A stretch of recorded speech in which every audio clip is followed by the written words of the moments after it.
What's going on, everybody? I hope everyone's having a fantastic evening, fantastic afternoon, fantastic pre-noon, no matter where you are in the world. I'm Hasan Piker, and this is the HasanAbi broadcast coming to you live from sunny, that's right, sunny California, Los Angeles, folks. We're live and alive, and it's 59 degrees and sunny here in Los Angeles, California for the first time in a long time, and I'm live and alive.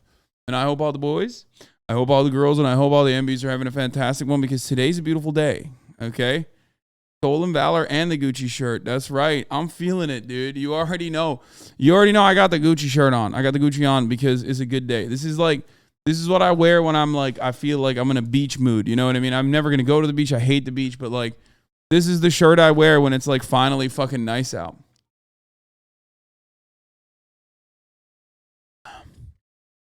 But yeah, I'm live. I'm alive. So are you. You're here. It's a good day. It's a beautiful day. It's a fantastic day. Now, it's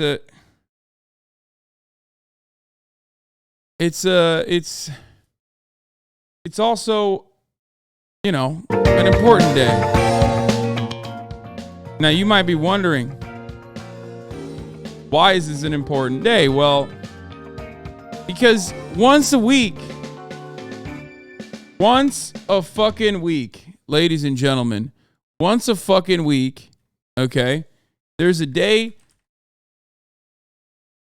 that basically celebrates a little time off. That day is Friday, and Friday is today. Saturday, Sunday, what? That's right, ladies and gentlemen. It's Friday, March 24th, 2023.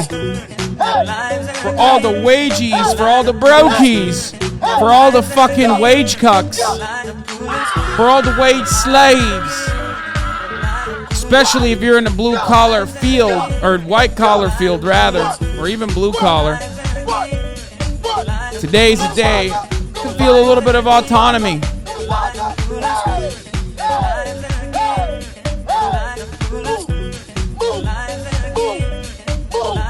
Let's go.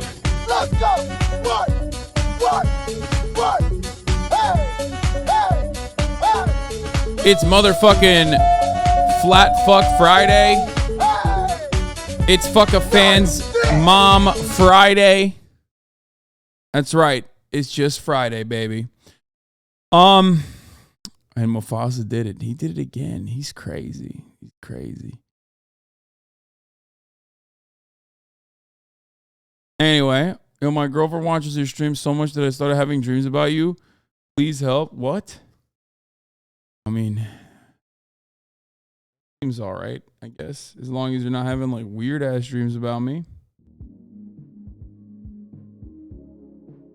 Anyway,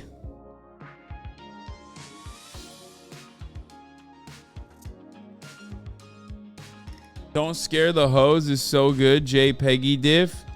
Scaring the Hose. I have not listened to the new Peggy. What the fuck is this? What? HasanAbi chat messages minus bots?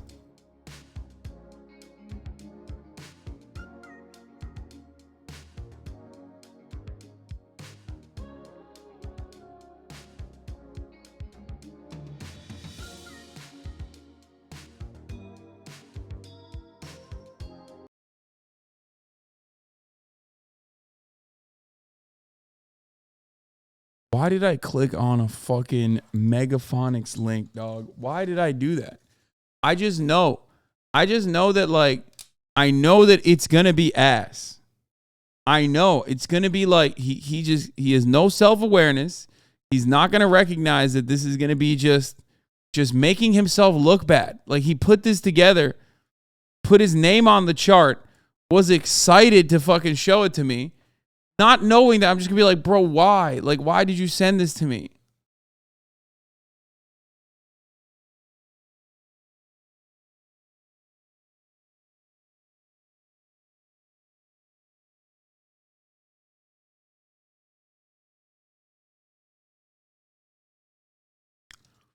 Can we postpone Okay Buddy for a day? I'm waiting for good Resident Evil 4 content to cook for a meme. I'm not even kidding. I think littlebear is probably going to dox you now. If you think I'm gonna fucking avoid Okay Buddy one more fucking week, okay, you are crazy.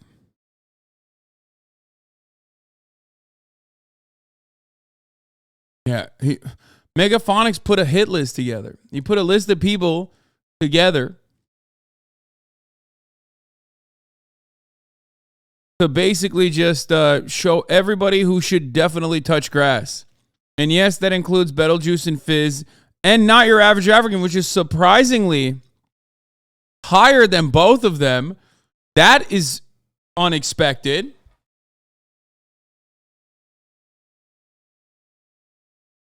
That's unexpected.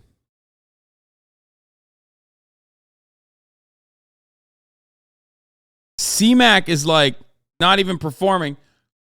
Lake McGroove, best mod.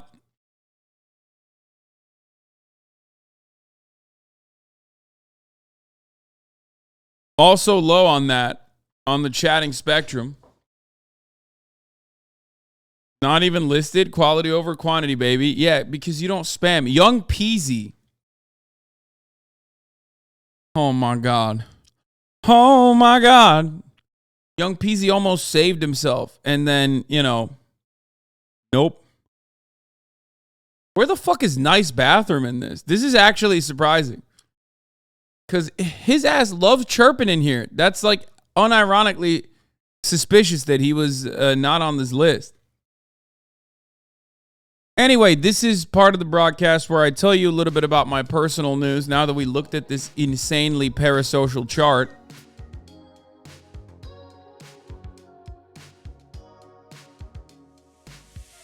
Oh, it's minus bots. That's why Nice Bathroom's not on here. Got him. Fucking got him. Anyway, I downloaded Resident Evil 4. Shut up. I did. Listen to me. Listen to me. This is part of the podcast where I tell you about my personal news, about what's going on in my life, what's going on between the part of my life, this life of life anime, that is the HasanAbi universe, when I hit stop streaming and hit start streaming. So last night I ended the broadcast. What did I do? It was the first day that it had stopped raining. What did I do? Well, of course, what I did was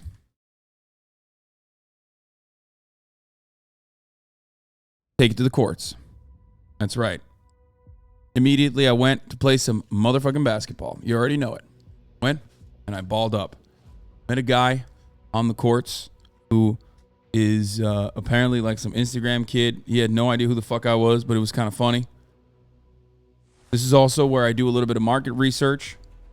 You know, a lot of kids out there, you know, 18-year-olds, 19-year-olds, Can you dunk? No, not yet. I'm very close though. I'm actually very close. Played a little bit of basketball. Everyone had actually left the courts right as I got there because they were fucking terrified. I think they knew.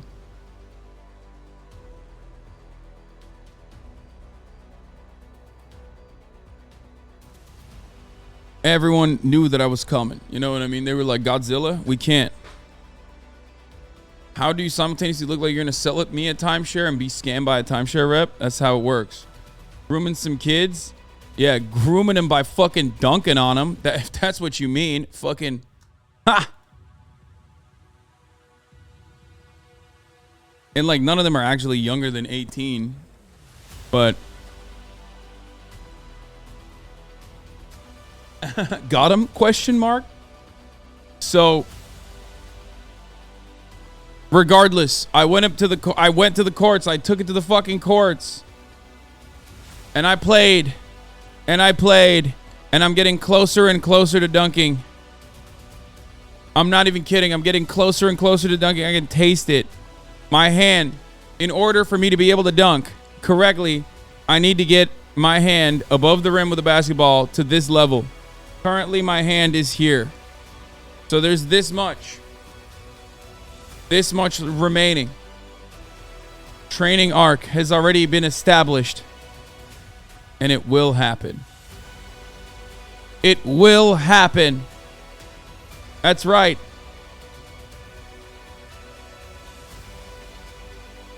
I believe in myself. And I believe in you. So anyway, that was basketball. People weren't on the court, so I just did a couple drills. You already know what it is. You know, 400, 500 calories burn. Not bad overall. Then I got my, I got my fucking salad bowl. Finally, my girl will see that 3 inches is a lot. Yeah. You're right. It is a lot. They pulled your TikTok during the committee. Yeah, I wish. Biden live in the Canadian Parliament right now. Any coverage? Fuck no. You think I give a shit about the Canadian Parliament? Let alone Joseph Robinette Biden at the Canadian Parliament? That's like literally the least content ass thing I've ever heard. Canada is only content when Albertans think that people should listen to them. Okay? Canadian politics is always just like is always just like the most Democratic Party member ass guy. The most like Democratic Party member ass dude being like their conservative, going around saying we need to make sure that free market reforms will actually be implemented in our healthcare structure. Don't you know? You know what I mean? And then like Justin Trudeau being like, I want to start off this conversation by doing a land acknowledgement for the Sioux tribes that are the First Nations that are here, whose land we stole from them, and we're very sad. I wanna apologize. If you would like any kind of financial compensation, go fuck yourself. Don't you know? I mean, that's it. That's Canadian politics. And then like out of nowhere, the fucking Quebecois guy comes in and he's like, you know, you're talking about the indigenous First Nations, but we are very similar to them, like as francophones. We have been called the N-word while being white, oui, baguette. Also, fuck the Muslim people. Why? It does not matter. Fuck the Muslim people. Anyway, just wanted to say that, oui. And then nobody fixes the potholes, and you can't get dental care because the NDP is like feckless, has no power whatsoever. Okay. And that's it. That's Canadian Parliament. All right, there you go. I described it to you literally. And then every year every now and then someone pops off and then we like look at it and it's the exact same meta over and over again. Kolga Bolga, thank you for the 100 gifted subs. What the fuck? The cops have to do land acknowledgements before killing Aboriginal protesters. So I think we're making great progress. Yeah. The fucking Mounties do land acknowledgments before breaking into the door of like some reservation, natural wildlife protector's house, and like arrest them and torture them or whatever they do. Yeah, we'll watch the Afroman. The Afroman story is actually really fun. I'm gonna do that. I think the age of broken video games, NakeyJakey. Sure, we'll do that. Oh my god! Oh my god, I met this guy. Dude, everything just clicked in my head. I fucking met this guy at the New Year's party, and I didn't know who he was, and now I realize I do know who he is. I've seen his fucking videos. I watched a bunch of his videos back in the day. I watched it on stream. Yeah, he's dope. I mean, he was a cool dude. Like, we were just hanging out.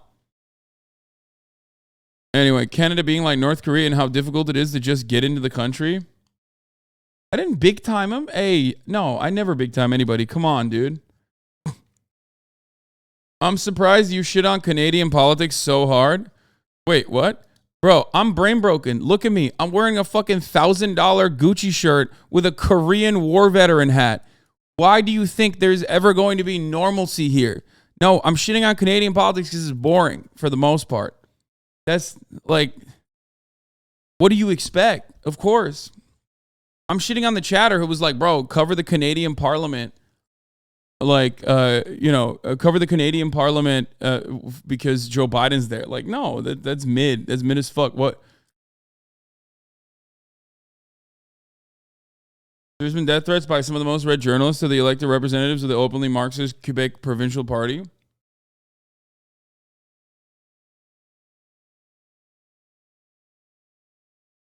Yeah, Quebec and Alberta are the two different poles holding Canadian politics up with by being interesting. Quebec is profoundly interesting because, the francophone oppression is never not funny, okay? And they're like also weirdly super into like social safety nets simultaneously, while also like pushing for an independence movement that's never going to happen. But also weirdly very racist. Like, and then people say that's not true. You're actually racist against the francophones. And then Alberta is like wannabe America, and like I'm pretty sure they actually fuck the fracking juice there. I've never seen t-shirts where people like literally wear I heart fracking. That's Alberta. When I see a t-shirt that says I heart fracking, immediately Alberta comes to mind. Very odd stuff, very weird. Why don't you talk about Toronto? I don't talk about Toronto because it's literally the most American. It's America. Toronto is America with like the weirdest accent on the planet. That's it. I mean, most of Canada is wannabe America, but like, because 90% of your population literally lives on our border. But like, that's not because you want to be America. That's because, the rest of the country is like uninhabitable because of how cold it is. But that's it. That's what I got. That's what I got for Canada. I do want to visit though. I want to go. I want to go to Toronto. I want to go to Canada in general. I mean, I have a lot of love for Canadians. As much as I shit on them, I always say people that come from Canada to the United States of America are either the best or the worst and nothing in between. I've never met a mid-Canadian. I've only met incredibly high-quality Canadians or the worst fucking people on the planet, like bar none, some of my least favorite scumbags.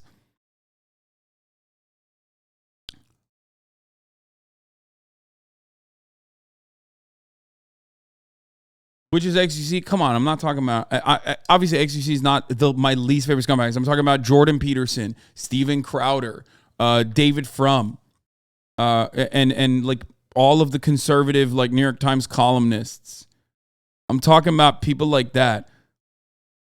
You're either like Faith Goldie or Lauren Southern or Ted Cruz or fucking Justin Bieber or Pokimane. Like, it's just, there's nothing in between. You know what I mean?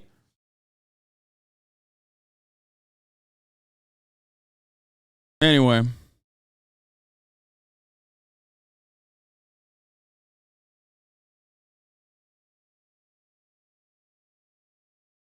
And somehow XQC managed to be both. XQC can be both sometimes. That's actually not a wrong assessment. Like, straight up, true. XQC can sometimes swing wildly between one or the other. It does happen sometimes. So, yeah, and then the worst Canadian I've ever met in my entire life, obviously, 39 Daff.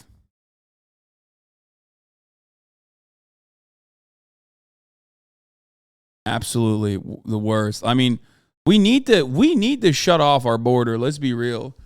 What is this? They're just bringing anybody into the country. They're literally letting anyone into the country if you're coming from the northern side. It's bullshit.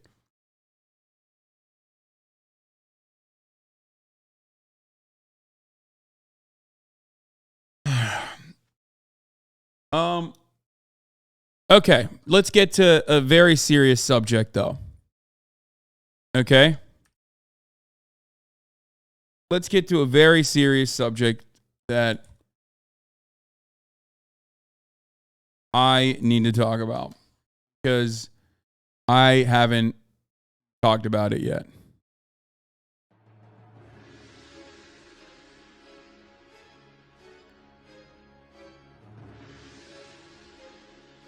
Hold up. That's right. The One Piece is real. Folks, last night I went through a traumatic experience. I finally got to the moment. I won't tell you openly what moment it is because a lot of you know what that is, and most of you did a very good job of hiding that moment from me, even though I knew about it because it was spoiled. It was spoiled, 1, due to chat, and it was spoiled, 2, due to it was solidified by Gigic's wife. But it's okay. It was still a traumatic moment. I wish it wasn't spoiled for me. Yes, but it's okay. It's okay. Did I cry? I did not. I did not cry. Actually, as a matter of fact, I got a little annoyed. I got a little annoyed that everyone was crying. I did not cry, on the other hand.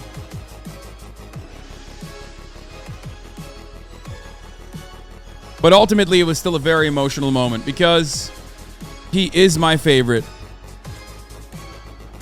Absolutely my favorite. After Zoro, of course.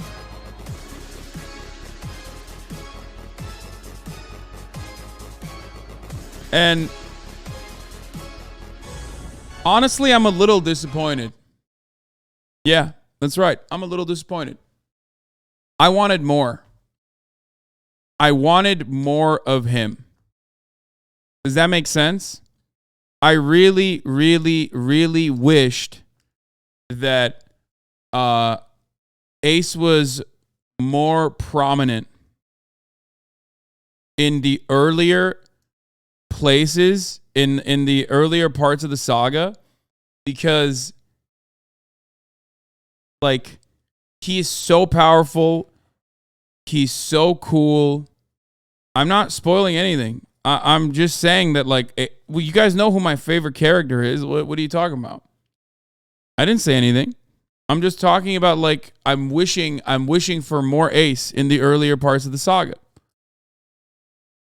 Ace is a character on One Piece, and he is wonderful. So the Ace dick riding is crazy, dude. That is insane. That's insane to consider that dick riding. Okay. If a dick deserves to be rode, it's Ace. How dare you? How dare you? And I think, like, I'm sure this is a very Oda thing. I'm sure that there's, like, going to be so much more later about, like, why Ace is the way he is or whatever. Because, like, leading up to that moment, I would go so far as to say that like it doesn't really talk about his development that much. Like his background is basically, oh yeah, my father is who he is, okay? And like everybody hates him, and that's why everybody hates me. I should have never been born. And I always felt like it wasn't, I always felt like that wasn't enough. Like I'm sure maybe it'll come later. I hope it comes later, because like it left me with more questions. You know what I mean? It left me with more questions. It left me wanting more. But yeah, the Pirate War is incredible. It's great. It's the most slammed, content-filled, Oda at its best, perhaps maybe even too many different new characters introduced arc. So it was great. The other side of the story is obviously Whitebeard, who I thought was a really cool character as well. But it almost felt like, especially with Whitebeard, you get like bits and pieces of him throughout the entire saga. Like he's seen as the protector, right? What he's done for Fishman Island and all this stuff that gets like mentioned by other people. But his lore is never like really shown, I think, or you don't really get to see a buildup of his character before things happen. So maybe there will be some like I'm literally at that point right now, so I don't know. I'm sure I'll see more. I have not finished the entirety of Marineford yet. So thoughts on Jinbei? He's great. Love him. There aren't. Did you ever comment on Doflamingo's speech on the nature of justice? Oh, of history written by the victors? Is that what you're talking about? Doflamingo seems like a very interesting character. I'm not like super fond of him, but I do like. I'm sure that he will be like a very cool. He will be very cool character overall. But like, as far as where One Piece started and where it is now, 490 episodes deep, is so different. And yet, there is still a permanence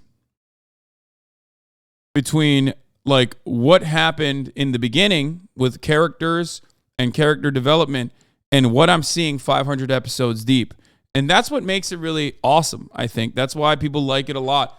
Like, for example, I don't know what this means yet, but it clearly means something that everyone has a D in the middle of their names, right? And they basically give you like a little sneak peek of it. They give you a little sneak peek of what that means, like the will of D. You know what I mean? And I don't know. I don't know what the fuck that is. I have a middle name that starts with a D, Hasan D. Piker, which, you know, is interesting to me on that front, on that. But I find that really interesting that like from the start, this motherfucker had an idea of what to do with that, of what to do with like, you know, these different concepts. And he just never reveals it for like 1,000 episodes. You have to be on some different shit, dude. You're writing this thing for 20 fucking years and you're just keeping that a secret. What's wrong with you? Like that's like weird. That's too much. What the fuck's going on with your brain?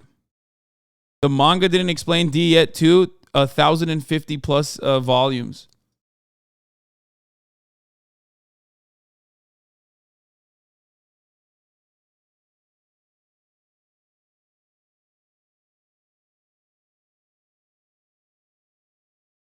Anyway, it feels, maybe I'm wrong, but it literally feels like, it feels like it's going to be like a national holiday when One Piece ends in Japan. Like I feel like it's so crazy. It's so ongoing. And it's I don't know. It's such a cultural thing out there, especially. But One Piece already has a date in Japan. That's awesome. Anime only watchers are not going to be able to avoid when One Piece is revealed in the manga. Yeah, that's why I'm trying to fucking catch up. Because I feel like it's never going to... I want to catch up because there's no way to avoid spoilers at that point when fucking that happens. But yeah. There's a 6-hour YouTube video accounting how One Piece is the modern Odyssey. I mean, I think there's a lot of good, but then there's some weaknesses too. I think if I were to say, like, if I were to put Oda's flaws in storytelling, there are certainly some. Lmao, no shot. Okay, everyone's going to fucking yell at me, but I think one thing that I mentioned that I certainly have now officially solidified in my mind, maybe it changes, in the next 1,000 fucking episodes. All of Skypiea? No. I think Skypiea is underrated. The fan base doesn't like Skypiea. I liked Skypiea. It was a bit long, but I like Skypiea. I think Skypiea is great. I did not like Thriller Bark. I think Thriller Bark is significantly weaker of an arc than Skypiea. Okay? But then again, I do like politics. So that's like, I'm always gonna like a fucking, revolutionary indigenous militant group trying to win their land back and fight back violently to win their land back. You know what I mean? Like that's, it's big. I'm big on that. But the other thing where are you still doing the thing where you skip filler eps? Yes, but One Piece surprisingly doesn't have that much filler. Like, people say One Piece has a lot of filler because it has a lot of episodes, but it doesn't have a lot of filler. It does sometimes get a little annoying with the pacing. That's it. Fillers are a waste of time, and there's a lot of wasteful filler early on, but I'm watching like 100 episodes plus with no filler in between.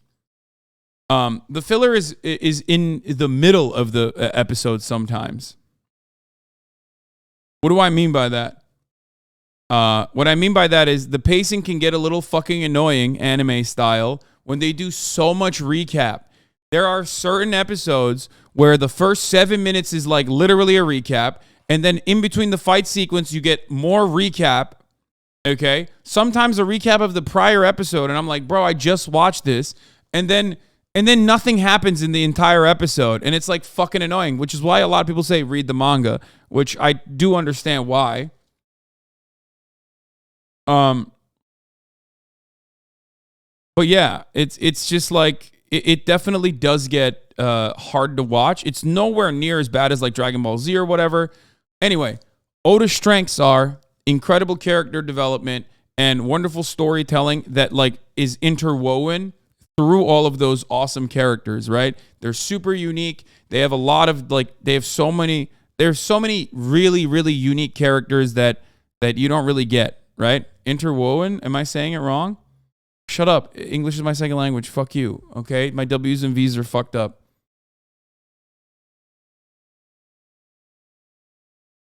Woven.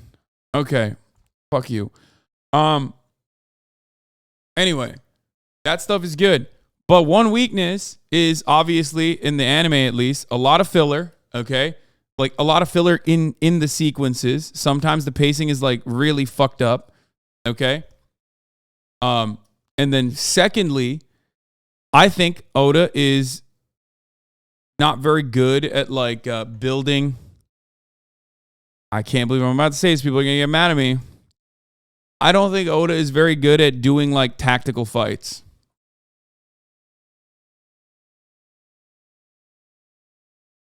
He's not. He's so good at characters, but every fucking fight sequence is literally boulder into the enemy. over and over again. Just boulder into the enemy over and over again. And at a certain point, I'm like, come on, dog. I want to see some fucking like chess style combat. You know what I mean? Like at a certain point, I'm like let's say Ace is fighting Al-Kiji, right? I'm like, well, this is sick because like he is, he is a fire.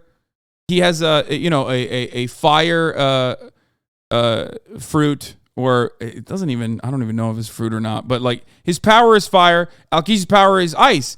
That's like a perfect, that is literally like a perfect counter to one another, right? And you kind of see that with Eneru, right?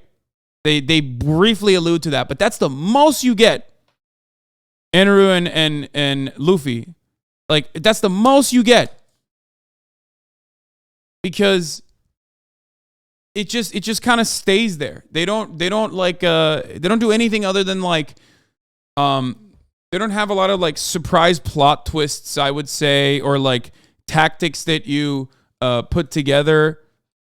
And you know, the fighting can be a little predictable at times. You know what I mean? You just like always expect them to, through the power of friendship, just boulder into the fucking fight, or there's a new power that's unlocked within a character, and you're like, oh, that's sick, which is sick. Those powers are cool. Like hockey is a cool concept.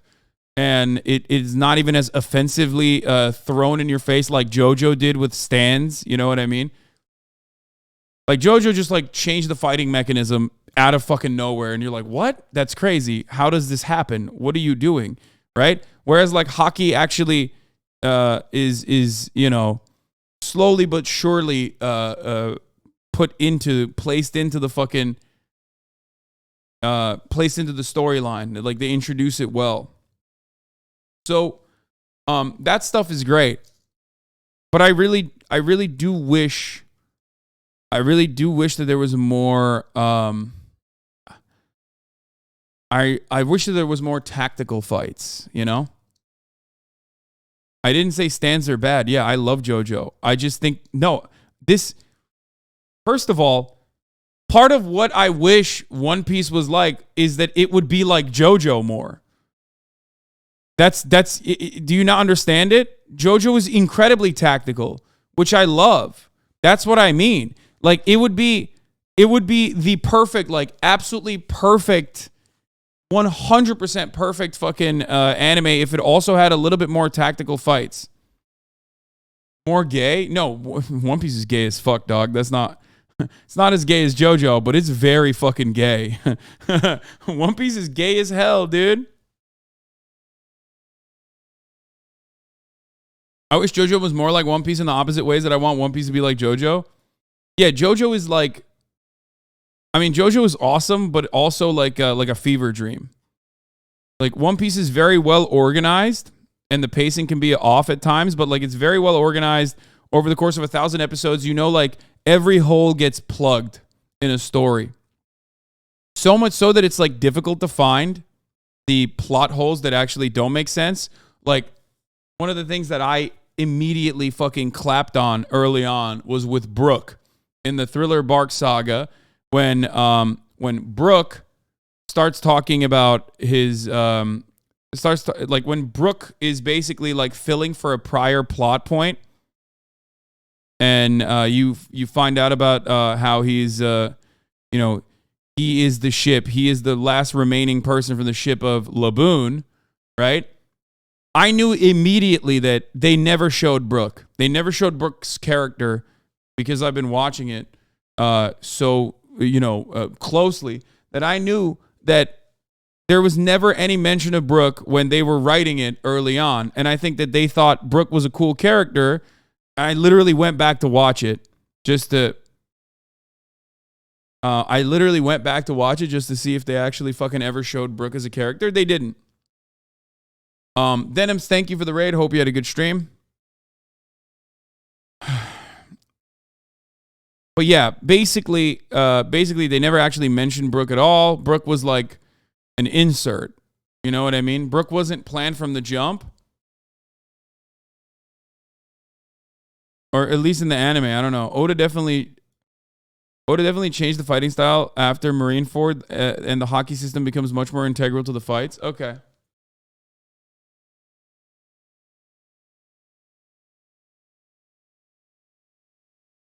But yeah, Oda is really, really cool at you know, writing political anime and talking about you know, slowly but surely feeding you a worldview that is evolving on a goofy ass motherfucker like Luffy's, you know, through the lens of like a goofy ass kid who basically starts recognizing that, like, you know, there is perhaps a reason why he is always finding himself against the Marine Corps. You know, at first, it doesn't really make sense. Like, the Marines are like kind of funny, kind of funky, kind of stupid, kind of silly. I mean, obviously there's a little bit of corruption, but then you feel like that corruption, like with Zoro, with the Zoro arc, you're like, oh, that corruption must be just like a one-off, right? Because we're all also conditioned to see works of art where police are seen as like the good guys always, right? But then at this point, you're like, oh shit, these guys are really fucking bad. These are bad guys. And the entire world government is bad. And the Marines are really fucking bad. Just cover politics, says hairstylist for Cruz. So how is this conductive to creating a better society? How is this stream has become literally so spineless? I miss the old Hossie. We are literally doing a filler right now for a political stream. Do your job. Filling right now. Okay. I'm just going to do this really quickly. First of all, easiest band of all time, hairstylist for Ted Cruz. This is, for all of you who are watching right now, this is a very important announcement. Take your medication. Okay? Take your medicine. Take your medication. I haven't done a One Piece update in a long time. This was a pretty big part of the fucking One Piece lore. Okay? I am not exclusively a political streamer, but when you come in here and scream, do your fucking job,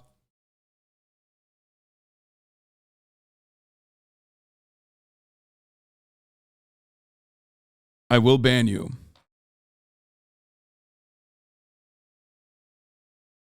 Anyway.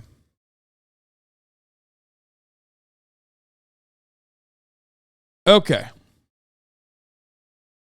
That was the One Piece part of that was the One Piece update. Okay. Also, that guy just thinks that like me covering politics is praxis. It's not. Shut the fuck up. And lastly, at the top of the hour, there's a 3-minute ad break. We're gonna get into the politics now. We're gonna talk about the TikTok CEO and numerous other things. Wait, did I forget to blast off today? Holy fuck! It's been an hour. I haven't even blasted off yet. Okay, I'm going to run the ad break. I'm going to fucking blast off. And then we're going to get to the news. One Piece anime took over animation too fast, so they have to keep their speed low. Normally, it's like 2-3 chapters per episode, but they can't do that because they both release once a week. Yeah. That was a long-ass intro. Deutsche Bank is in trouble. Uh-oh. Thoughts on Akainu? Fucking hate him. Just fucking hate him, dude. But like, also, this is a little bit like him. And this hat, I got his drip right now a little bit, like low key. But also, such a good fucking villain, dude. I am giving Akainu core a little bit.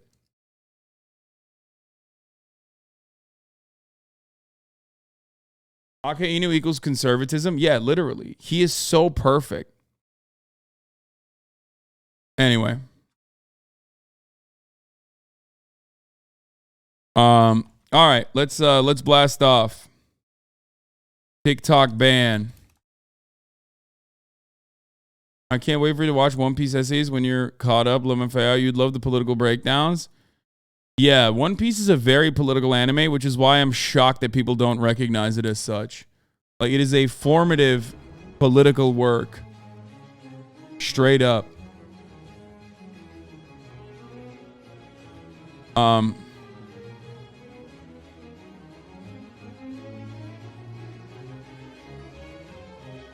Otakus don't think.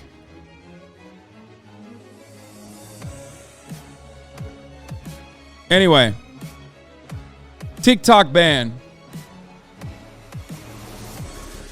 We're going to talk about Trump rally in Waco. We're going to talk about bank runs. We're going to talk about the GOP party bill, or GOP family bill. And we're going to do fun reacts and Okay Buddy Friday.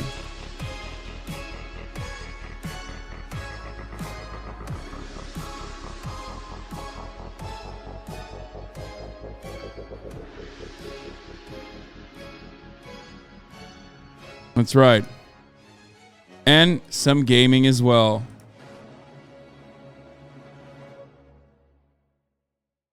Resident Evil 4.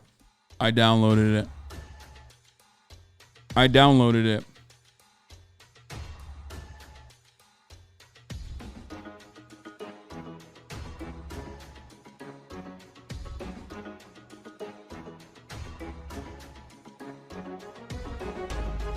Did you check if you got CS2? I did.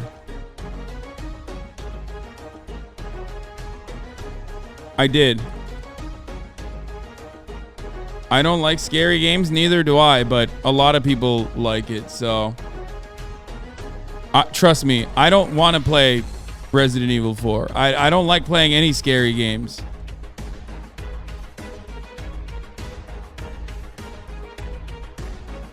Did you check? Did you check or did you get it? No, I did check. I did not get CS2. Why would I get CS2? I have like 20 hours of logged combat on Call of Duty. I mean, I keep calling it Call of Duty. Like that's how little I fucking deserve it. Okay. Resident Evil 4 is not a horror game. It's a comedy game. Anyway, here, blast off. Also, OKBUDDY, thank you for the 5 get the subs, allowing 5 people to no longer see the ads at the top of the hour, which I think I ran, right? Did I run? I did not run. I'm going to run now. Okay, here it is.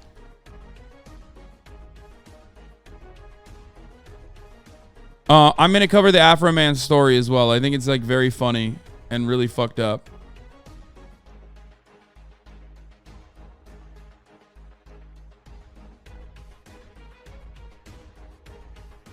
Is that Gucci? Yes, this is the famed Gucci shirt. I'm wearing it today because it's a beautiful day today. The Afroman story is really fucked up, but also like kind of funny at the same time. Like it's very fuck cops. Okay, all right. Before we get to the news, here's the last piece of news tangentially from the TikTok ban. Let's take a look at this. I'd like to direct your attention to the screen for a short video, if you don't mind. What sizes do you have, guys? Oh, I have good question. I have a very pretty 7-inch. He's a very nice one. I have a similar size. I'm very fond of it. Oh, that's a great size. Yeah. I'm like I've had no complaint. With that, I yield back. So I can't believe they showed that to the TikTok CEO. It's really fucked up. But hey, what are you going to do? You know, the entirety of Congress had to see that. And so did you. The social media app TikTok came under very intense scrutiny yesterday on Capitol Hill. Lawmakers on both sides of the aisle grilled, and grilled is the word here, grilled the company's CEO on how the company protects Americans' private information from China. CEO is Singaporean. Yeah, I mean, he's like Singaporean, American. None of that matters. He's Asian and has an accent, okay? So in the eyes of Americans, he might as well be literally Xi Jinping, okay? So just understand that. Like, no American thinks that, okay? No American thinks this guy isn't a fucking literal spy for the CCP. Most Americans are going to see that and go, China bad, this guy's Chinese for sure, and a communist. Anyway, but I talked about this a lot yesterday. I think that this entire story is just like a litany of a litany of absolute fucking nonsense. I mean, there are very real reasons to regulate our social media, of course. TikTok especially, because TikTok is like on steroids. It's like Facebook and YouTube combined on steroids. Like it's like unimaginably powerful at like brainwashing people, changing people's perspectives on shit. Right? I mean, look at Andrew Tate and how he popped off. He's kind of hot though, so I'm okay with him having all my info. Yeah, everyone has all of your info. Anyway, let's watch. Government surveillance. Now, some support a total I think he ban handled of this himself. app, calling it a risk. I think he handled himself really well, perhaps a little too well. I do feel like nowadays, like the CEOs have improved. Like he was basically like built in a lab or something. I don't know how the fuck he did that. He just sat there, ate shit, and did a relatively decent job at like misdirecting. Relatively decent job at like responding to all the unimaginable amounts of shit, because like this meeting was not about TikTok. This meeting was about China and how much we fucking hate China. You know what I mean? Like it was just straight up. They were literally being like, yeah, what's up? What happened in Tiananmen Square? Huh? Fuck you. Why did you do that? Why were you the tank? Why were you literally the tank in Tiananmen Square? Why would you operate the tank? Were you the tank there? How many Uyghurs have you killed personally? Like, it was just literally shit like that. This motherfucker's like a Harvard or Yale graduate, and he worked at fucking Goldman Sachs, okay? You're talking to a guy who was a banker at Goldman Sachs. He was like a Singaporean American guy. He's not Chinese. You're literally like, you're literally asking him to, you know, respond to the Chinese government's atrocities. You know what I mean? It's like fucked up. And in any other circumstance, it kind of wouldn't work. Okay? It wouldn't work, but it's like against China. So anything goes. Let's be real. But yeah, his performance in this meeting doesn't change anything. I think what America wants to do, what the American government wants to do, they'll get away with regardless. Let's be fucking real. But did I find it particularly funny that all these like free speech conservatives were literally using like shit on this fucking platform to be like, yeah, how dare you show this? How dare you post things like this on TikTok personally? It's really fucked up. We got to ban this platform. It can't be run by the Chinese any longer. Total ban of this app, calling it a risk to U.S. national security. Nicole Killian has more from Capitol Hill. TikTok's chief executive was met with intense skepticism on Capitol Hill Thursday over the app's security and privacy practices. We do not trust TikTok will ever embrace American values. Shou Zichu tried to dispel lawmakers' concerns about China's access to American data since its parent company ByteDance is based in Beijing. ByteDance is not owned or controlled by the Chinese government. But when pressed repeatedly, do ByteDance employees in Beijing have access to American data? We have employees in China, so yes. Has ByteDance spied on American citizens? I don't think the spying is the right way to describe it. Committee members argue the platform remains a national security threat. You damn well know that you cannot protect the data and security of this committee or... It's so funny to say stuff like this as a libertarian. This woman is a libertarian, okay? Who is all like, as a conservative, like, what do you mean? Like, yeah, you're so right about that.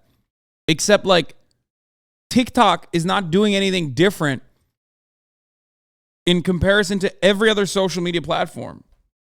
Like, this is literally just so, it's the Chinese doing it, so it's bad. It's okay when it's Facebook. It's okay when the NSA has a backdoor. It's okay when, like, America openly spies on its own citizens and also other people, not just its own citizens, but literally, you know, openly spies on like its allies and shit, as we found out through Edward Snowden. For some reason is not allowed to be back in the United States. I wonder what that was about. And you know, it's basically, it's okay when we do it. Why the fuck are you doing it? You're Chinese. That's what it is.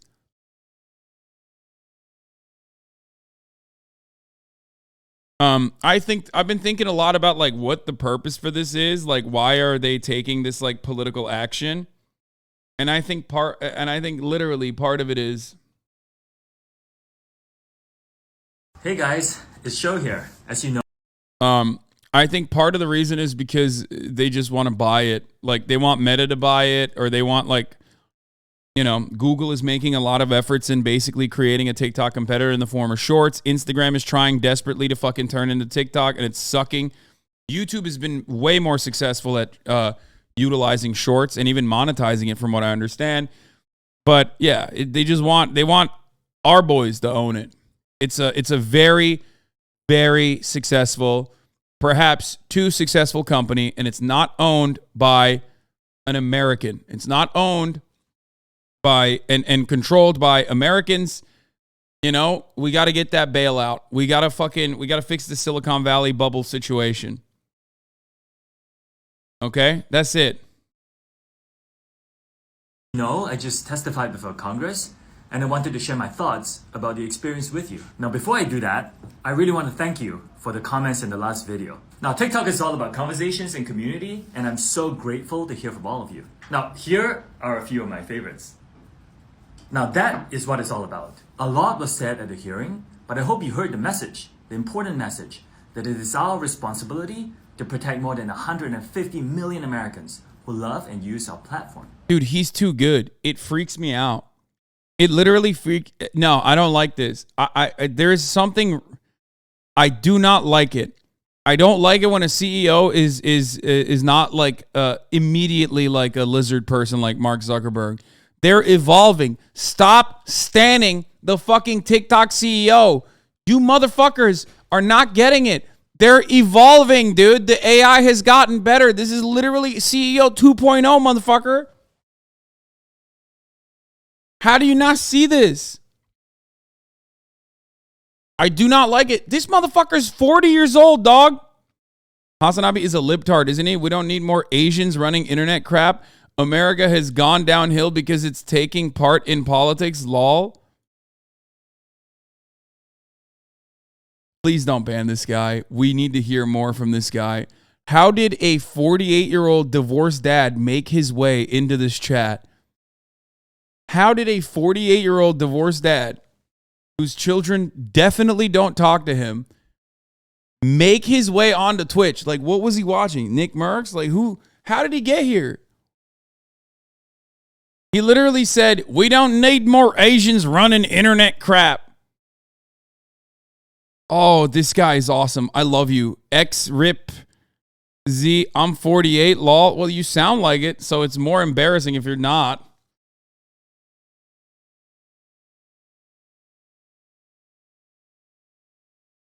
Okay.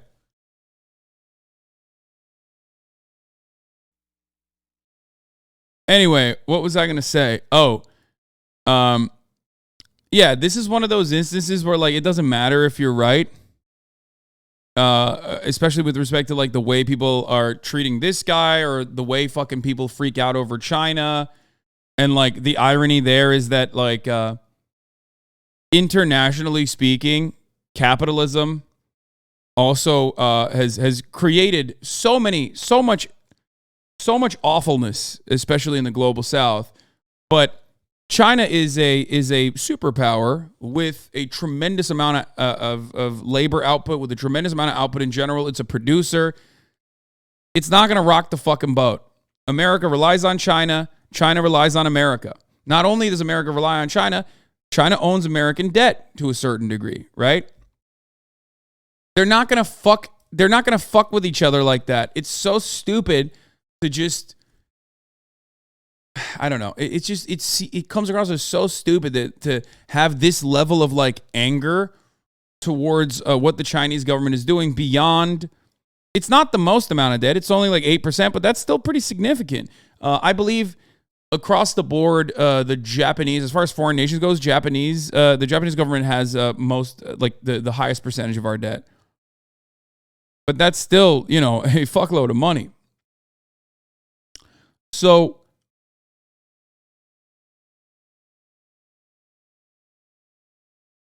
I don't know. I just, instead of banning TikTok, we need comprehensive legislation to ensure social media users' data is safe and secure. Banning TikTok won't solve that problem, and I was proud to stand with some of the most incredible creators today. Like, I guess he's like, what happened? Did they juice him? They give him some money?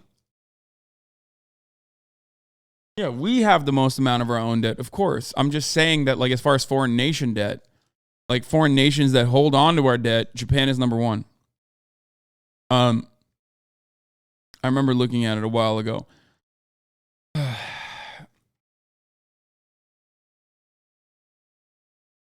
Have you checked out Utah's new bill to try to get social media companies to verify users with personal documents, including minors? No, I have not. That sounds insane, though.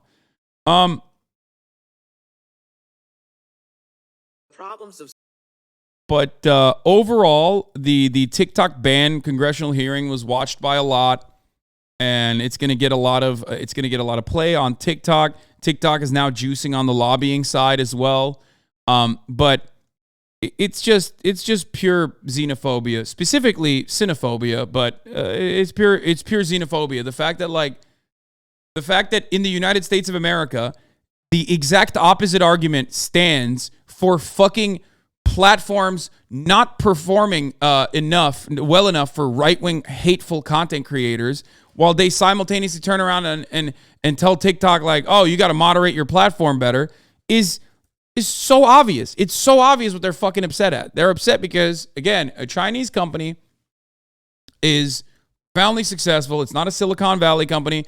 It's a Chinese company, and that is no good. Now, does this mean TikTok has a lot of power? Absolutely. TikTok does have a lot of power. TikTok could potentially brainwash gigantic swaths of the population. We know this already, okay? But it's the same as Cambridge Analytica. It's the same as Facebook. It's the same as fucking Twitter.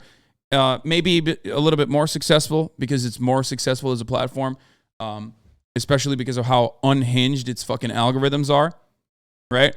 But ultimately, the fear that they have is that it's an uncontrollable entity because it's not a part of the American security apparatus.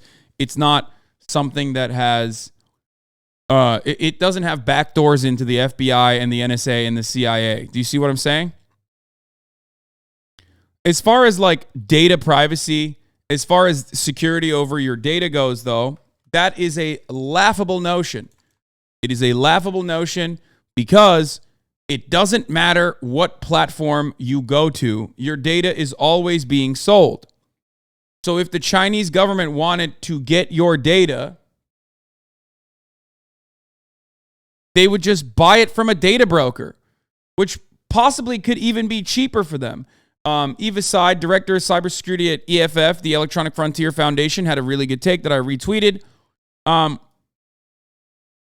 She said, if you think the U.S. needs a TikTok ban and not a comprehensive privacy law regulating data brokers, you don't care about privacy. You just hate that a Chinese company has built a dominant social media platform. Which is why I said I'm a bit of a centrist on this issue. Because the arguments that they launched towards TikTok are valid with respect to data. The argument that they launched towards TikTok are valid with respect to regulating and moderating the platform. Does that make sense? Like, those are valid, except those are valid for all of the platforms. And the American government doesn't care about any of those other platforms as long as there's a backdoor in a fucking, as long as our State Department has our intelligence communities have a backdoor into all of those other platforms. Okay? They don't like it because it's the Chinese doing it to us. That's it. So on the other hand, the hyper-focus against TikTok, I also understand, is coming from a disingenuous perspective. It's not a data privacy perspective. It's just an anti-China perspective. You get it?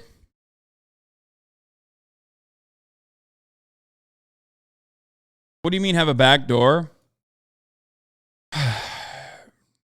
Intelligence communities can operate on all of these social media platforms without any sort of fucking scrutiny and can talk to them directly to get information about you if they want to. Okay? Spying, like actually spying. They can do it through your ISPs. They can do it through your social security networks. They can do it through wherever the fuck they can. You have no privacy on the internet. I think most people kind of understand that, but I guess like it's still shocking to many when you openly state it. I do think that the move to ban TikTok should be viewed as a second Silicon Valley bailout because our domestic tech monopolists and rent seekers got decadent and can't make compelling or even basically functional products anymore and lost the race for prime age users to a Chinese company. Yeah, it's a bailout of garbage like this that's so stupidly conceived and executed that even people working on its product teams don't want to use it. That's it. Meta can't steal from like American creators any longer, like Instagram, because all of these gigantic social media oligopolists, they do the exact same shit. They find a product that is popping off and they try to steal it. And if they can't, or they try to buy it, and if they can't do a predatory merger, okay, or a predatory acquisition, then they will turn around and recreate the exact same product. They did it with Snapchat. Instagram did it. They bought Instagram, and then they literally put stories on there because Snapchat was popping. Now they're doing Reels because TikTok is popping. Okay? Being addicted to TikTok is praxis now. Wait, what? Nothing is praxis. You're on Twitch, okay? You're just trying to get a better understanding of what's going on in the world, or like a little bit different of an understanding of what you get from mainstream media. That's it, okay? There's no praxis here. I am not fucking funding the revolutionary vanguard in the third world. Shut the fuck up. I don't know why people make this like false assertion. I see it all the time on the internet, on left Twitter, and I see it all the time from my haters that make it seem like giving me fucking $5 is actually done because you think that I'm going to bring about socialism tomorrow. I'm not going to do that, okay? I'm going to buy more fucking Gucci shirts. Shut the fuck up. Everyone in here knows that.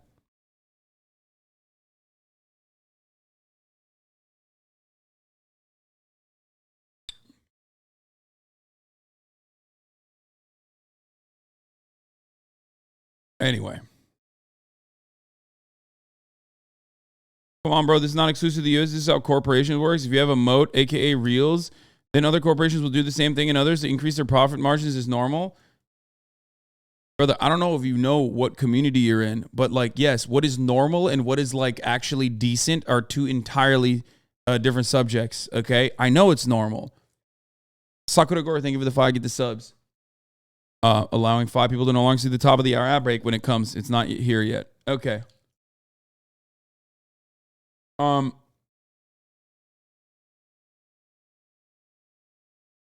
of your chatter's logic is basically, why hasn't my intro biology professor personally cured cancer yet? I mean, it is a little bit like that. You're right, but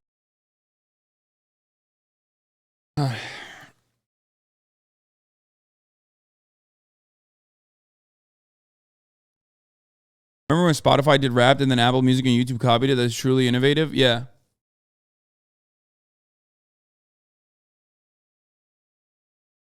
TikTok is the exact same, is in the same vein as the Dengus gamble, okay? Opening up China to international markets because of its robust labor force that could be offer capitalists what they want, a larger profit margin because of an exploitable, a much easily exploitable fucking labor force that just had so many people that it could throw at the problem, is in the exact same vein as TikTok. Okay?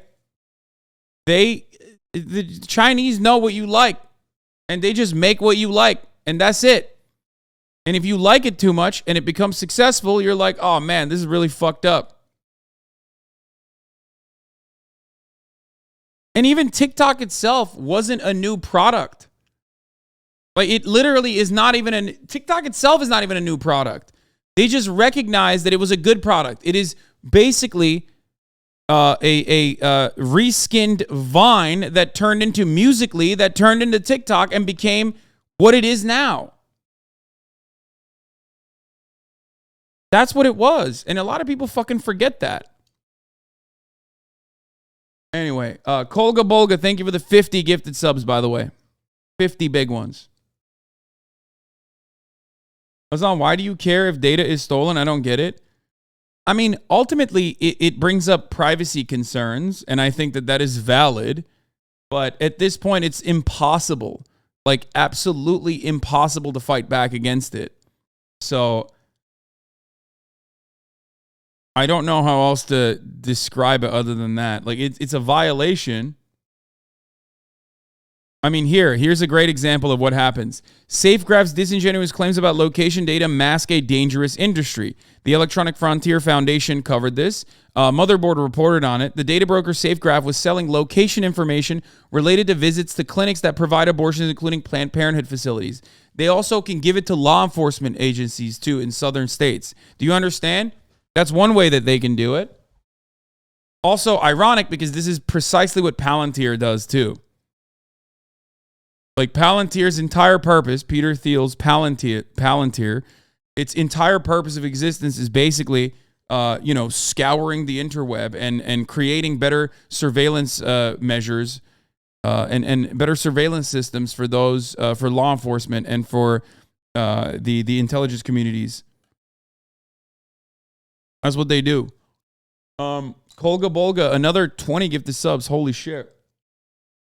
This guy's really funding the Vanguard today.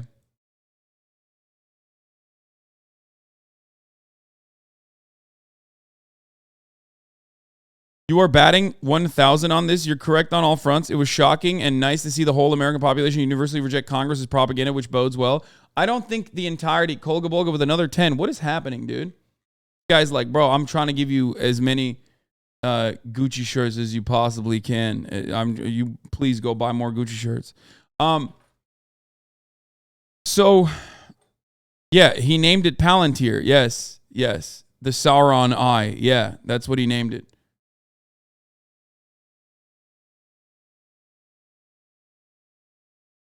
My cousin's cybersecurity software engineer in DC for the government, and he claims TikTok is not nearly as bad as the media make them out to be. There's much worse out there. Of course. I mean, you have Facebook, dude.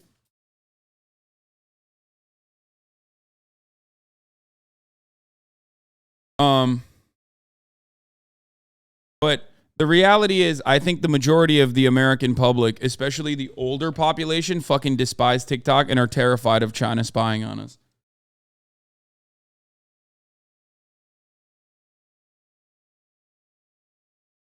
Like that much is true for sure. Virtual Meal, thank you for the 10 gift the subs. Brandan GBC, thank you for the 5 gift the subs. I don't know what's happening. Why are you guys gifting so much today?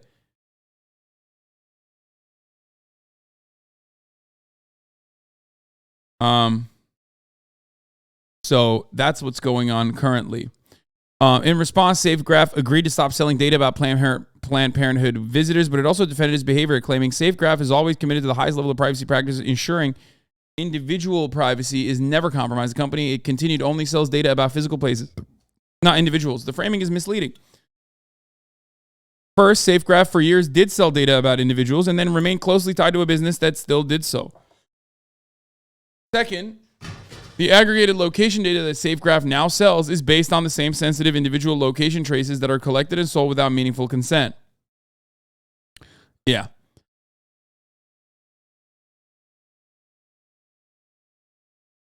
Sakura Gore, thank you for the 25. Get the subs. Knife emoji, thank you for the 5. Get the subs.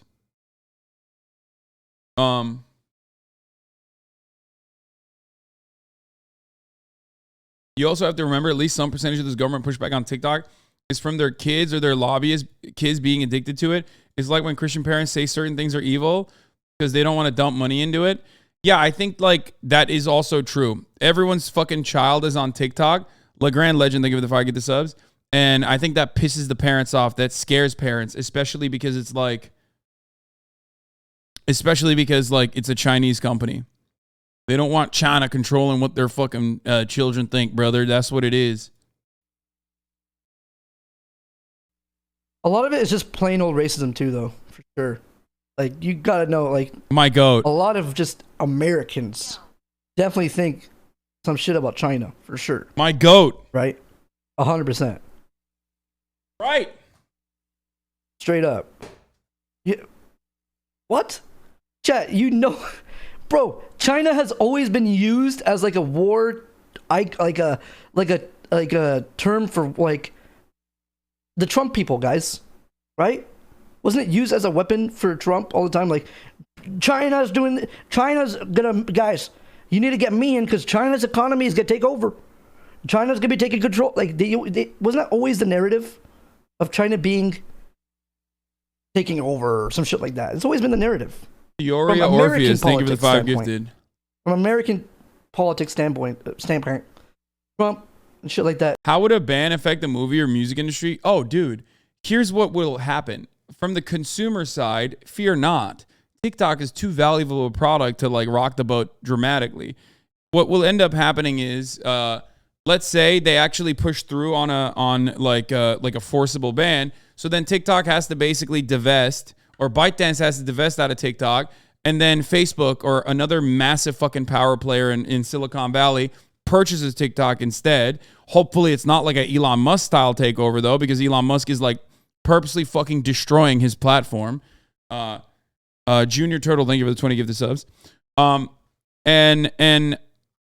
Ultimately it'll be the same fucking platform. It's gonna be the same platform. They're just gonna still steal your data. They're probably gonna steal your data more. And that's it.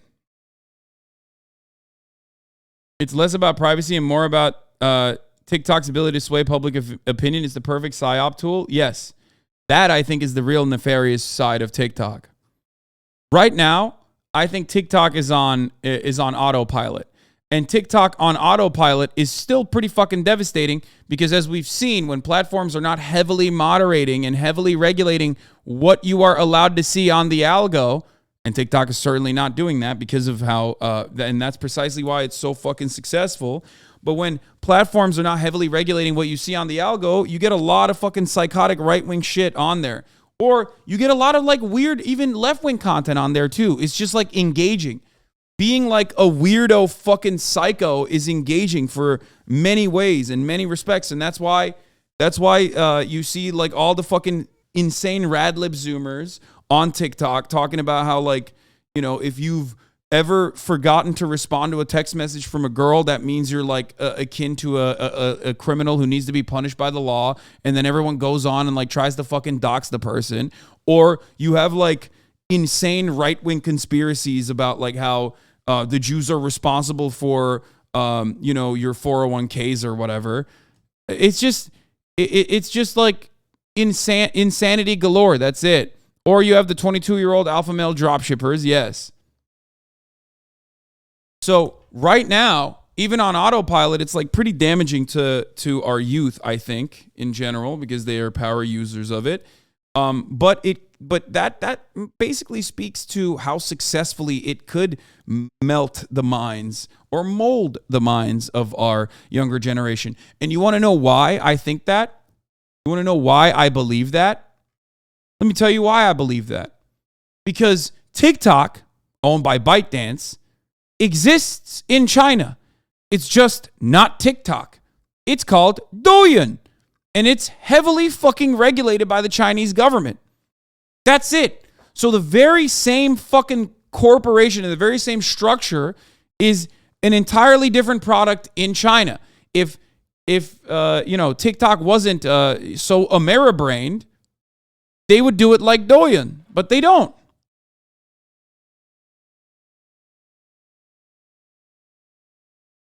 What damage can you explain? I mean, everything that you see, especially when you're impressionable and especially when you're young, can shape your worldview in dramatic ways. Now, obviously, ultimately, the material conditions are significantly more important, especially because culture is derived from the material conditions that you exist under.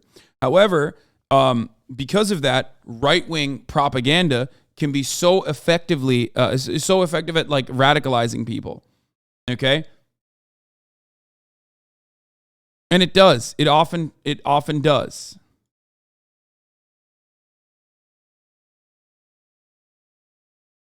who owns.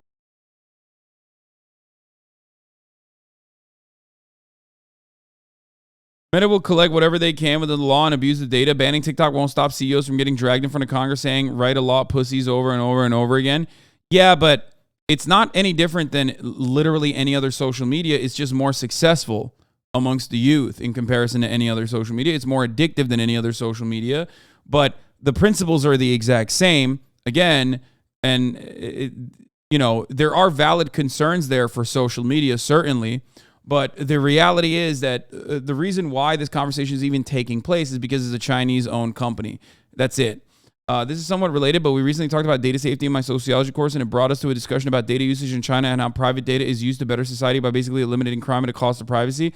I personally favor this concept because I don't really care who has my data, but do you have a take on something like that? Yes, that's fucking awful. That is terrifying. That is literally, you're describing Minority Report because you don't know what is considered a crime. You think in America, let's say in the United States of America, whistleblowing is a crime because it basically is. Okay? I am never in favor of a surveillance state. I will never be in favor of a surveillance state because I know what the state does with all of its surveillance. Like, it's never good. That's never a good thing. Okay? Because the state decides what's allowed and what's not allowed. Not all crimes are crimes. Let's say the state basically openly decides whistleblowing is a crime. Now you have a conversation amongst yourselves, amongst your colleagues about potentially whistleblowing on a particular matter that is like literally killing people, right? You're working for DuPont, and DuPont is like dumping toxic waste into the fucking natural water supply, destroying it. People are getting cancer. You want to fucking release that information. They find that beforehand because they're constantly surveilling your social media communications, and then they arrest you ahead of time. Do you think that that's okay? No. In the United States of America, it's practically fucking illegal to unionize your workplace. It's not illegal, but it's very, very difficult. Let's say they make it illegal to unionize your workplace in the future. Now they can use that surveillance apparatus to fucking criminalize your activity. But they are already doing that for abortion, like we talked about. Abortion has been criminalized in red states. They're going to data brokers right now to purchase information on people that are visiting abortion clinics already. So we don't even need to go to the future to find that. I just described to you in how they do this in America. Or it doesn't matter who owns the company. It matters who controls it, who influences it. It matters that in China, there are no real private companies. Every company is subject, every corporation is subject to China's so-called security law, which forces these companies to turn over any information the Beijing government wants at the whim of the Beijing government. That means American user data. That is why American journalists are being tracked by China. That is why if you've got TikTok on your phone, China can track your location, they can track your keystrokes, they can read your phone messages, your contact list, all of this stuff. It's because the CCP effectively controls all major corporations in China.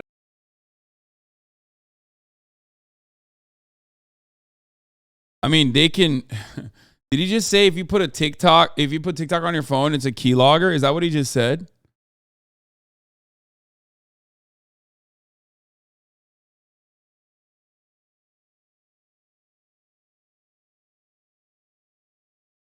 I mean, I don't think it's to that level, but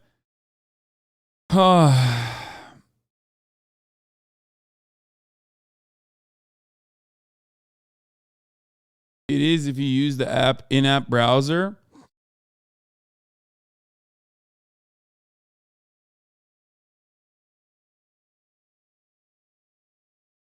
TikTok's in-app browser includes codes that can monitor your keystrokes, researcher says.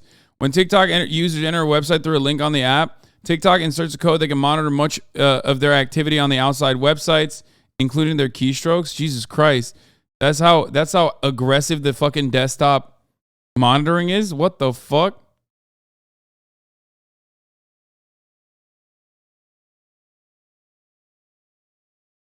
TikTok can, and so does Microsoft. So does Facebook. Facebook fails HIPAA. Meta does that too. I did not know it was like that. Holy shit. Yeah, they know your OnlyFans history completely. If that's the brother, I'm gonna be honest with you. They know your OnlyFans history. You click on that link tree, TikTok knows, baby. You click on that link tree, Facebook knows.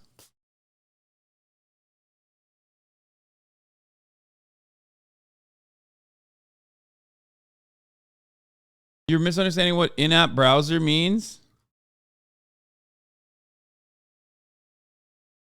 But isn't China the ultimate surveillance state? Don't they have social credit score and AI facial recognition tech that tracks citizens everywhere? I might be brainwashed by Joe Rogan, so please educate me. What you just described, what you just said, every in-app browser does this, but what you also just described is what America is doing currently as well. The Chinese social credit system has been exaggerated dramatically in America, especially by those who are like, especially by like Joe Rogan and the like. But America is currently using AI facial recognition tech, and America is currently utilizing and has been utilizing for a much longer time than even fucking China, a credit system. It's just called your credit score. So all that sort of stuff exists both in China and also in the United States of America as well. I'm just brainwashed? No, I mean, it's okay. Everyone's brainwashed. This doesn't mean it's good, by the way. It's not. I don't like the credit system. I don't like the social credit system, and I don't like the fucking credit system in the United States of America. Okay? I think AI facial recognition technology is terrifying. Do not misunderstand me. These are all bad things. So it's not good when China's doing. Just because I fucking dick ride Xi Jinping when he builds fast trains and shit doesn't change that reality that like China as a state is doing, global hegemonic superpower shit, and global hegemonic superpower shit is oftentimes unacceptable. It might be marginally less invasive than like the American structure or anything like that, but ultimately it doesn't matter. If we're talking about like China's like debtor economy, if we're talking about like China's One Belt One Road initiative, or the way that they deal with like African nations and whatnot, it might be marginally better than the Western world in some respects. But as far as like domestic surveillance goes, China is even more aggressive than the United States of America.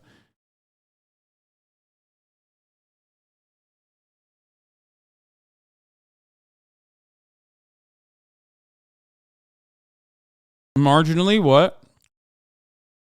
China's foreign policy is dramatically better than the United States of America. That is objectively a fact. Now, that all might change as they become the official superpower, okay? That might change down the line when they become the official superpower, okay? But as it stands currently, it is infinitely better. That's not a hot take. That's not a hot take. That's not a hot take. And also, on top of that, literally, there is a reason why African nations would rather fucking work with Chinese loans than the IMF. That's not a hot take. That's not even my take. Fucking even Foreign Policy magazine says this, like openly admits it. It's only a hot take because China bad. And China is bad.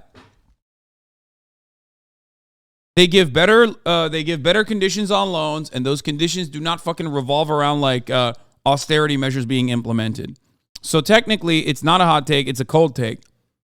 But as far as like China's domestic surveillance on its own citizens, it's awful. It's fucking truly awful. It's very authoritarian. It's not good. Information control is pretty bad. You can't really be a dissident, in the same way that like I can be a fucking asshole in America. China isn't bad. You're a Ameribrain dipshit. What? How do the deal with African nations? Please tell us how it's bad. The wild China fear mongering is wild. Okay. This is really odd to get mad at me over because I think I'm pretty, I'm pretty open-minded, and oftentimes will say things that either jokingly or not even jokingly that are openly in support of multipolarity, openly in support of the Chinese government. So you know, when I talk about Chinese foreign policy being significantly better than American foreign policy, significantly less devastating than American foreign policy, and you're upset because, like, what, I didn't glaze Topji hard enough? What is this? Here comes the shut up tanky shit? No, I'm not even saying that. What tanks, dumbass? What tanks? The notion that, like, you're a tanky because you support the Chinese state is so fucking stupid. Like, China has never done anything that is like resembling fucking, you know, sending tanks into Hungary. Okay. Like, it's so stupid. Shut up.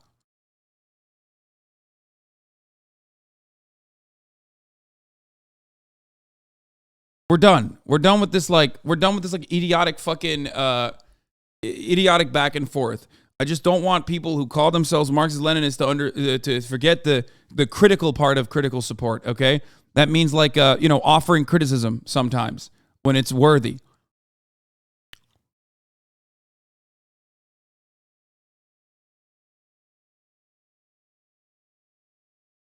Yeah, I wonder how the Maoist guerrilla fighters in the Philippines, Indonesia feel about China. Wait, what do you mean?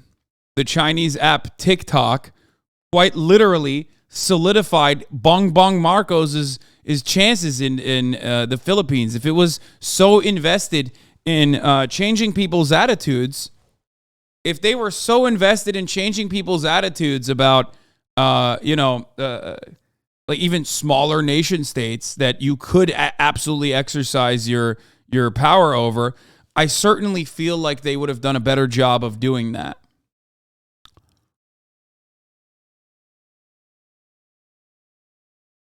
Bong Marcos, the U.S. ally, not a Chinese one? Yeah, that's my point. Take down the comments once we get past the base. Saying it's hyper-authoritarian because it shits on capitalist dissidents is moronic. Yeah, take down the comments once we get past basic dunks. Wait, what? Saying it's hyper-authoritarian because it shits on capitalist dissidents? The Chinese surveillance state is significant. The Chinese surveillance state exists in the same vein that the American surveillance state exists. This much we already talked about.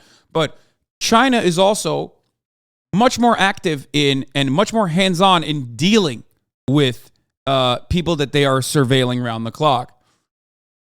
A person like myself cannot exist within the boundaries of China. If there was a person like myself who had like the exact opposite point of view, okay, and was like basically criticizing the Chinese government endlessly, okay, they could have done it from Hong Kong, but now they have to do it from America, basically. Point is, they can't do it to, you know, they can't talk as openly and do counter propaganda in the same vein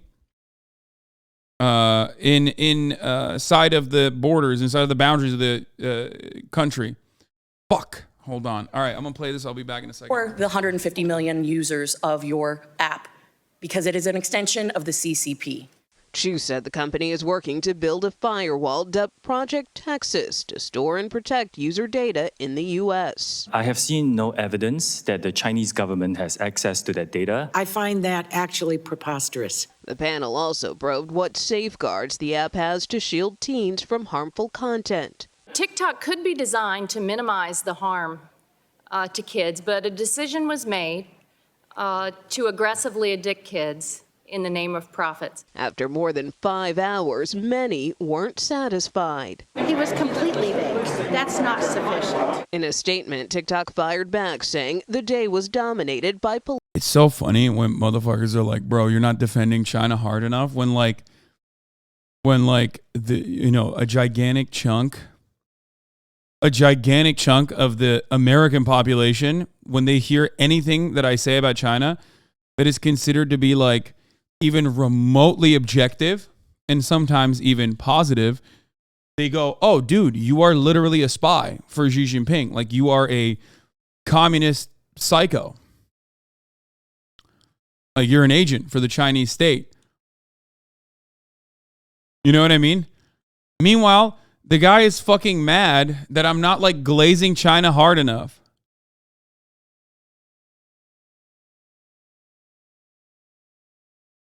That's insane. Like, that's crazy. No, I don't think it's okay. I will always tell you, I am like, I think America is too cocky and too confident because of how much power it holds. And that is precisely the reason why America has allowed the Western world to have like pretty much a hands-off approach and a libertarian attitude towards free speech. That's it. That's literally the only reason. There have been moments when the United States of America had no free speech, or free speech resembling what we have currently, during times of war, as a matter of fact.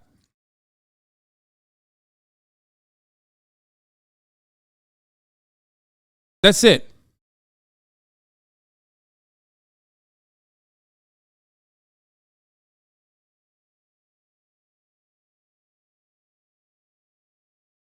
I just don't like the China bad phrasing, period. To be honest, like, read Red Star over the third world, and I think there would be, where would we be had China collapse like the USSR?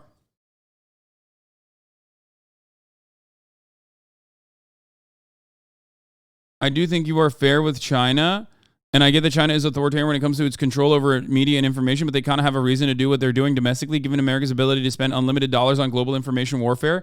Yes, that is the same reason why I routinely describe, Cuba and the way that Cuba operates as well. That is the correct take. No, I understand that is part of the reason. But as China becomes the global superpower that the United States is right now, especially through economic means rather than through direct warfare, okay, it could ease up on that free speech, but they don't seem to be interested in doing anything like that. Now, can Cuba do that? Fuck no. Like, Cuba is a tiny island nation. Like, no shot, right? It's inside of the ass cheeks of the largest imperialist superpower on the fucking planet that has been genuinely causing bloodshed and all-out war in many respects for a very long time. It's like Cuba can't ease on the reins for sure.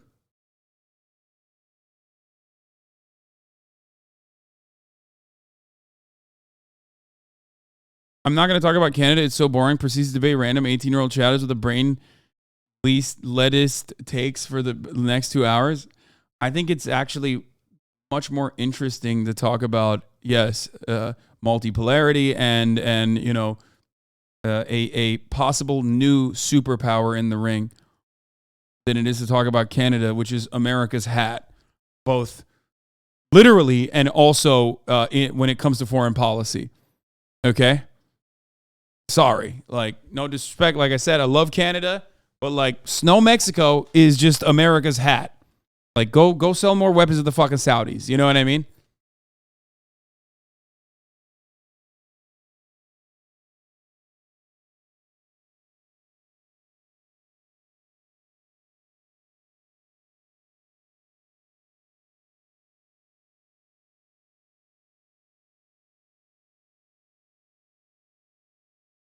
USA is Canada's diaper. I love that. Dude, it'd be so much funnier if we had like a Balkan style, if NA had like Balkan style shit talking, like USA, Canada diaper, actually, fuck you. You know what I mean? Your mother is sheepdog. Your mother is sheep, your father is dog. You build wall for southern border. Why no build wall for north? No more Americans coming into Canada. That kind of thing. Like Balkan posting, but for NA.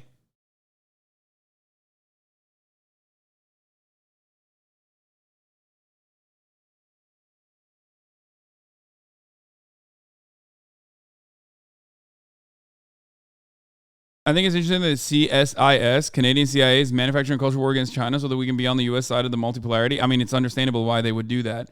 Okay? That does make sense. The tri-state area has a potential for Balkan posting? Yeah, okay. Political grandstanding. Hi everyone, it's Show here. Chu's testimony comes at a challenging time for the platform, which boasts more than 150 million American users and more than 1 billion worldwide. Its parent company, ByteDance, is under investigation by the Department of Justice for alleged spying, and the Biden administration has threatened to ban TikTok unless it divests, while Congress pledges more action. The chair of the committee says she plans to move quickly on legislation involving TikTok. In response to the CEO's testimony this morning, Chinese leaders announced that China has never, nor would it ever, ask any company for data or intelligence in foreign countries. Back to you, Tony. Yeah, lawmakers saying that's hard to believe. Nicole, thank you very much. We are joined now by Commissioner Brendan Carr. Yeah, Commissioner Brendan Carr, tell us on whether or not TikTok could be banned. All this dick riding G. I mean, I listen, when there's a dick that deserves to be rode, I'm gonna ride it, okay? I'm gonna fucking ride it harder than the top of the hour ad break hits you in the fucking face. Do you understand me? Because at the top of the hour, there is a 3-minute ad break, okay? If you no longer want to see those ads, as we continue and talk about the FC Commissioner Brendan Carr and whether or not TikTok could be banned, if you no longer want to see those ads, all you need to do is subscribe, which you can do for $5 or you can do for free with a Twitch Prime. You can also get gifted a sub if you're lucky. Use your gifted subs here if you would like. The man from the ether, thank you for the 5 gifted subs. I mean, there was like a million different fucking gifted subs that came earlier. So if you haven't gotten one, I don't know what to tell you. Steve A.O.K., thank you for the 5 gifted subs. Here's the 3-minute ad break now.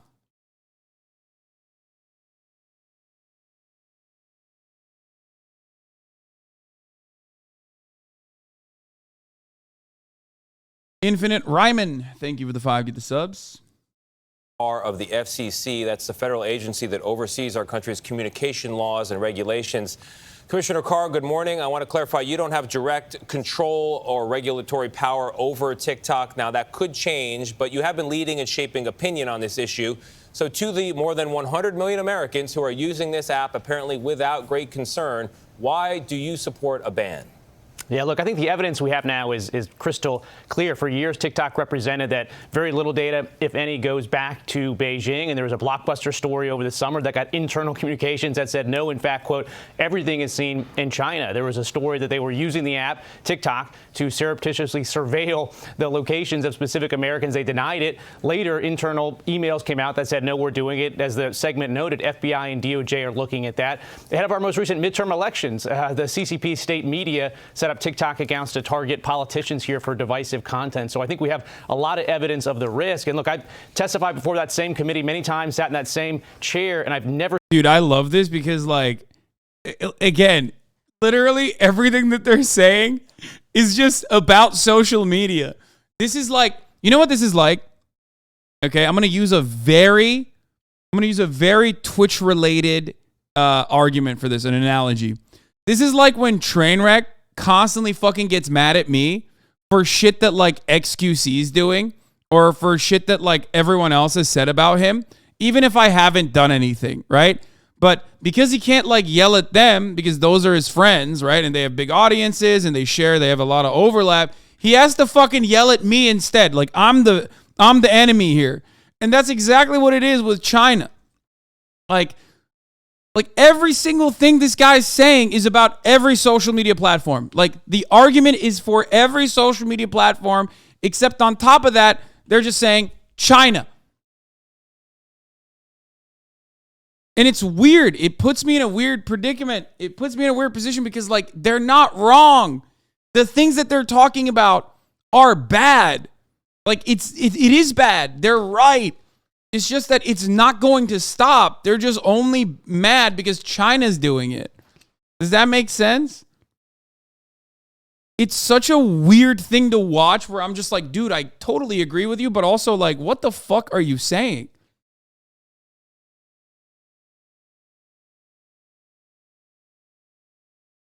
Yeah, Facebook knew their algorithms were fucking up the minds of adolescent children, causing them to be depressed and even on the even attempt to commit suicide, and have a fucking whistleblower bring it to light. I'd rather have China own the same thing. At least I'm helping fund a bullet train or some shit. No, they're not. That's not happening. No, I don't care. I don't care who owns it. I don't give a shit if China owns it. I don't give a shit if Argentina owns it, okay? I just do care about like the government regulating certain aspects of this though. Does that make sense?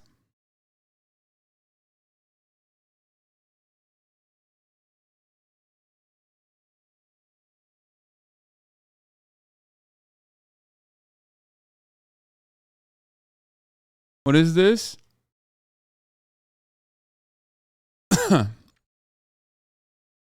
Oh, yeah. Republicans loving guns until a minority starts arming themselves in response to people calling it for their eradication and targeting them through legislation of violence. Funny how that happens. Oh, I love that.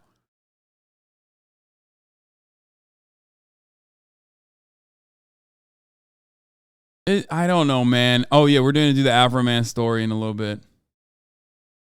It's just, it is fucking hilarious, dude. And ultimately, for a lot of young people, I think it basically comes down to I enjoy China. I enjoy TikTok. That's it. Never seen anything like that. Really, the day could not have gone any worse for TikTok. Do you think we'd be having this kind of conversation if TikTok were owned by, say, a Swedish company or a Finnish company like Angry Birds or Spotify, for example? Is it about it being Chinese that's really driving all this concern? He's going to say, look, we have a baseline level of concern with all applications. Here's a good, that's actually a very good question. Now, the reason why he can ask that question is not because he's like looking for biases in the situation. They both already are China bad. The reason why people can like basically get away with being like, yeah, no, I think it's an additional concern that China owns it. In any other situation, people be like, wait, what? Really? Like, that's fucking crazy. Not on this one, though, because everyone is already operating under the behest of, no, that's not a very rare U.S. media W. You don't understand. They already have manufactured the consent, which is precisely the reason why they can get away with literally openly stating it. Do you not get it? No one will fight back against you except for like some of the worst nerds on the planet that say it's xenophobia. Do you not get it? This community is one of the few communities where there's like a more neutral stance towards China, and that's why like a lot of people go, "Oh, dude, you're a fucking communist." You know what I mean? Whether they're based in Europe or Silicon Valley itself. We've had a lot of hearings in Congress about that, and there's work right now on sort of data privacy laws that would put some baseline protections in place for everybody. But what we're seeing is there's something exceptionally unique about TikTok, and one way we can see that is there's a sister app, Douyin, that's available in China. TikTok itself is not, and there they show educational material, museum exhibits, science experiments to kids. He's right. And here we get things like... He's right. He's fucking right. He's right. He is so right. This is 100% correct. But it also pertains to every single social media platform. Facebook, TikTok, YouTube, all of it. He is right. But it's every single fucking social media platform because the Chinese government heavily regulates it. Content that shows young girls eating disorder and self-harm. And so I think there's something very unique about it. That's why you see bipartisan support. FBI Director Chris Wray. Yeah, it's so unique. You famously have no eating disorder commentary on fucking any other platform. Come on, brother. Come the fuck on, brother. Jesus Christ, dude. Democrat Senator Mark Warner, chair of Senate Intel, saying that TikTok itself scares the dickens out of him.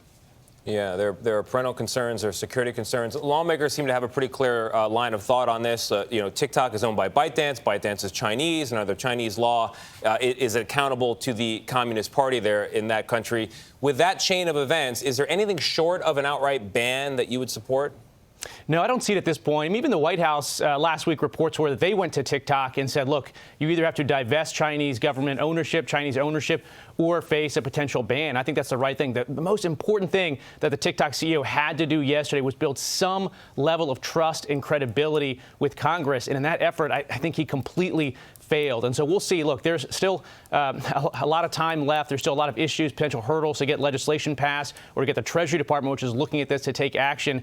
But really, the trust is just bottoming out for TikTok. And it doesn't look good. Look, there's 150 million Americans that are on this for sure. And so we got to make the case to them very clearly that there's a risk here. All right. That's so funny. Also, resources you step aside, Hasan.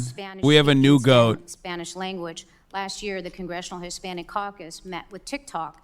This was one of the conversations and a source of the discussion was addressing Spanish language disinformation and misinformation. It remains an urgent priority for the Congressional Hispanic Caucus as Hispanics across the country increasingly turn to social media for vital information. We heard earlier in this hearing that there was, video, there was a TikTok post threatening the chair of the committee, and it took some 40 days to take it down. So I guess I'm a little concerned if your team doesn't have the resources and the capability to flag back, what kind of capability? XQCCP is what they're calling him. I love that. Spanish speakers. Is he defending TikTok? Is he defending? Dude, his love for booba on TikTok is causing him to defend China. That's awesome. I fucking love that, dude. And we are open to all everyone to come here and freely express their views. So it is our commitment to make sure that the safety of those users, regardless of the language, and of course, the Spanish language user base is super important to us. Okay, we need to make sure that we continue to invest in that. Okay, so you don't have an answer then. Okay, I will look forward in your coming back. We've heard a lot about the concerns about children who may be on TikTok. Mr. Chu, at what age do you think it would be appropriate for a young person to get on TikTok? We have 3 different experiences here in the United States. There is an experience for under 13s, which is highly restricted. I'm asking what you think would be the appropriate age to have a child get on TikTok.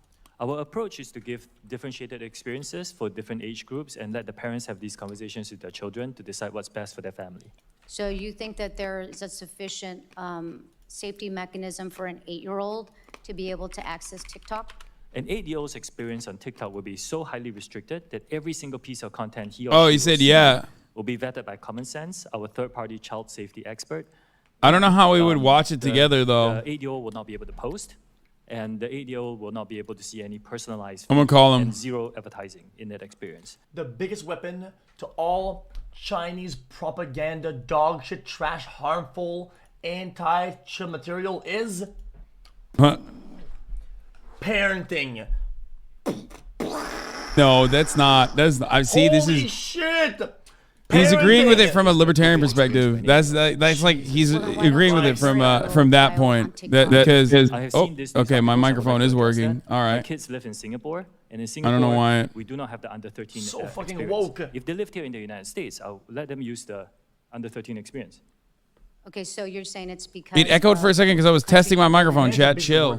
It's your job as a parent to find solutions, right? To when you're not there, when you're away, for the devices not to run fucking rampant and give it dog. If that means they cannot have the device, so fucking be it. Does that sound extreme? Yeah, there's other solutions, right? No, it's not because it's POC that he's getting cut off. It's your job. When you become a parent, you have your job as an engineer or whatever, right? Or a worker at whatever job. You now have a second job. You're not a parent, right? It's your job to find solutions tailored for your lifestyle, for your children not to be harmed by online social media behaviors and ongoings. It's if you cannot take this So wait, job what's your time, take on the situation? Wear a fucking condom, fuck, or just jerk off, pussy. I think that I don't have the perfect answers for this, which is like the worst thing to admit. I really don't know how to like enforce regulation, but I do believe some level of regulation is a necessity for all social media platforms. Yeah, I do. I think it's a very unpopular thing to admit. It's a very unpopular thing to say, and I don't know what it would look like on the policy front. But yeah, I think that there is very valid concerns, not for TikTok, but for all social media, because, moms and dads are never going to be able to. What about porn? Oh, fuck yeah, dude. What? What do you mean, what about porn? What, you think I was be like, no, porn galore? No. We don't know what will happen to this generation that has uninterrupted access to all matter of different fucking pornographic material on the internet. Yo, can you hear me? Why is my fucking Discord so dog shit, dude? Hold on. Can you hear me? Yeah, bro, this is my daily Hasan political update. Bro, I'm seeing you. You're saying family regulation or a family should fucking check in on their own children, which is that bad take or not? I think that's an understandable thing to say. I agree. I think that parents should do good parenting, but obviously you can't always expect that, which is why I think that I'm in a weird situation where I'm a super centrist on this matter, on the TikTok issue, because on the one hand, I think that they're like aggressively fucking attacking TikTok because it's Chinese, but like the problems that they're bringing up literally exist for all social media. Yeah. Let me ask you a question. This will sound fucking brain dead, but I'm gonna go ahead and do it anyway. If you go on most devices in the US, right, even households that have that sort of dynamic, and you would go to a computer that's accessible by anybody and type Pornhub and you enter. Do you think that actually goes through and you can see all the images? Is it gonna pop up? Well, I think yes, right? I think I think this stuff is I think anything's accessible, but there are solutions against them. Right? And I think that falls into the hands of the parents. Right? Bro. Yeah, I think parents should do better at controlling what their children definitely look at, but when you're writing policy, you can't really factor that in. You can't really factor individual responsibility into policy provisions because, I mean, that's a very American way to look at situations, but like no matter what happens, like seatbelt laws, for example, right? Like you can just say everyone should wear a seatbelt, and it's up to you as an individual to wear a seatbelt, right? Like, if you don't wear a seatbelt, well, you fucked up. But the reason why we have laws around it is because a lot of people don't actually do that. So you have to factor in for the stupidest person possible, just like you have to factor in for the stupidest parents possible when you're regulating this kind of content. And I actually don't know what the best practices are either. I do know what it is. This makes things very difficult for monetizing and other things, but the extreme solution is having something like YouTube for Kids. YouTube for Kids is heavily moderated, very curated, and content's very pure, I think, for children, right? And if you would have the same type of vibe with TikTok, then it would be hard to break out of the circle when you're entering that. I'm pretty sure, guys, YouTube for Kids is fantastic for kids. That's really good. And that happened because there was a massive problem on YouTube, right? Like there was a massive problem on YouTube with respect to like what kind of stuff was like being shown to children from like ElsaGate or whatever, right? Like or FrozenGate. I think that that is actually understandable to implement for every single platform, whether it be Facebook, whether it be YouTube. There's also another component here, though. I agree with you. I think that's a good way to do it. That's like, and if companies don't do it, the government should step in and be like, no, you have to do it. You know what I mean? I don't give a fuck what the law says, or I don't give a fuck what the Constitution says. Like, you have to do it. I think that would be. The problem is, though, is that usually that's when you have a full-fledged product already, right? And then you're refining your product. The problem is that apps are growing so fast, so quickly, right? That by the time that it would be time to implement those things and apply those laws, I feel like the damage has already been done, right? So now I get it. Like TikTok is kind of big now, so I guess it's kind of time. But these are things that are like difficult to implement overall. But what do you think? Okay. Do you think he's hearing it? The guy's being disingenuous. The guy who answers the questions, or what? I mean, he's a CEO, so of course he's being like a little disingenuous. But there's a lot of truth to what he's stating when he says our practices are no different than any other social media company. Real. Like that part is like 100% true. If anything, they might even be a little bit better than other social media companies because they, from what I understand, TikTok doesn't sell data to data brokers in the same way that like other corporate entities do in America. The entire issue here is literally TikTok is too successful and it's not ours. Okay. it belongs to the Chinese, and that's terrifying. That's basically what they're saying over and over again, because every single argument that they launch towards TikTok with respect to regulation, content moderation, right? Every single argument that they launch towards like data privacy, data security, every single one of those arguments is actually the exact same argument you can launch towards Mark Zuckerberg, that you can launch towards even Amazon, you can launch towards Elon Musk. So what all these answers start with like industry standards, right? Because if you're gonna cut them off from doing a certain practice, then you have to cut them off. You have to cut off everybody, right? Because the practice is bad, not the company. Because I do agree though that a lot of things that are happening on TikTok happened on Vine, happened on other platforms. It happened on MySpace. It even happened on like fucking MySpace. People were like killing themselves and shit, like those challenges and shit. Challenge. Yeah. Tide Pod was from Vine. Yeah, so it's like, I mean, well, TikTok is technically just a Vine reskin anyway. It was Vine and then Musical.ly, and then TikTok bought Musical.ly and blew it the fuck up because it like blew the doors off the algo and basically let shit fly no matter what, right? So ultimately, I think, and this is what other people are speculating on as well, the reason why they're doing this is because, like, you know how Meta, Facebook tried to do like Instagram Reels and it fucking failed? And YouTube is now doing shorts, right? Yeah. Yeah. And YouTube Shorts has been pretty successful so far, from what I understand. They're doing good, but they're not brute forcing enough. The problem with YouTube is that they're so defensive of their main product, their YouTube content. Yeah, product. the VODs. Yeah, the VODs. Yeah. The VOD that they can never integrate a new product. But actually they never brute force it in. They're just like, as like, there's an option, guys. You can click this if you want to. Like, it's not. They have to try like really hard, because shorts can be good, I think, but it's bad. Yeah, I think what's going on here is that they're trying to literally brute force TikTok and sell it to an American company. I mean, they're very openly stating it. They're saying ByteDance has to divest, like, because ByteDance has to divest, so there's no Chinese involvement whatsoever, even though like TikTok has foreign investment in it as well, obviously foreign control in it, and it's actually an American, like it's a Western focused application. TikTok exists in China. It's just not called TikTok. It's called Douyin, and it's an entirely different product with respect to like how the information is controlled on there, right? Oh, really? Yeah. So the Chinese TikTok is called Douyin. It's also owned by ByteDance. And That's it's smart then. And on that they have insane levels of control. Like children see like museum videos and shit. You know what I mean? You're not allowed to. They literally give you like educational material. It's not the same as TikTok at all.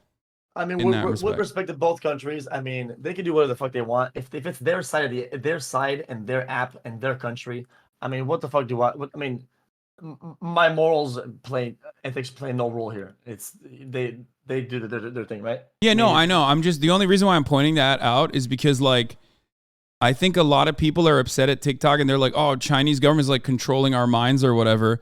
But like they just gave a marketable product. That's it. They made a very marketable product that is like demonstrably successful, and now they're mad because it's owned by not Silicon Valley, but instead owned by fucking a Chinese company. Okay, so do you think that TikTok is now like fully like Taco Bell'd into the US pretty much, or do you think it's still like kind of like still pretty Chinese type shit? No, it's never been Chinese. TikTok has always been. That's why I said like Douyin is Chinese.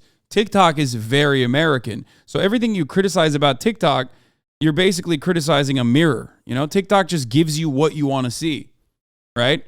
Like in your case, you want to see booba. All of your likes are booba, so TikTok shows you booba. You know what I mean? That's it. Yeah.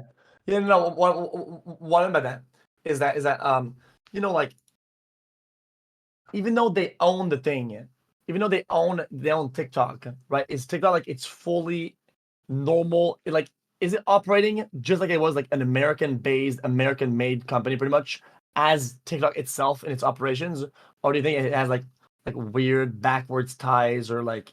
No, there's still a tie to the Chinese government. Yeah, I think any kind of like statement that basically diminishes China's involvement is silly. That's silly. I think that's a lie. Like it definitely still, like, the Chinese government has basically infinite levels of control over every Chinese corporation and all of its subsidiaries. So you could literally do that. You could make that argument for everything, all the way to like League of Legends. You know what I mean? So let's say some big thing happen. I'm not trying to be a fear monger, okay, but let's say some immense thing happens overnight. Some crazy news pops in, and then China would possibly decide to ask to just fucking backdoor data leak the whole wazoo, like instantly, right? I mean, they could, right? What do you mean? Oh, they'd like get all of the information through backdoor measures if they want to? Yeah. It just says, yo, open the back door to the fucking data, and just we need all of it. And they could just suck all like the US, US based, US sourced user data. Yeah. Oh, 100%. Yes. I'm pretty sure they could do that. Now, here's the funny and interesting part about that, though. I mean, here's the interesting part about that, though. Okay. The American government also has that access to every single application, and they use it regularly, except for TikTok. I think that unless the Chinese government says, yeah, no, you can take all this information as well, we don't give a shit. I don't know if the Chinese government or like ByteDance is given backdoor access to like the FBI, NSA, CIA. But I mean, they can just look at that through your ISPs anyway. But the United States of American government already does this all the time for every single application. Now, here's the other side of it, too. We have data brokers. Data brokers already are doing that for every single application as well. So there's also the private side of this. So when people say, oh, man, TikTok is like stealing your information, the Chinese government doesn't need TikTok to steal your information. Yeah, the Chinese government could just pay for your information through a data broker if they wanted to get it. So there's no way to stop that, really. So what I'm getting from this is that there isn't much more information than what is already sold by data brokers that would be important or crazy that somebody else would have. Like, if they want to have it, if you want to have most of the info, or info that matters, they can have it through data brokers. Like, I think the back door to the thing wouldn't give them a big up on that. Yeah, I mean, I think there's additional information like that is hyper targeted and hyper specific to individual users that you could have when you have backdoor access into the application because it's your application, certainly. But I think ultimately, what the fuck are you clicking on right now? My Lord, dude. What the fuck was that? It's Ramadan, bro. What is this? This is haram. Jesus. Bro. Okay. Think about the Muslim juicers, bro. They're fucking fasting. Bro, my bad, man. My bad. Chat, guys. Sorry about that, man. Okay, then. What about bro? What about Valorant? Doesn't Tencent own Riot Games? Riot Game Valorant? Riot Vanguard on my computer. Yeah. Vanguard is in the absolute core of my computer. Sucking my juice, and it's linked directly to fucking China, yo. Yeah. I mean, yeah. Exactly. That's why I said League of Legends. Yeah. Bro, yeah. I'm pretty sure, like. The difference is Congresspersons' children are watching TikTok nonstop. 200 million Americans is the number that they fucking mentioned. Not every single person's, children are playing Valorante child game. That's the main difference. It's more about like what you point the finger at, what you point the finger of it, like what you pay attention to. You know what I mean? That's it. That's what people are upset about because TikTok is like so massive. You know what I mean? You can make that argument about Discord. You can make that argument about like so many companies that are owned by Chinese conglomerates. Yeah, I mean. Yeah, it's kind of difficult because I feel like the point is to create the most competitive, best product they can. I think a lot of documentaries that I've watched or like pseudoscience or scientists or whatever, they all study data from all these social networks and they're like, well, this is made to be as addictive as possible. Well, I do agree. I do agree that it being addictive is a byproduct, right, of making the people want to use the app, making it competitive, making it a better product. If somebody uses your app a lot. The product is good. It's addicting. Yes, I get it. I get everybody work with like a fucking like psychologists and fucking like lead people. That I get that, but everybody is. It's a competitive market. Everybody is fighting for people's attention, and it's a hyper-competitive market, right? If you want to make a better product, and that's just it. And when you can't make a better product, when you've tried and you can't make a better product, and like your innovation is like fucking VR or whatever, like Meta was doing, which was dog shit, right? Then what do? You tell the people that you've paid in Congress, the politicians that you've paid to fucking bully TikTok. Because it's a Chinese company and a lot of people hate China. Americans are like terrified of China. You can get away with like that kind of messaging too, and then force them to sell it to an American, American wealthy guy. So that's they're basically using China to rent seek or they're basically using the government, Congress, to rent seek and forcibly acquire TikTok. So TikTok's counter, on the other hand, is we'll just sell, like we won't divest, but all of your data will be inside of a Texas facility, and it'll be owned by Oracle, an American company. That seems fair enough to me as a solution. It seems pretty dank. Well, if the actual concern was privacy, if the actual concern was like literal privacy of American citizens, then that would be the perfect solution, right? Yeah, it makes sense. Yeah, it makes sense. All right. Yeah. So, is there small question? Yeah, not on discussion. Is there anything that ever comes out of, because these things happen all the time, right? These like hearings or whatever that are really stupid. Is there anything good that ever comes from this? Is there anything at all that ever gets produced or progressed through with this dog shit? Is there any what at all that gets produced through this dog shit? Is there any progress to this interaction of CEOs and Congress people through their questioning and answers? Is there anything good that happens from these discussions? I think in a lot of instances, this stuff is just it's just nothing. It's just posturing. It's a little bit of content. Usually these deals are cut and people have their own perspectives on the matter before they actually engage in this theater. But it is theater ultimately. It is theater, yeah. I mean, it's kind of mind-boggling to see these guys talk, and these guys are like the leaders. I mean, these guys, these Congress people, they lead. They just control the game, like the game meaning everybody in the United States, right? These people that are on this stage.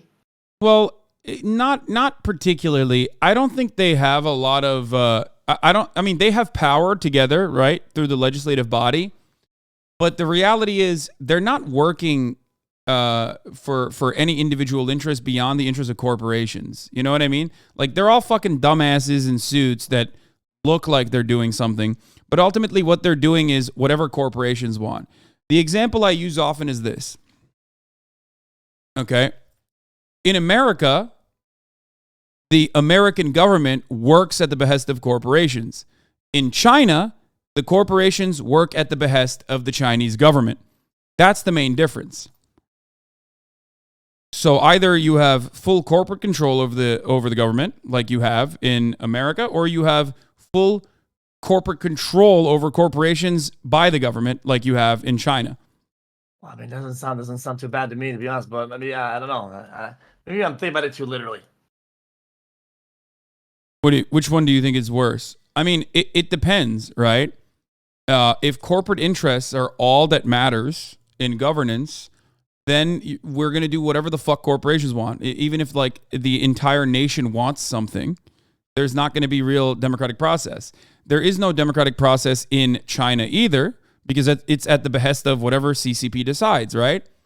So if the CCP decides, you've sold spoiled milk to thousands of children, we are now going to execute you for corruption, okay, and for bribing an official, then China gets to do that, right? That would never happen in America. Yeah, whoa.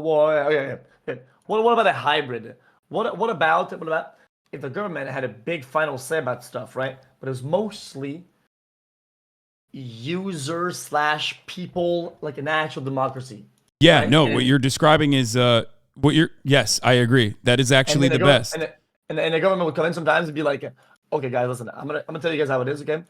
Well, on this decision, you guys all said you want this. You're all pretty fucking stupid. We're not doing this, right?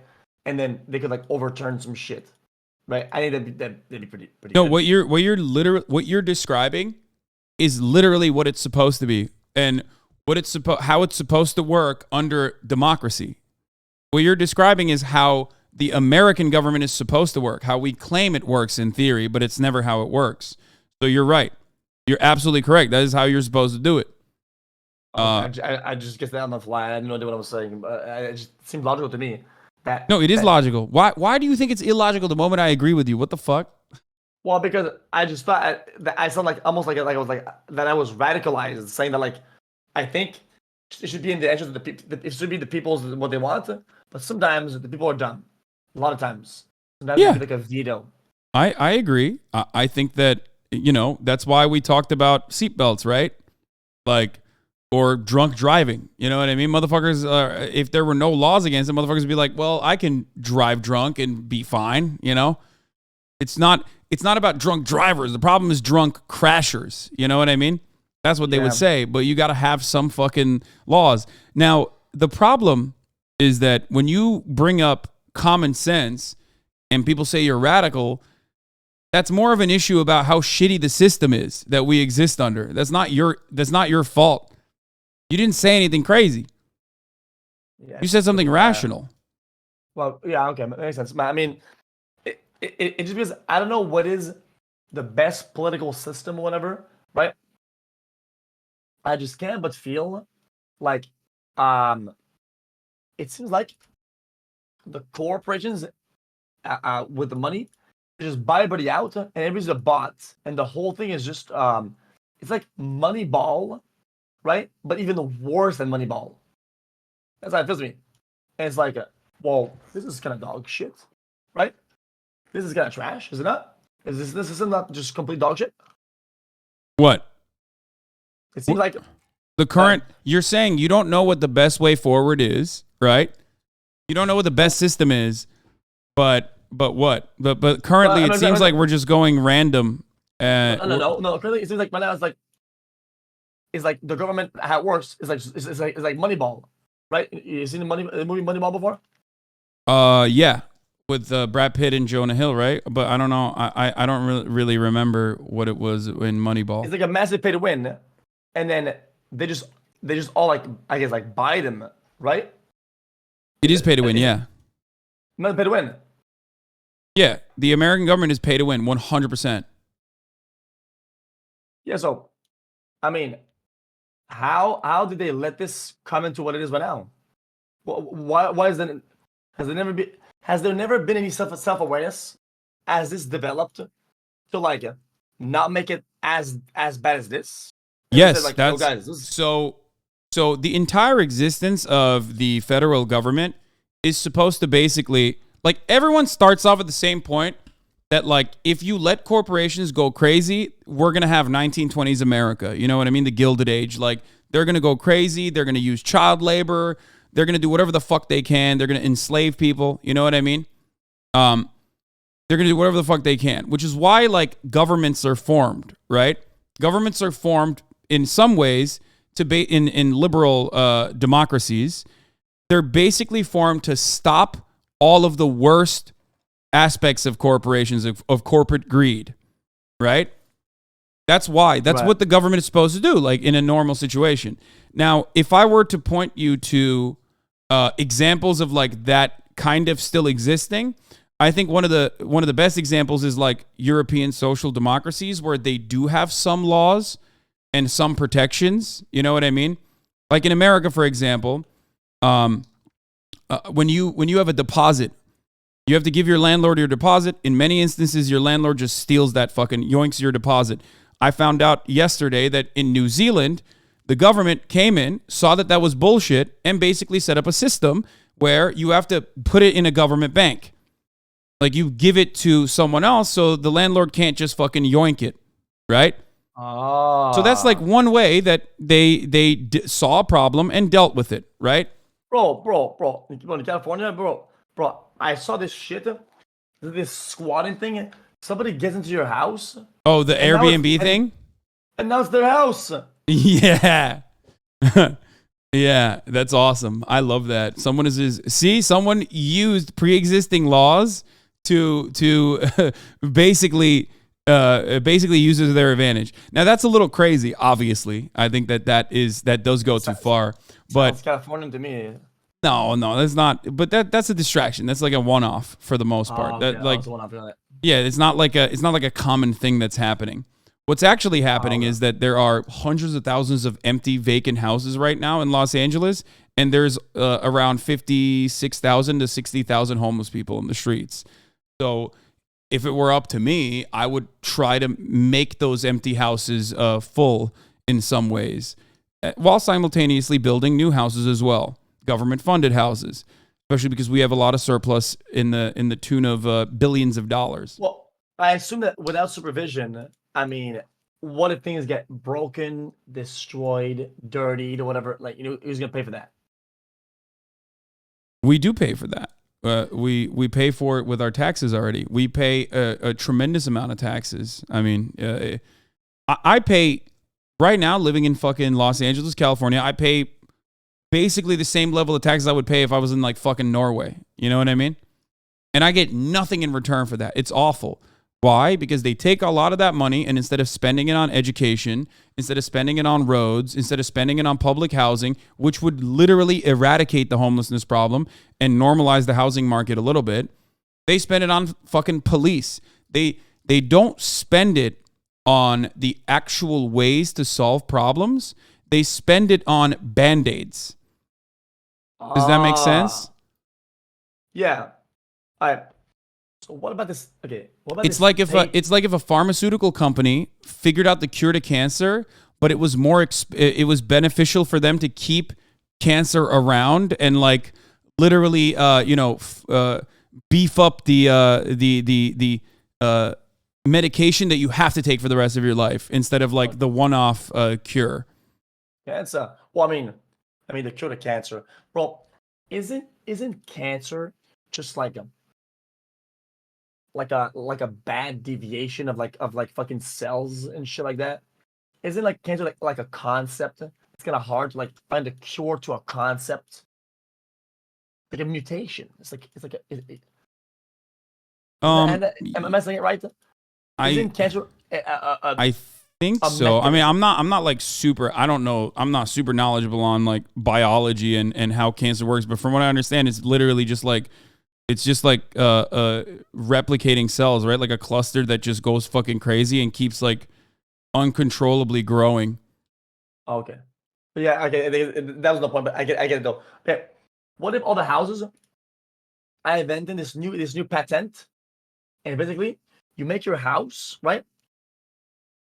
Like all the walls, everything has like a layer, right? Of disposable something on it. And then it's like you can't dirty it or break it because it's like there's like a layer of garbage, like a layer in it, right? And if people want to fucking, if homeless want people they want to live in my house that's like vacant, yo, fuck it, squat in, bro. I don't give a fuck, right? Yeah, people do that actually, and then police like rip them forcibly from those homes. This happened in Oakland where a bunch of pregnant mothers got together who were homeless and like squatted in an empty house, and then they've literally fucking rolled tanks through to like forcibly remove them from the house. Because ultimately it's the same principle, right? Housing is obviously a right. Like when you think about it, you need shelter to survive. Animals literally look for fucking caves to make sure that they can like, survive the elements, right? When it rains or whatever the fuck. It's such an understandable position. Like it's a right. But in the United States of America, housing is seen as a vehicle to, it's seen as an asset. It's seen as a vehicle to make money instead of a right. So, and it's severely protected because originally in its inception, they wanted every American to be able to have a house, like the white picket fence. That was the dream, right? Well, right. So basically they set up a lot of measures to protect you, to help you buy a house and to basically protect you having a house. And then capitalism happened, where people were like, oh shit, we can use these protective measures to literally make more money off of just sitting on these fucking houses. And renting it out to other people. Yeah, I'll be honest with you. It's kind of hard for me to find a solution to that. I mean, there are places, right? Like Red Vienna is a great example of this. I can show you a short documentary that you can watch. Austria found a solution to the homelessness problem. Vienna is a very dense city, and 65% of the housing in Vienna is owned by the government. It's like public housing. Okay. But what yeah. What if you had a big building, right? Full of places to sleep. And it was all for the homeless, run by the homeless, right? And instead of paying some people, instead of paying employees to like wash or whatever, right? Well, they paid their own homeless, right? For them to stay, and then they maintain the whole place, right? Wouldn't that be kind of dank though? Like they get to live there, and then wait, that's not slavery. No, what you're describing is, well, they wouldn't be homeless anymore because what you're describing is actually what a lot of places, some form of what a lot of places actually implement. It's called a housing first policy. Okay, because the number one thing that you need to do in order to eviscerate homelessness, like not as a preventative measure, but as a solution, right, to homelessness, the first thing you need to do is give them shelter. So what you're describing is basically cooperatively owned housing projects, or like a commune. You know what I mean? Yeah. So your idea is actually not all that crazy, especially because you start off by giving them a home, and then after that, the healing can take place. Like, because there's a lot of issues with homeless people. There's a lot of issues with homeless people that, for example, have like drug issues, like they're severely addicted, depending on like how many years they've been homeless, or like have mental illness problems and shit like that. You know what I mean? They have a lot of trauma. So then you can start working with like social workers to implement measures to ensure that they can like become productive members of society again. Interesting. Okay, yeah, that makes sense. Yeah, because I just thought, what if they live there, right? Live in a spot, right? They buy, and it's like okay, well, you get to live here every day. If you spend 4 hours a day, like either cleaning stuff, doing the dishes, or making people's beds, or like passing the broom or whatever, right? And the rest of the day, you can do whatever you want. And then boom, and then the whole building will be like maintained on its own. Boom, boom, boom. No. Yeah, I mean, you're saying that like homeless people should be given conditional housing on the conditions that they like clean up their own mess if they have a mess. Is that what you're saying? Yeah, it'd be kind of chill. I mean, I think that there are obviously issues with that. I think because some people are not going to be able to do that. There's a lot of disabled homeless people. You know what I mean? Like it just depends on who has the means to be able to do that. I think that isn't the worst idea, but depending on like their level of mental illness, Give me the best idea possible then, and then we'll move on. I think the best idea is that we set up programs with a fuckload of social workers, which means so many well-paid jobs. We pay social workers better too, obviously, and then we implement a system where we either tax vacant homes out of existence or decommodify housing in some other ways, right? Make it like as difficult as possible to be a fucking landlord so that people aren't just sitting on empty properties with the hopes that like the property value accumulates, right? With the property value appreciates, so they can like sell it 10 years down the line and spruce it up a little bit and have workers have well-funded, well-paid employees go into these communes that you're describing to both manage the commune simultaneously, and also, offer a lot of mental health services and things like that, vocational training services and things like that as well, all to reintegrate homeless people back into society, no matter how long they've been homeless and no matter how traumatized they've been. Makes sense. Yeah. All right. Yeah. All right. Well, that makes a lot of sense. But again, just like with healthcare, right? In America, healthcare is like super fucked. You know that. There are working examples of this, but you will never see it in American news. American media never talks about it in positive ways. You notice that? I mean, why would they? Until it's good. I mean, why say it's good? Unless people are No, I'm saying like there are working examples of other countries implementing socialized healthcare, right? Like, like what? There are other countries that have socialized healthcare that like works. You know what I mean?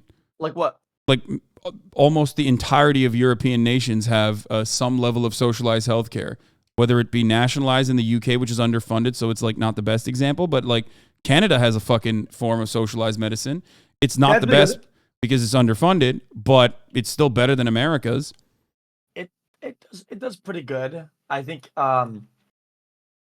there's a lot of missing staff, and then it's underfunded. Yeah, it's underfunded because they do that deliberately. They do that deliberately. They underfund it. The right wing, the right wingers in the government underfund it so that it's like shitty, so that they can make a justification for privatizing it further, so it looks like America's healthcare system. Oh. Because then people can make money. Yeah, you have to put a bunch of laws behind that because I feel like most people are like doctors, and it's a no-brainer if you're gonna go private or something to do some fucking private shit and fucking bank up. I mean, bruh, if I got a medical degree, the United States fucked me dry for like 10 years, full of student debt and dog shit. And I went right out of college and I said, "Yo, dude, either you do 65K, work in this beat down dog shit, poorly lit at a hospital where you have to take a bus and a fucking subway to get there, or take the Mercedes to the fucking clinic and make my lips look big." Bro, fuck it, bro. I know what I'm doing. Like shit. Like, I mean, can you really blame them? I mean, yeah, rich people want healthcare to remain privatized because they can pay for it, but it still fucks them over too. In the is that what you're talking about? I think I misunderstood what you were saying. Well, I mean, it's all like very privatized and shit like that, right? In Canada, it's all like public shit, right? If a problem, right? If you have a problem with your knee, you can just go to the hospital and it's going to be paid for. It's free, right? Yeah. It'll take a long time, but it'll get there. But afterwards, what you can do, you go private, right? Mm-hmm. Well, I mean, the salaries for the doctors over there and whatnot are probably way higher. They probably make way more bank at private, right? Because it's pay to win. Yeah. From what I understand, you have to factor in like the social safety nets that countries have, because like, yes, they do make less money. Doctors make less money in other countries than they do in the United States of America, for sure. Because they also like people make less money in general in other countries than they do in the United States of America, because the United States of America has no safety nets that you factor in when you're looking at the quality of life, right? But ultimately, one of the major issues, and this is something I talk about regularly, is education. Medical school is insanely expensive, so you're taking on a fuckload of debt. So you can't justify doctors taking on almost a fucking $1 million of debt and then turn around and be like, yeah, now you have to work for less money than you would in a public facility. You can't justify that, which is why you have to make healthcare education, you have to make medical school and nursing also free, as it is the case in pretty much every other fucking country that we're talking about. Yeah, that makes sense. Yeah. Yeah, education, Yeah, education has to also be free as well. Yeah, I think USA is fucking trolling with the whole education thing. Yeah. Well, there was a 10-year study that just came out, or there was a study that was like talked about in 2013 about America's healthcare outcomes. This is actually very relevant. and it showed that our life expectancy has actually gone down. It's like 72 now, I think. America's life expectancy has gone down in comparison to every other comparable rich country, every other OECD nation. Yeah. And we pay the most for healthcare out of pocket. Our out of pocket cost for healthcare, like overall cost for healthcare, is literally like 10x other countries. Jesus, that's actually fucking cooked. Yeah, listen, I didn't want to bring. I'm not even bringing Train up in this. Okay, I wish that people that were rich, right, when it's just like things to donate to or whatever, I wish people remembered where it all begun. Cool, yo, and they donate for like scholarships or grants to people that care. Look, you guys say says you, bro. I never tell you guys about this, okay? Because I don't like talking about numbers and how I do. Bro, I donate to certain schools for people that have the grades that are motivated to go to school that cannot afford it and come from places that are difficult to have access to be able to get the money that they need to get to these schools and educate, motherfucker. It's important, man. It's important because I was at a school, okay, and I remember what it was like. See, people that couldn't afford it, and that sucked. That sucked. I didn't like that, and that resonated. I'm not trying to be like I just thought virtue single Andy is that resonated a lot with me, and I feel like it's so little to help, and it does so much. And all it takes for one or two guys that you hit with one of these like grants, and whenever they start balling out and make a lot of money, what do you think these guys are gonna do? Yo, when I was at my lowest and I had nothing, some motherfucker gave me money for me to go to school. I'll do the same thing, and then boom.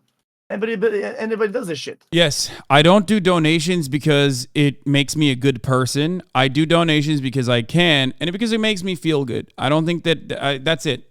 And I know that like it will help other people because I have the capability of doing it, and because I know it helps other people. That's it. That is true. Charity is a band-aid. The systems are broken. If our system was functional, then there would be no need for charity. You could still do it if you wanted to, but there would be no need for it if our system wasn't fundamentally broken. Also, I understand why dude, if Congress saw your fucking TikTok tabs, bro, they would literally lose their minds. They would be like, okay, this is what's happening to our nation's youth. Okay? Canadians are coming in and eviscerating the minds of the American children with this TikTok addiction. Bro, yeah, of course. This is a weapon. Bro, I'm merely a merchandiser. I get clients come in the chat. They want brain rot. I deliver. The app allows me to do it. I just sell garbage because people are buying in tons of it. Bro, you know how people say like, oh, you don't need that much RAM, lol, for fucking React Andy shit? You need it, motherfucker. Look at this. You need a fucking, you need a 4090. You need like NASA level fucking computing systems to be able to have a Google Chrome that can have that many fucking tabs open, dude. Holy shit. Yeah, he's real shit. Also, watch this with me. I'll link it in chat. Click on this at the same time like the video. Click on this. I sent you two videos that are funny. Okay. You watch that. What is this? Oh, I've seen them. I know what this is. Okay. Because democracy basically means... Thanks for talking to me. If I have a question, I'll give you a call, all right? Okay, yeah, all right. Well, watch the two videos that I showed you. One is about drunk driving. It's funny. It's a TikTok. And then the other one is a very short documentary about Red Vienna. Okay, I'm click both. All right, peace. Happy time. Take care, man. That was another wonderful, productive conversation with XQCal. XQCCP. Here, I'll show you guys the fucking people in the 80s react to new laws against drunk driving as well. Meanwhile, what you should be reacting to is the top of the hour ad break, of course, which comes at the top of the hour. You don't actually have to see the ad break, though. Fear not. You can subscribe for $5 or for free with the Twitch Prime, or by connecting your Amazon Prime account to your Twitch account, or by getting gifted a sub if you're lucky, and that will be another way that you can avoid the ads at the top of the motherfucking hour. Okay, here's a 3-minute ad break now, though.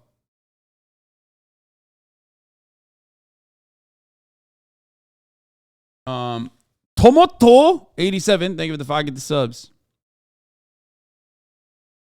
Y'all were like Marx and XQC out there. Well done. Yeah. XQ. Yeah. He's Felix Yengels.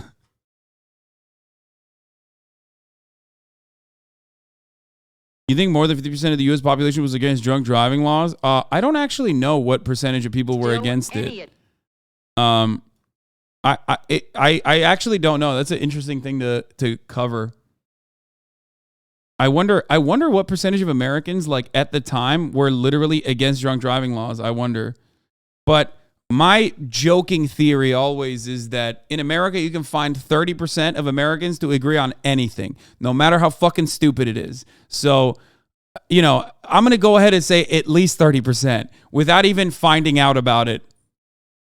Attempt to restrict drinking and driving here is viewed by some as downright undemocratic. It's kind of getting common this when a fella can't put in a hard day's work, put in 11, 12 hours a day, and then get in your truck and at least drink 1 or 2 beers.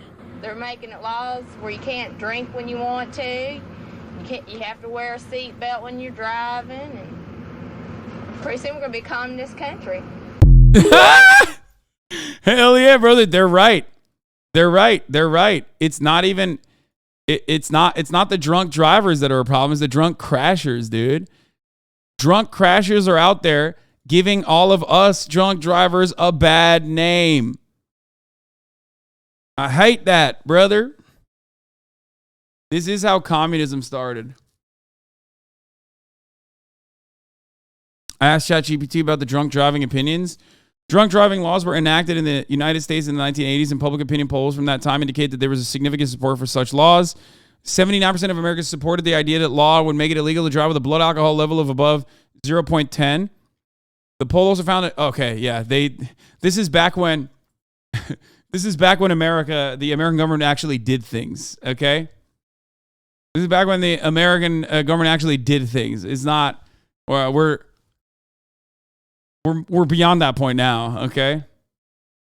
Wait, Andrew Schulz on Joe Rogan, warning Schulz went woke?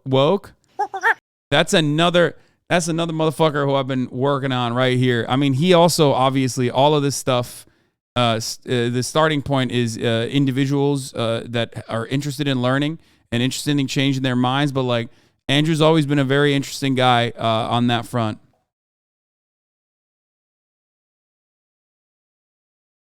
Bro is literally just making shit up. This means nothing. Wait, really? Canadian politics, French protesters doing a Sanji kick on cops. I already watched the Jordan Klepper shit. AIs don't know statistics. Oh, I thought they like pulled it from. I thought they pull it from like actual information on the internet.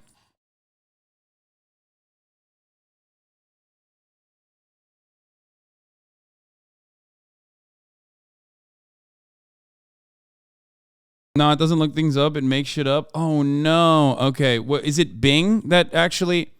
Is it Bing that actually fucking shows it? Here, I'll show you XQC's video. Because democracy basically means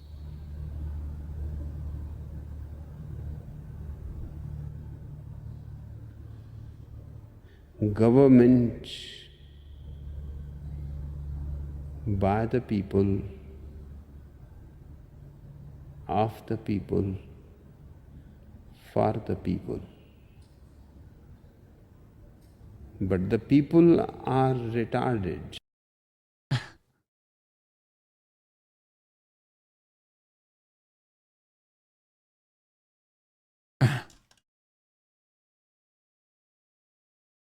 We both enjoy Osho quotes. In this clip features Osho, an individual spiritual teacher that was born as Rajneesh Chandra Mohan. Despite the controversy surrounding Osho and his communes, his teachings continue to inspire many people around the world. Yeah, he's a...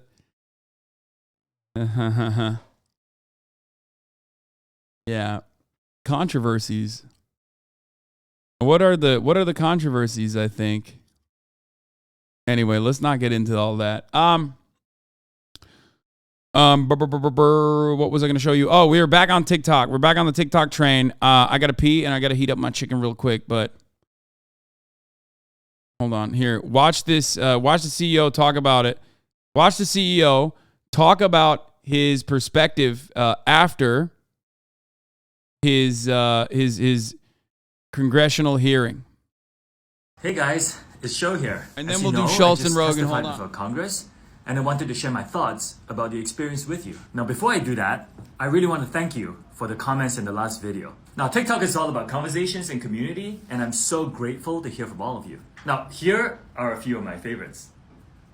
Now, that is what it's all about. A lot was said at the hearing, but I hope you heard the message, the important message, that it is our responsibility to protect more than 150 million Americans who love and use our platform. Now, this is why I'm making the following commitments to you. Number one, we will continue to keep safety, especially for teenagers, a top priority. Second, we will continue to protect your data from unauthorized foreign access. Now, in the US, American data will be stored on American soil by an American company overseen by American personnel. Third, we will ensure that TikTok remains a platform for free expression and that it cannot be manipulated by any government. And fourth, we will be transparent and give access to third-party independent monitors to keep us accountable for our commitments.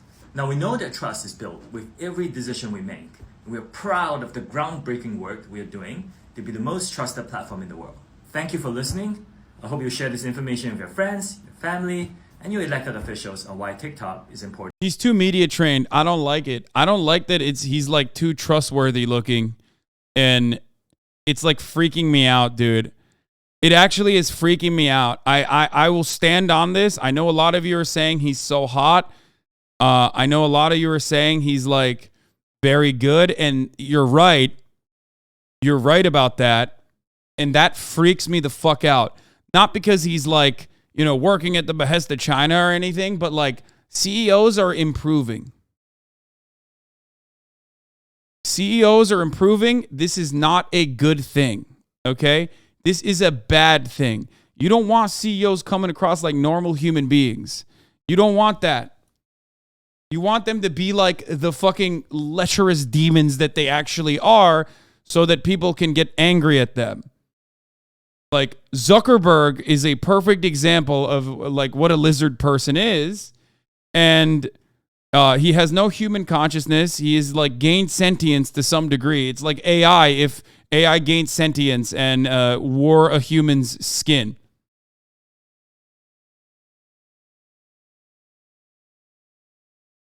Freaking me out a little bit. Problems of social media platforms, content moderation, algorithmic discrimination, and safety are neither new nor unique to TikTok. For example, I was disturbed by reports that TikTok content moderation algorithm flagged words like black or Black Lives Matter. This is true. Oh, what the fuck? How come this isn't getting like a lot of play in the media? That's weird, bro.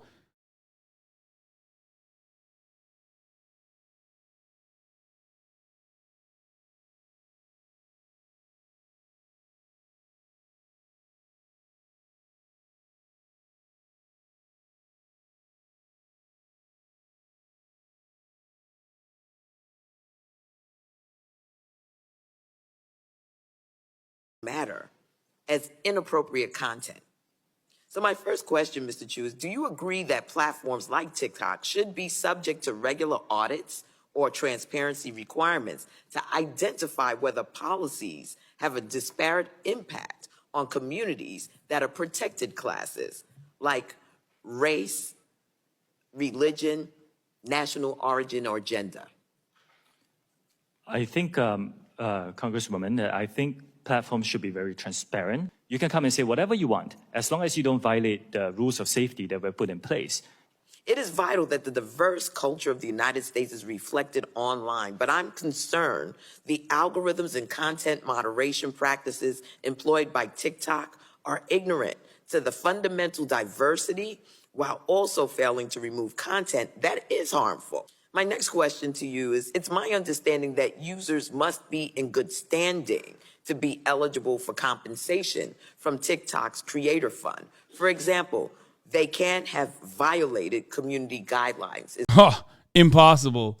to not do that. But also, impossible to not do that on TikTok. But also, like, you're getting 3 cents anyway. Let's be real. Is this correct? There are some details there, but directionally, yes. If TikTok's algorithm is flagging content incorrectly, Do you think without TikTok that Tay would got so big? Fuck no. Abso-fucking-lutely not, dude.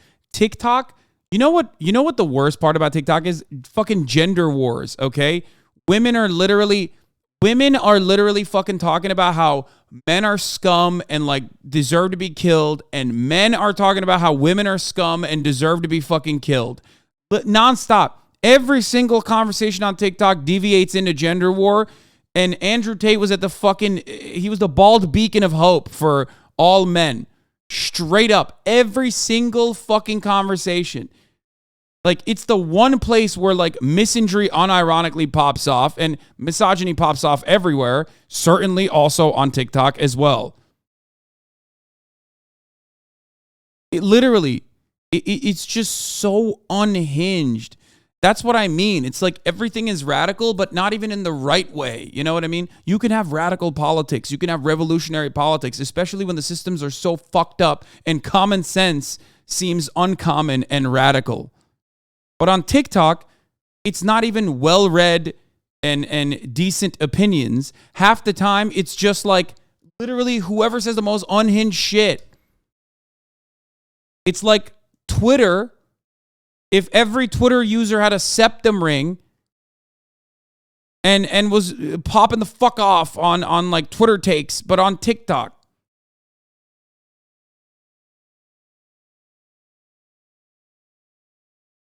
Whoever can be the most condescending and psychopathic. Exactly. It's literally like TikTok politics is a race to the bottom. Okay? It is an absolute race to the fucking bottom of like whoever the most insane people are. And every single person, like we watched yesterday, even like people who are ostensibly on the right side of politics or whatever, are saying some of the most unhinged shit because they're not well read and they haven't developed political opinions off of like real world experiences.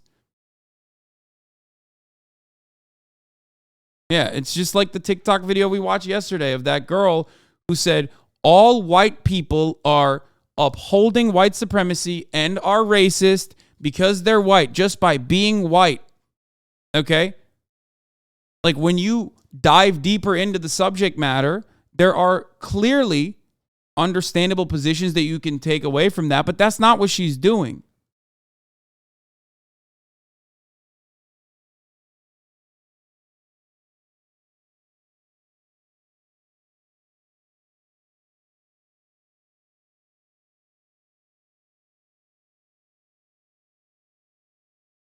Resulting in creators violating community guidelines when in fact they have not.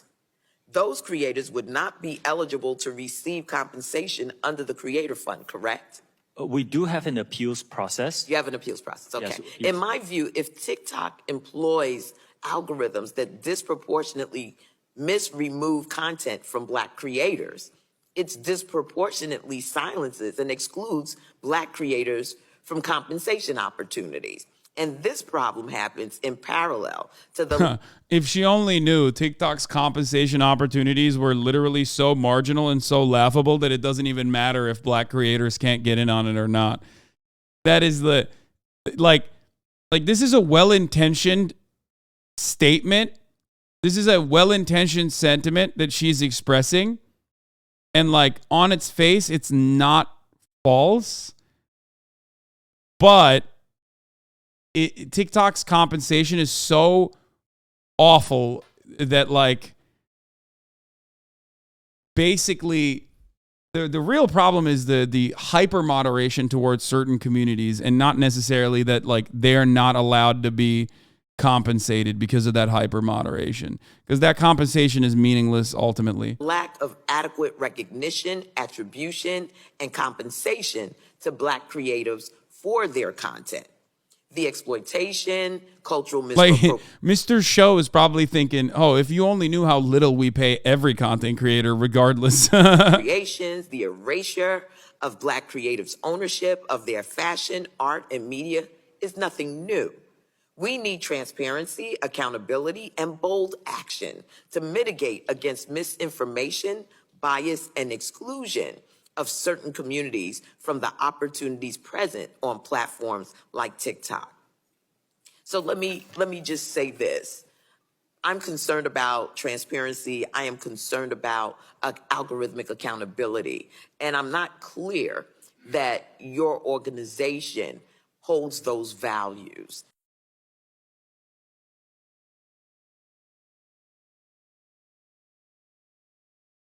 Yeah. That's she addresses good points. And I don't have an issue with it. It's just that, like, if she was a little bit more knowledgeable, if she wasn't like a boomer, I think she would know that there is like the real issue is just simply over moderating certain communities deliberately, like you know, moderating the usage of the word black or in Black Lives Matter, because that actually eviscerates your viewability. But I guess as someone in the chat pointed out, it's a sticking point because monetary compensation like brings up legal trouble, I guess. Like you can make a legal argument in that regard. You know what I mean? Don't like the way you said black. Shut the fuck up.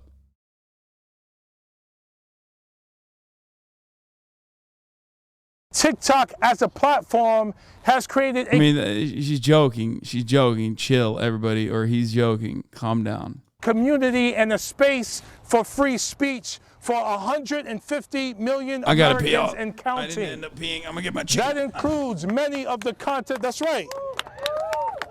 That includes many of the content creators that I just met with in my office. They talk to me about a sense of family. They talk to me about a sense of community. They talk to me about a place that is helpful to their mental health and to their sense of belonging and well-being. They talk to me about finding a place where they can communicate with others like them and learn to love themselves even further.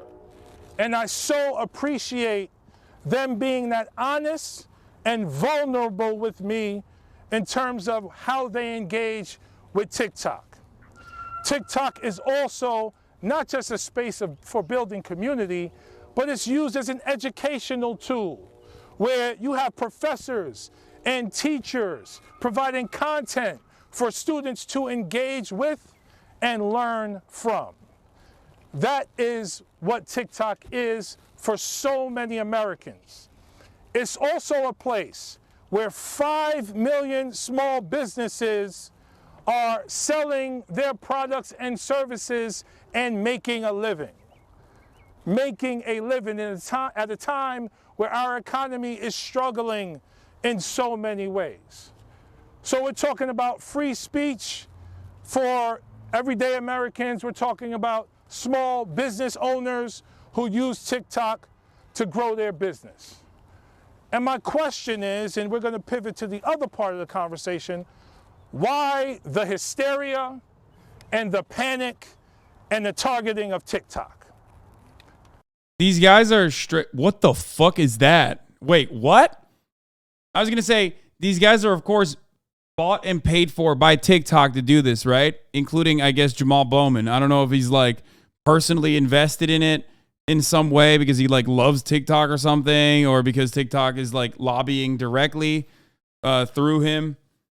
But it's like very obvious that, I mean, all of the protesters there are like paid for by TikTok. It's just, TikTok is basically doing what every other company does in the United States of America. But again, because it's Chinese, it's like clearly, you know, it's somehow indecent.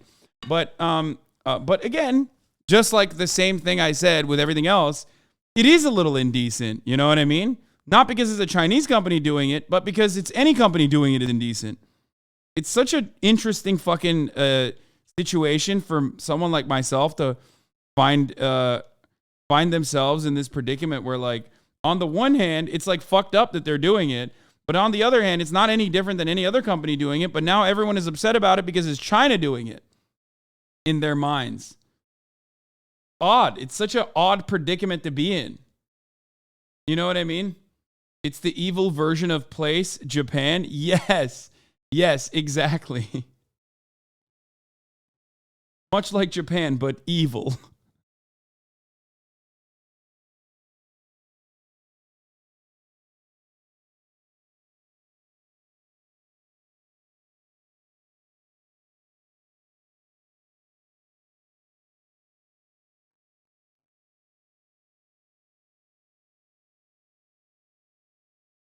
Are you still in love with Japan? Yes. 100%. 100%. As we know, Republicans in particular have been sounding the alarm, creating a red scare around China. They've been doing it in a variety of ways when it comes to economic competition. I mean, he's right too. When it comes to semiconductor manufacturing and when it This comes is true. to technology. In terms of TikTok's behavior and its risk to national security, it poses about the same threat that like Facebook and Instagram and YouTube and Twitter pose. So let's not marginalize and target TikTok. Let's have a comprehensive conversation about legislation that we need, federal legislation, to make sure people who use social media platforms are safe and their information is secure and their information is not being shared or sold to third parties. Because guess what? You can ban TikTok, but there are still data brokers who sell our data to other countries and businesses in other countries. They sell to the highest bidder. So let's not have a dishonest conversation. Let's not be racist towards China and express our xenophobia when it comes to TikTok, because American companies have done tremendous harm to American people. Facebook looked the other way and allowed Russia to interfere with our 2016 election. This is a fact. This is well documented. I didn't hear any member of Congress talk about banning Facebook for doing this. Facebook, Twitter, and Instagram and other platforms have allowed lies and misinformation to live on their platforms, even though that information may have been harmful to others. From the January 6th attack to the genocide in Myanmar, American social media companies have been used to facilitate harm in tremendous ways. So let's talk about... It's so weird because, like, everything he said pretty much is true. It's just that when you're standing in front of that podium, in front of all of those people that were pretty much paid to be there, like, it's impossible for people to look at what you're saying and go, yeah, I agree with it.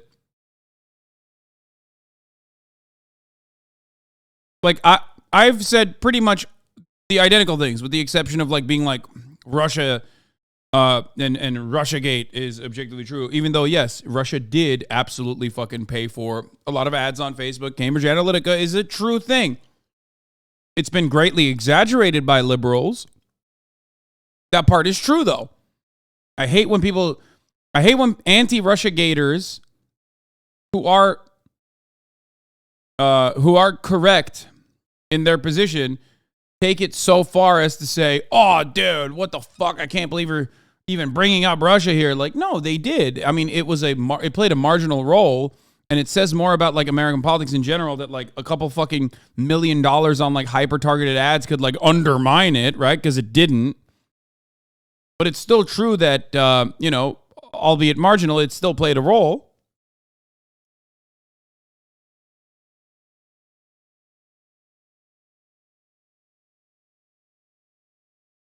Thank you, because the chat is knee-jerking about Russia weirdly. Yeah. I don't know if Bowman was paid, but the creators there were brought out by TikTok or TikTok management companies. I know them personally. Yeah. About federal legislation to ensure the safety and security of everyone who uses social media. And part of that is related to banning data brokers and stopping them for selling our data to the highest bidder. Let's have that conversation. Let's have the conversation, by the way, let's have the conversation around how many people who sign on to social media aren't even aware of what happens to their data as they sign up. Let's have the conversation about that. Allow people the option to opt out of having their data be shared with third parties and corporations and governments that use their data for God knows what. I mean, we've allowed facial recognition software to be sold to hostile governments around the world. Let's have an honest global conversation. Including this China. is not just about TikTok. This is about social media. By the way. Let's talk about social media monopolies and breaking up big tech. There was bipartisan legislation introduced last Congress that did not move at all.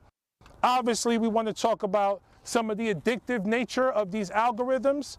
Let's have a broader, more honest conversation about social media, and let's not scapegoat TikTok because they happen to be owned by a Chinese organization in this time of heightened xenophobia since COVID.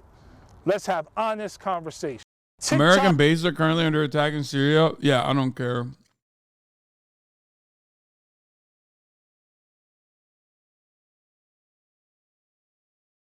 Yeah, what do you want me to say about that? Oh no. What the fuck why are there American bases in Syria? Here's my question.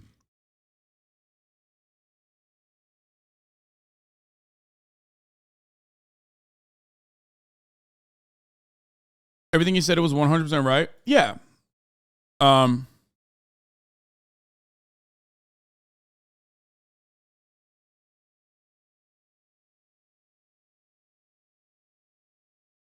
I agree with the things he's saying. It's just that saying it in front of the motherfucking podium like that, saying in front of the podium, in front of the TikTok podium, well, it's not great.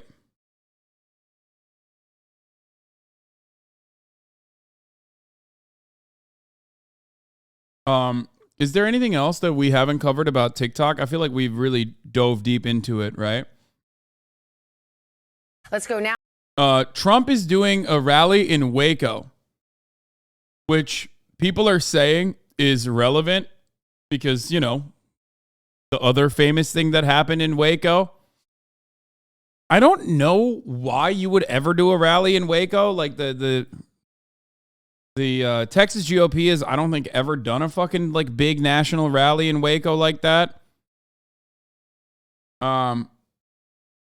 Yeah, I just don't know. I don't know what the reason is, but the liberal media is already like running the gamut. Liberal media is already running the classic, like, let's get Trump into the presidency once again ass takes, saying like, basically stating like, oh, he's running in Waco because of Waco.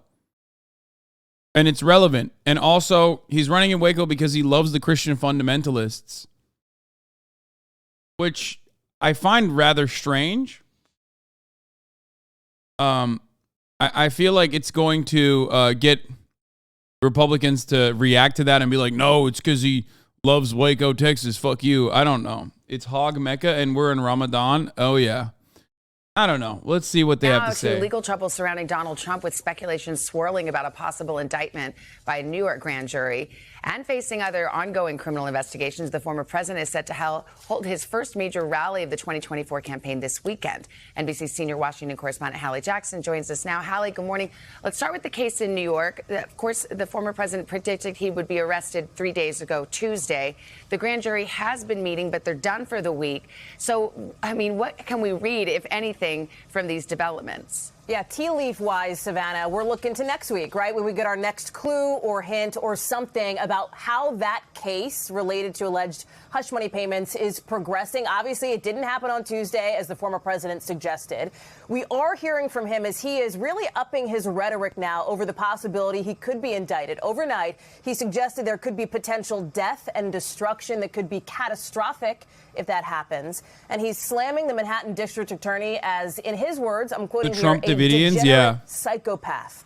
This comes after the office of that DA, Alvin Bragg, is telling House Republicans they basically overstepped in asking Bragg to come testify in front of them. Remember, these are House Republicans who are largely Trump allies. Bragg's office says it's an unprecedented inquiry and only came after Donald Trump created a false expectation that he would be arrested the next day, and his lawyers reportedly urged you to intervene. Bottom line, Savannah, still a waiting game at this point as it relates to that New York case. All right, so the legal issues are happening, but of course in a political context. Trump is running. His first 2024 campaign rally is coming up. Now, some of the Republican rivals have circled the wagons around Trump.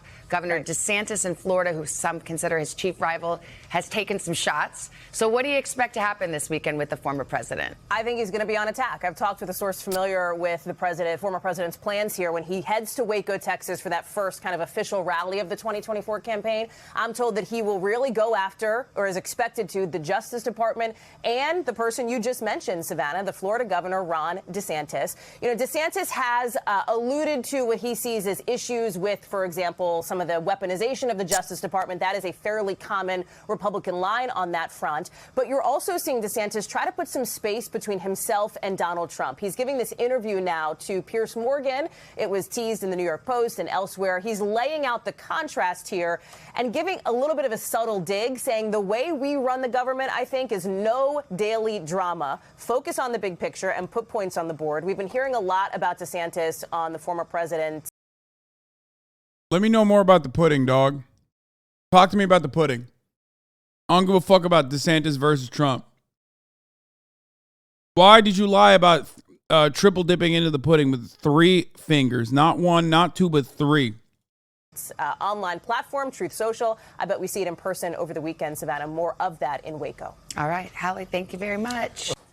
Hey, thanks for watching. Don't miss the Today Show.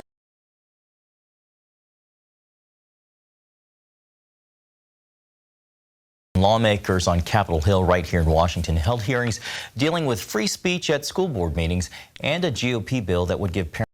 Fucking Christian broadcast news? What the hell is this? Parents more oversight on classroom materials, including what books should be allowed in school libraries. CBN's Jenna Browder reports. A fiery day on Capitol Hill in hearings debating parents' rights in the classroom. Republicans say it's about increasing transparency. Democrats, though, call it censorship and say it pits parents against teachers. Republicans taking action in response to angry parents speaking out at school board meetings over materials in public schools. Obviously, some Democrats today want to silence parents who disagree with their woke agenda to indoctrinate American children with controversial and inappropriate curricula. I do not want Congress to be anywhere near, like, I do not want parents and I do not want Republican legislators to be anywhere near the current curriculum. It's already dog shit as it is. Oh my fucking Lord, dude. It's so frustrating because Americans are dumb as fuck. Okay? Americans are already dumb as goddamn bricks, dog. Look at any fucking TikTok video where people are like 2 + 2 = what? And then some dumb motherfucker be like, I don't know, 7. It's like, we already fucked all of the other generations and we're making it worse and worse. Meanwhile, we're like, no, it's not enough. We got to also make them extra racist at school. Like you can't talk about the KKK. You can't talk about like racial disparities in America's past. Not so distant past, as a matter of fact, in the grand scheme of history. I hate it. I fucking hate it. Wait, it's the anniversary of the Branch Davidian standoff? No way. Oh, that's sick. Yo, goddamn, I love that. Let's go. Let's go. That's awesome. Oh, that's so sick. What a weird thing to just like be in support of. Like they're just like straight pedophiles, dude. Like, yes, it was government overreach. Absolutely. They fucking they murdered babies, okay? They murdered babies 100%. And that was completely unacceptable. Like, fuck the ATF, fuck the government agencies that did all that. They are awful. But also, wild to fucking be like, no, the baby fuckers is the side that you're on. Like, you're because like between the ATF and you know the Branch Davidians, it's like hard to take a side on that. You know what I mean? You could just say like it's totally fucked up. It's totally fucked up. The government sucks. ATF sucks. But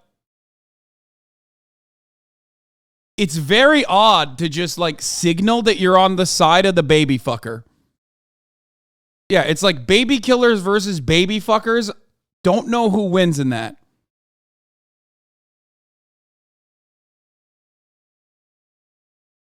God, America's so awesome. You're on a Polygon article, dude. What's up with sludge content on TikTok? Is a trend that actually makes a lot of sense. TikTok sludge content isn't just for short attention spans. Yeah. Austin Ox, year of PR, going strong. GOP's Parents' Bill of Rights requires schools post curriculum and respect free speech at school board meetings. Republicans focused on a DOJ memo targeting parents for acting out at school board meetings. This is what domestic terror looks like. This is not a school board meeting. There is no hotline for any of these rights, and we are going to have a hotline that's going to report parents for caring about their children's education.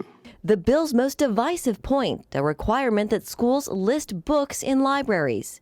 Democrats accuse Republicans of wanting to censor history. This state-mandated censorship does not protect students. Instead, these legislative efforts will likely harm students, teachers, and the quality of public education. We do not serve the interests of students when we shield them from the truth, as uncomfortable as the truth may be at times. Sarah Parshall-Perry with the Heritage Foundation says the movement is parent-driven. The parents have found their voices, and that COVID has given Demons, dude, all of them. From the American Heritage Foundation. Okay, so why didn't you ask a parent? If it's so parent-driven, why the fuck aren't you asking a parent? I love when media does this, when they're like, here we have a concerned parent. And then like, you Google their fucking name, and it's like, head of the Republicans for Executing Homosexuals Foundation. It's like, what? That's not a concerned parent. That's a political terrorist. Okay? What do you mean? What the fuck are you doing? Like, it's like, here's a concerned parent who works for the American Enterprise Institute. It's like when even Jubilee does this shit, when they literally had like the CEO of PragerU. To be fair, it's a Christian Broadcast Network, yes, but like every fucking mainstream media outlet does that too. I love that though. Whenever they do, I love whenever fucking major media is like, oh, concerned parents are raising the alarm bells about, the school books that have that feature depictions of racial animosity, and then the person that they go to is like, the head of the Daughters of the Confederacy or some shit. given us a new perspective on exactly what our students, what our children are learning at the grassroots level, what they're being taught. And many of those concepts are not only divisive, we're seeing books now included in school libraries that are outright pornographic in violation of longstanding obscenity laws. I hope they're successful in banning a number of books. The question is, which are those books? Are those books, for example, Genderqueer, a memoir, that book, or This Book is Gay? In that book, there are all sorts of depictions with body parts and male body parts. I can't even put on the screen. I don't understand. Like, these arguments are so weird. Like, are you saying that Like, people shouldn't, like, kids shouldn't learn about biology? Like, what the fuck? Is that what we're coming after now? Like, this is just like, they got biology in books. Did you know? They show them pee-pees and pussies. Meanwhile, brother, like, have you seen the Bible? First of all, Jesus Christ, shredded, okay? He's slutty as fuck. Cover it up, slut. You got 7% body fat and your titties are out. I know you're on the cross, but what the fuck's going on? What's that about? Huh? That's literally everywhere, according to the Texans. They want that everywhere. They want to have this sexy ass Jewish brown carpenter showcasing his pectorals glistening in the fucking sun to every goddamn Tom, Dick, and Harry. Okay? Originally.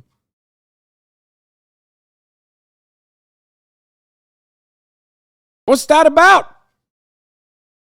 This is, of course, before we talk about, other than how sexy he is, before we talk about all these ideas that he had about helping the poor and lending a helping hand to heal the lepers and shit.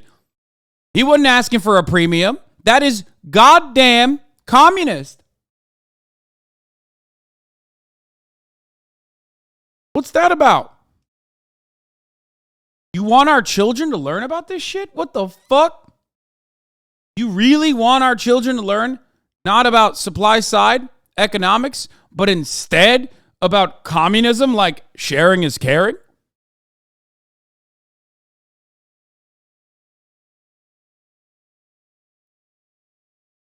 We all know Jesus and his 12 guys just go in the woods and don't fuck. Oh, no, definitely. Wait, what? A principal in Florida was fucking fired after students were shown Michelangelo's David in the class?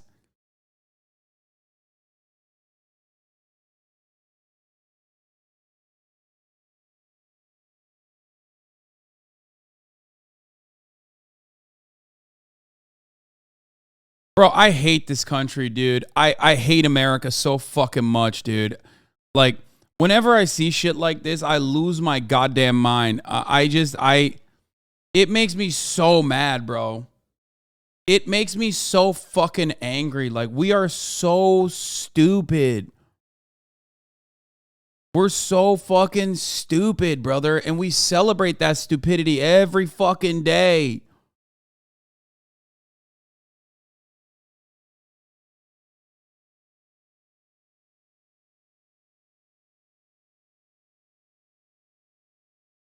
Yeah, I know Simpsons did it. There's a 30-year-old Simpsons episode on banning Michelangelo's David.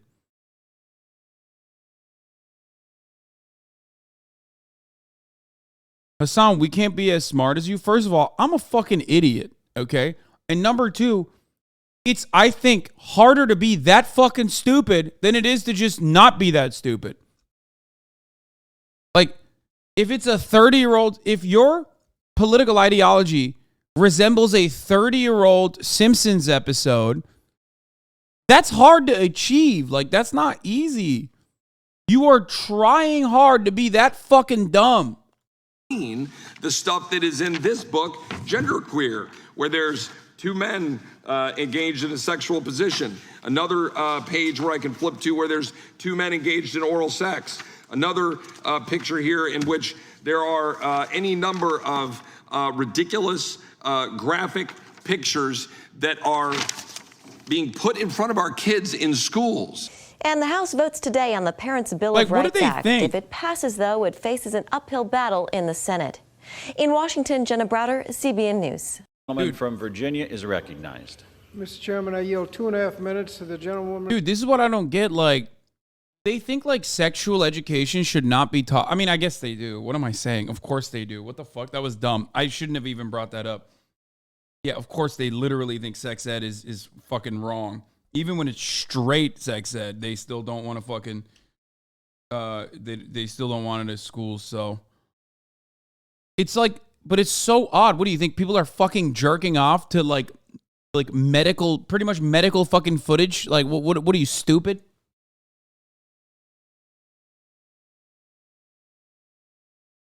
Are you dumb? I don't know if you know this, but motherfuckers got mobile phones, bro.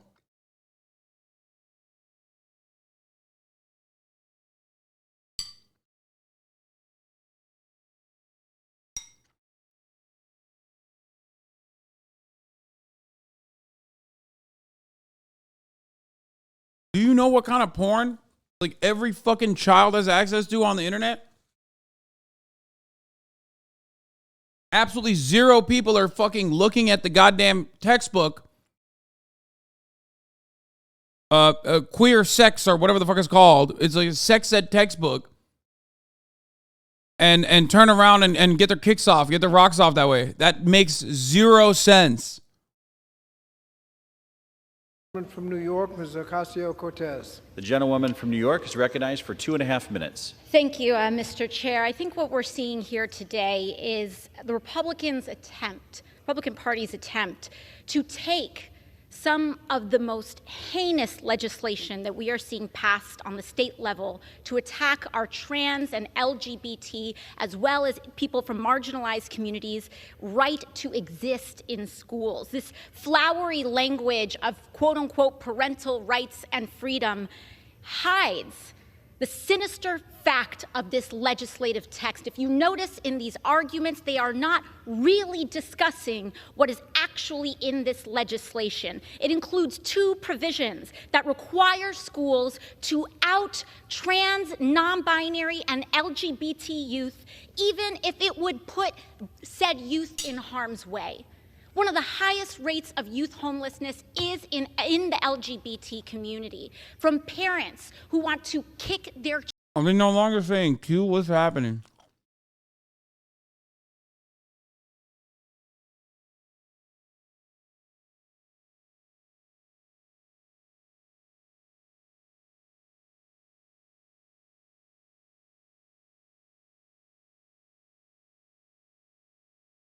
I don't fucking know. I mean, I just say queer community in general because I think it's the perfect catch-all. Children out in households that may be unstable or abusive. For so many children of abuse, school is their only safe place to be. But before they claim that this is not about banning books and not about harming the LGBT community, let's just look at the impacts of similar Republican legislation that has already passed on the state level. Look at these books that have already been banned due to Republican measures. The Life of Rosa Parks. This apparently is too woke by the Republican Party. Thank God, brother. Too political. A black woman on the cover of my video game? Too political. Song of Solomon is unacceptable Too political. Politics. 40% of banned books have reported are significantly addressing and specifically addressing LGBT issues. Right. What's that one? LGBT issues that are significant. Simon and the Homo Sapiens Agenda. No. It's got homo on the title. Not allowed. Burn it.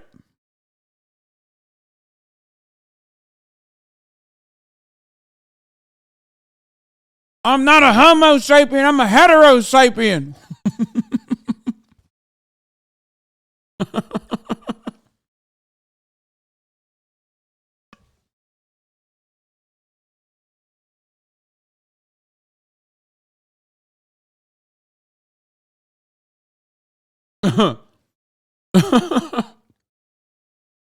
Significantly addressing and specifically addressing LGBT issues. To say and talk about government reach and freedom This is a bill, this Republican bill is asking the government to force the outing of LGBT people before they are ready. And talking about the rights of parents in this gallery today, the National Parents Union is here saying, don't do this. I have a letter that I'd like to submit where they are asking the Republican Party to keep culture wars out of classrooms. Our children need urgent and aggressive educational solutions. The American Library Association coming out against this Republican proposal. When we talk about progressive values, I can say what my progressive value is, and that is freedom over fascism. Thank you very Gentleman's much. time has expired. The gentleman. That was good. That was good. That was a good take.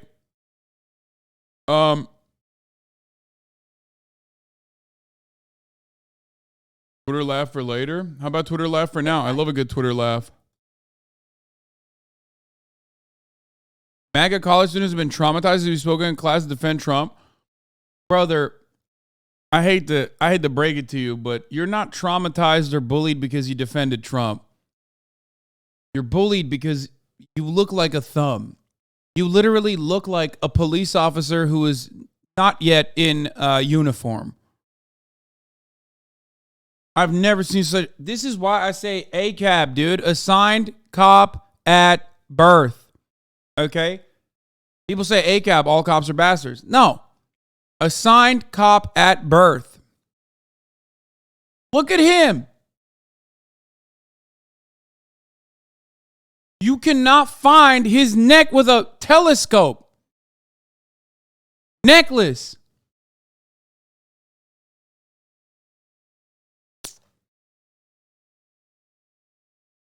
Tell us about what happened that day that prompted your reaction. So, Stella, I'm over at this great school in Boca Raton called Lynn University. And what happened in class on Monday is something I'm never going to forget, because I stood up for my rights and I stood up for college kids across the country, kids in every single school across the country. And I'm sitting there in class and they put this awful cartoon image of the former president up on the screen. And when I did that, as you saw in that video, my classmates. That's just a regular image, man. I don't know what you're talking about. I like that they have a side by side. Like, I know that that's not what they put up on screen, but I like to think that that's what they put up on screen and that's what pissed them off. Like, just Trump looking Trump. Begin to laugh at me. And then days later, after I posted this to TikTok, I had to actually make my account private because I've been getting some terrible threats. People telling me that I should go end my own life. Wow. And that I should hope that I don't run into them on campus. And the school's doing a great job of helping me stay safe right now, so I thank them for that. But in office, black unemployment was at an all-time low. Did you know that? Did you know that? I bet you didn't know that. You know when Biden was senator that he voted against blacks? Did you know that? I bet you didn't. I fought my liberal class. There was a photo of former President Trump with his head about to be cut off. You know when Biden was senator that he voted against blacks? Did you? What is that even, bro? Brother, come on. It's 2023, man. What the fuck do you mean? Like, yo, he is so aggressive. Like, it's so funny because, like, obviously Biden has done and said a lot of racist shit, right? But, like, you just gave away the argument. Like, when you say blacks with a hard S, like, everybody knows what you're trying to do, idiot. And then he filmed it like he thought he was being the debate Lord Kyle Rittenhouse. And then he fucking posted on TikTok like he did something. And then, of course, he's going to get bullied. Did you know that? I bet you didn't know that because you only believe in one thing. What does voting against blacks mean? Have a good class.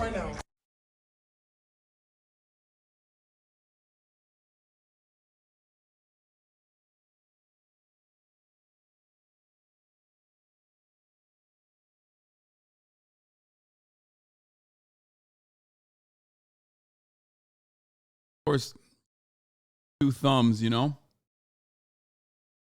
Here's the image, by the way. BFFR. What did that spell? B fucking for real. Wait, that's the photo?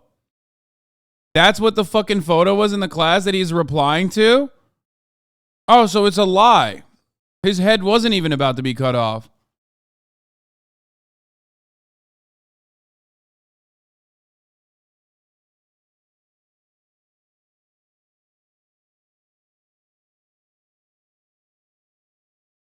Another POV. I've sat with him and I've hung out with him multiple times. He's a good guy. He should be ashamed. Oh, God. Conservatives are such little fucking annoying crybabies, bro. Oh, God. Conservative cry-bullying is just, like, the most cringe. It's somehow even more cringe than fucking, like, hysterical SJWs. You know what I mean? Yourself to think about that. But That's not true. You know when the president was in, black unemployment was at an all-time low? Did you know that? I hung out with him. He's a good guy.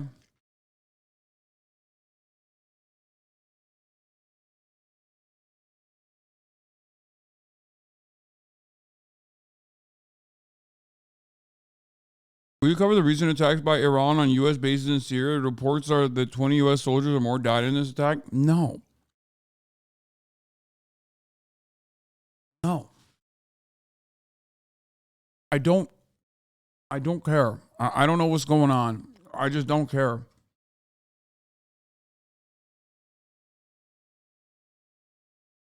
I don't know why people come in here and are just like, bro, you have to.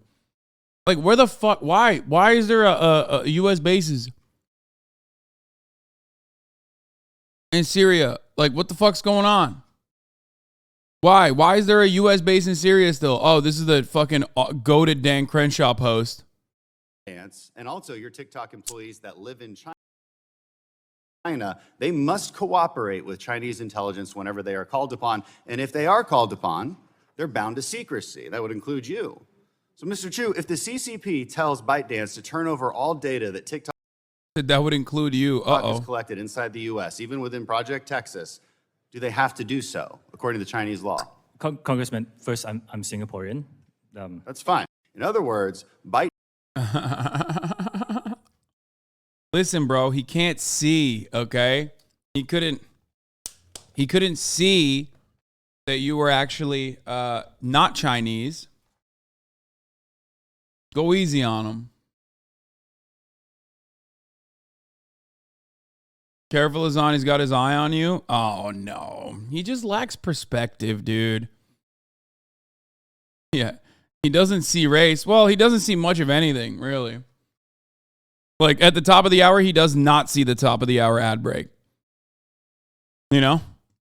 But, of course, you can. But if you no longer want to see the top of the hour ad break, all you need to do is subscribe for $5 or for free with a Twitch Prime, or by getting gifted a sub.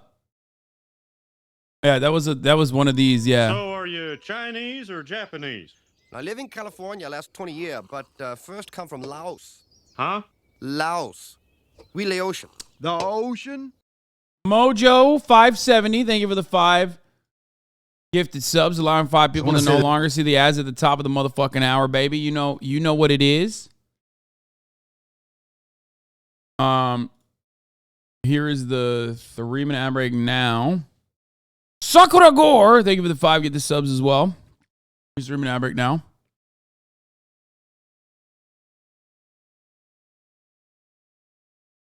This to all the teenagers out there and TikTok influencers who think we're just old and out of touch and don't know what we're talking about. Intel algorithm. No, I'm happy. Talk today. TikTok at any time provided the Chinese government with either precise GSP information. Can you tell me right now, can you say with 100% certainty that TikTok does not use the phone's camera to determine whether the content that elicits a pupil dilation should be amplified by the algorithm? The only face data that you'll get, that we collect, is when you use the filters to... What the fuck? Wait, did he say TikTok, when you have TikTok on, it's constantly scanning your face and your pupils to figure out what your pupil dilation looks like and feed you more of that content? Okay, first of all, that's such an insane take, but also, like, welcome to the future, dog. Like, I know that's a boomer, but low-key, I feel like he just invented something. Like, in his unhinged manic state, he saw something on Facebook and repeated it, and now it's probably gonna happen. To have sunglasses on your face, we need to know where your eyes are. You need to know what the eyes are if you're not seeing if they're dilated. And that data is stored on your local device and deleted after use if you use it for facial. Inferences made from that data. That I can give you a straight and no. Mr. Chu, does TikTok... What? Deleted after use if you use it for facial. Inferences made from that data. That I can give you a straight and no. Mr. Chu, does TikTok access the home Wi-Fi network? Only if the user turns on the Wi-Fi. Why have you not directed your engineers to change this source code? Congressman, thank you for the question. Have you directed I'm not finished. them to change the source code? Like what we are offering and Yes my or fourth no? commitment? Have you directed them to change that source code? Congressman, if you give me a bit of time to... Dude, what the fuck? Look at that. Change that source code. Congressman, if you give me a bit of time to just... No, I don't... Oh my God, can you let me do what I need to do? You're a real Uncle Sam, so you gave a good take on inflation? I just don't think that these people care. I mean, look, we attacked Iraq, right? 20-year anniversary yesterday or 2 days ago. By anybody's estimates, hundreds, if not hundreds upon hundreds of thousands of innocent civilians. Why? A milli. At this point, this story, we both aren't the same page on. We know why. Right, exactly. Yeah. But how is it that decision was made? They don't care about that human loss. And I don't think Powell, at the end of the day, really cares enough about the immiseration of millions of people. He thinks the most important thing for the stability of society is to save the bankers. Sam, do you think... I just disagree. But do you really think that's the plan? Do you really think the plan... That's explicitly the plan. I think he said today, by the end of 2023, we need to have 1 million people out of work. I mean... Why would they do that if they know it's going to hurt the economy? Because they have one... What? Bro, are you a child? Are you a kid? Do you have a kid brain? What do you mean? Why would they do that if they would hurt the economy? Brother, 2008 happened. It don't matter, motherfucker. They hurt the economy all the time. Deregulation hurts the economy all the time because capitalists love doing capitalism so much that it ends up hurting capitalists, like regularly. The greatest example of this is many social democratic provisions that we could have, social democratic amenities that we could have in the United States of America that would make it a more efficient machine of capitalism that we refuse to do. Why? Because short-term benefits outweigh long-term negative consequences, systemic consequences on the entire U.S. economy. They don't care. They're stupid as fuck, and they're incredibly selfish and short-sighted, like super nearsighted. That's it. And anytime you or anyone else advocates for deregulation, you're advocating for that specifically. Someone can always make money when the economy is falling apart, okay? One tool to deal with inflation, and that is to raise interest rates as a way of cooling the economy. And frankly, I mean, this is the charitable view. I'm articulating the charitable view. And to cool the economy means, as a byproduct, that you're going to kick people out of work. In my estimation, this is the first time we've seen any type of wage growth in decades. Right? The wages versus productivity has been out of sync for decades.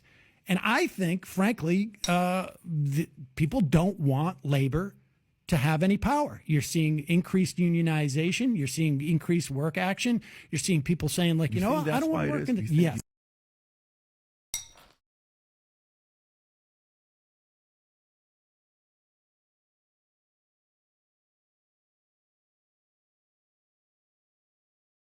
Did during Trump Russia attack Ukraine? No, that's not it. What happened with Palestine and Israel? What happened? Yeah, what happened? They came together after 20-some years. What?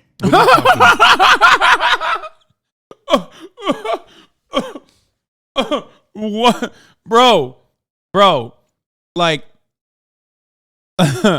you got David, whose I would say perspective on Israel's a little bit different than mine, to go, what?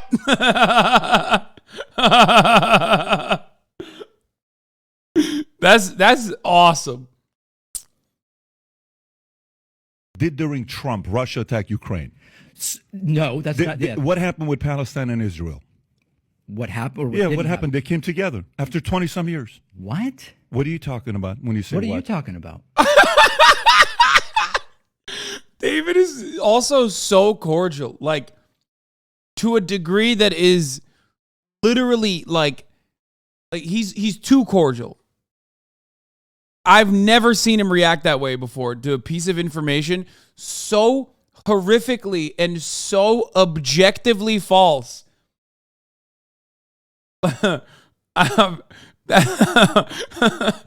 He said, what?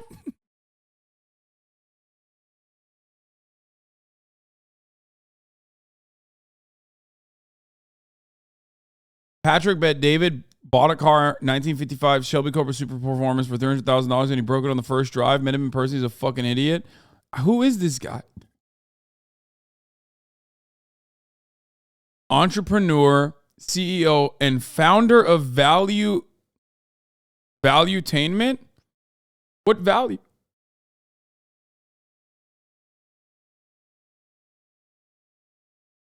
He's a multi-level marketing scammer? Nice. Who isn't, dude?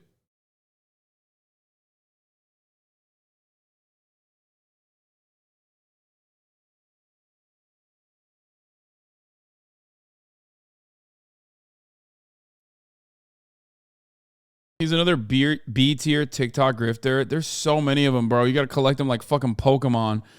Meanwhile, let's take a look at our boy, Andrew Schulz, friend of the show, appearing on the Joseph Robinette Rogan Experience, and perhaps maybe the Own Sam There clip. Hopefully, chat, find the clip. You will die laughing.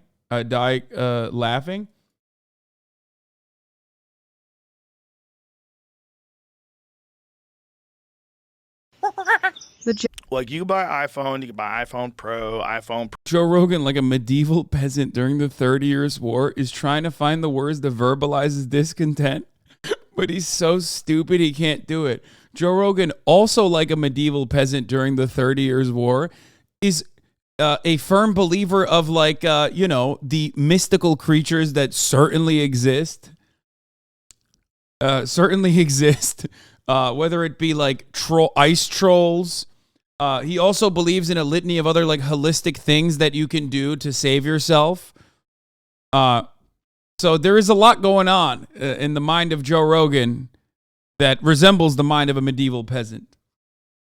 Also, Hell on Earth watchers are coming into the chat and dropping things like 30 Years War.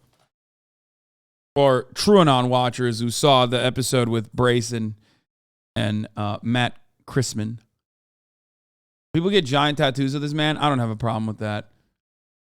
I mean, in a lot of ways, like, this is a Felix Biederman joke, but I mean, I've made similar jokes as well. But like, yeah, we have officially arrived at neo-serfdom, neo-feudalism, where, like, yes, the peasants are unironically fucking claiming that, like, ice trolls exist.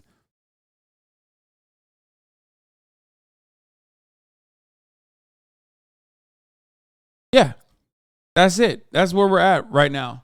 Stony Stone 19, thank you for the 5 gifted subs. Prove that they don't. Yeah, I mean, I can't. You're right. Owned. You got to get Angel Schulz on the pod when he comes to Los Angeles. I don't know where he is. Chris Wade Erasure, you're right. I apologize. Chris Wade and Matt Chrisman. Why is it that nobody thinks like supporting Chapo and TrueAnon is considered... Yo, podcasters got away so easy.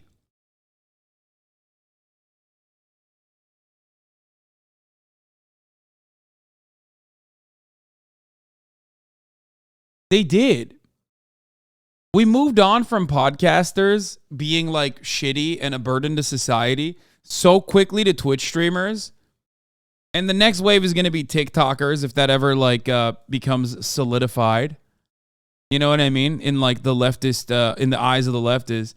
But like there was a point in time when everyone was like, man, the Chapo, oh, they're getting too much. They're getting paid too much. Oh, you think you're supporting the revolution by paying $5 to Chapo, to the Chapo Patreon? It's like, no one is thinking that. No one is doing that.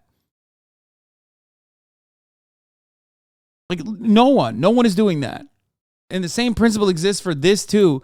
And yet the very same like wannabe fucking Felix Biederman ass dumbasses on fucking Twitter literally launch those arguments against me when they are trying to do the Chapo podcast, like the second Chapo.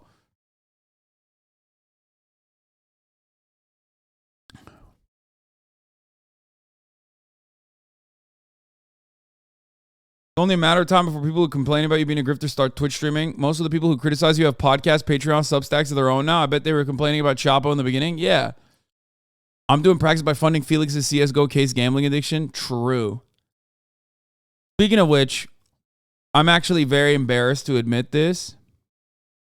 I opened some of those CSGO cases off stream, and they were all dog shit. I'm so mad. I was like, you know why? Because I saw Slime and Nick, like they were doing like a Discord call CSGO case opening. And I was like, wait, I have some cases. And it reminded me, fucking Gaben, dude, he's so good. He's such a piece of shit. You know what I mean? It's 0.65% chance to pull a yellow item from a case for future reference. Wait. Well, for me, it's worse than that, I think. Yes, I have seen the Lana Del Rey for men reference. Yeah.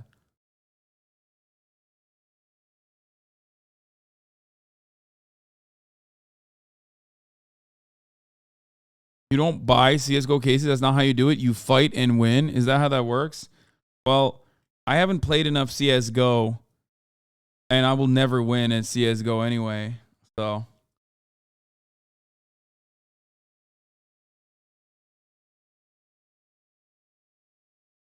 I love the Macron taking the fucking watch off. I love that. It's so funny.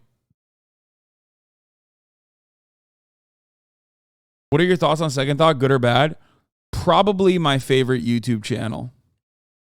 Of like, I mean, I've been there. I've been there for Second Thought from the jump. I've been a fucking ride or die Second Thought fan. I think he does an incredible job of I mean, I got to go on the Deprogram podcast. You know what? I'm going to fucking DM them and I'm going to set it up right now.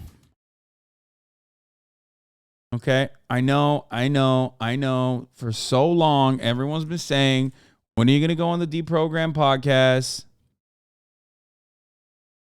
I know.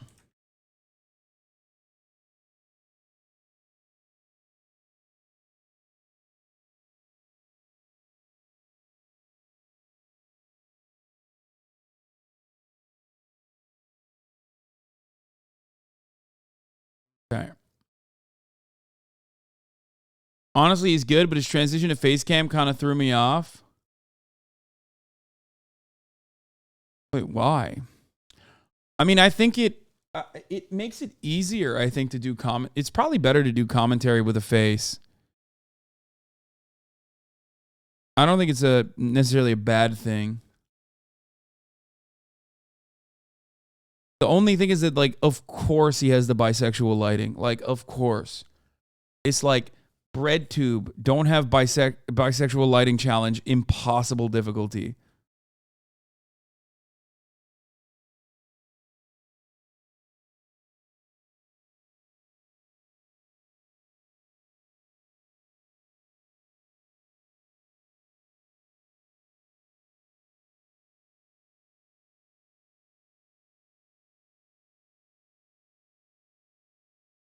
Sorry. Get JT on finasteride when you're on. Okay, see, that's ruthless, bro. Why are you fucking bullying a man for making the dumb decision of like showing his face on the internet? Immediately you go. Immediately you're like, oh, get him on finasteride. Like it's stop. Even if you're right, which I'm not saying you are, but even if you're right, some things you shouldn't say. Pro Max, you could buy that, or you could buy Idaho cell phone company iPhone. Okay, I want to know what other clips they have from this. They got to be talking about some. Andrew Schulz explained his heavies joke to Yami Parks. Oh my god, that's it. That's all they have from that fucking. God damn it.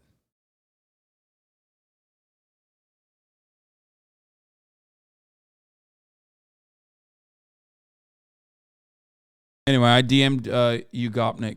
We'll do it. What was I going to do? Oh, we're going to do the Afroman thing in a second.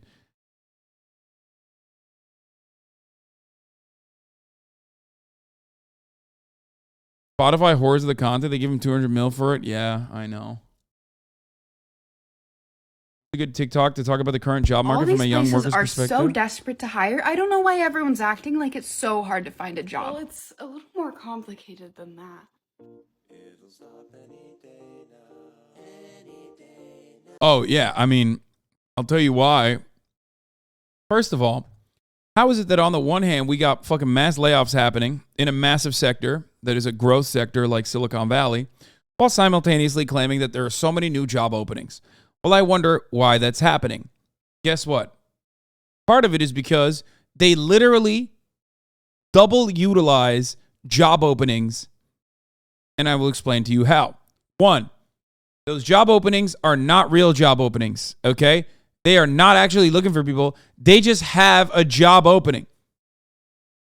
Number two, when they have a job opening that is fake, they can use that apparently as a stressor on the pre-existing workforce. Yes, job listings abound, but many are fake. I'm not saying this. The motherfucking Wall Street Journal is. In an uncertain economy, companies post ads for jobs they might not really be trying to fill. Why? Because when you see that your company has a job opening, okay, you get a little scared.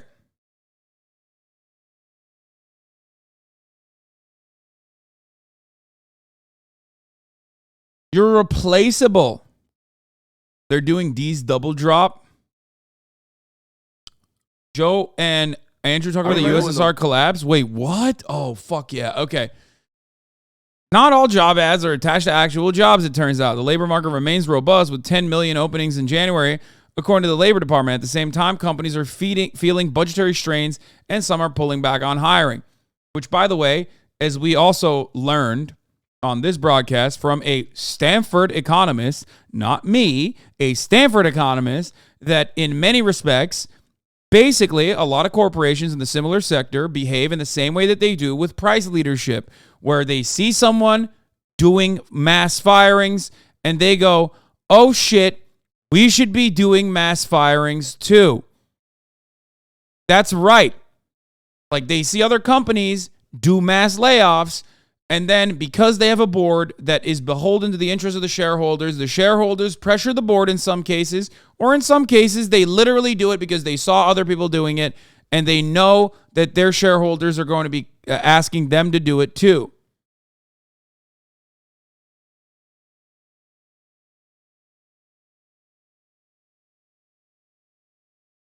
Hiring managers acknowledge as much. In a survey with more than 1,000 hiring managers last summer, 27% reported having job postings up for more than 4 months. Among those who said they advertised job postings that weren't actively trying to fill, close to half said they kept the ads to give the impression that the company was growing. Oh, this is the other part that I forgot to mention. They also keep the ads up to maintain the impression that the company is growing, so it looks good to the shareholders. According to Clarify Capital, a small business loan provider behind the study, 1/3 of the managers who said they advertised jobs they weren't trying to fill said they kept the listings up to placate overworked employees. Yeah, the other side of it is that, like, hey, we're looking to fill this position, I promise. Like, don't worry. I know you feel like we're working you to the core.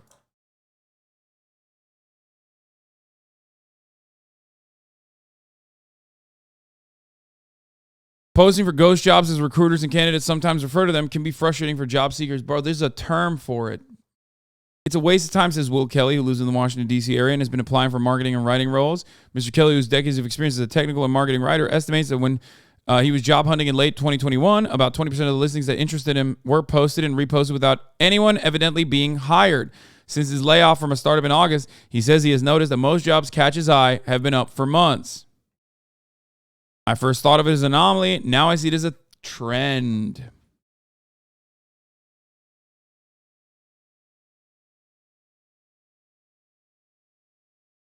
They're posting jobs with the intention of hiring, but not anytime soon.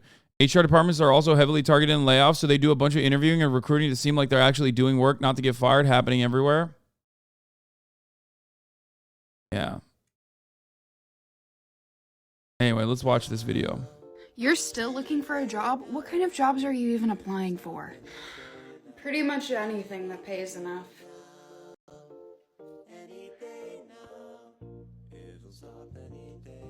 Well, have you tried going and giving them my resume? Yeah, I tried that. They all told me to apply online. Okay, then what about using phrases from the job posting and putting them on my resume to attract the attention of the hiring manager? Yeah, I tried that too.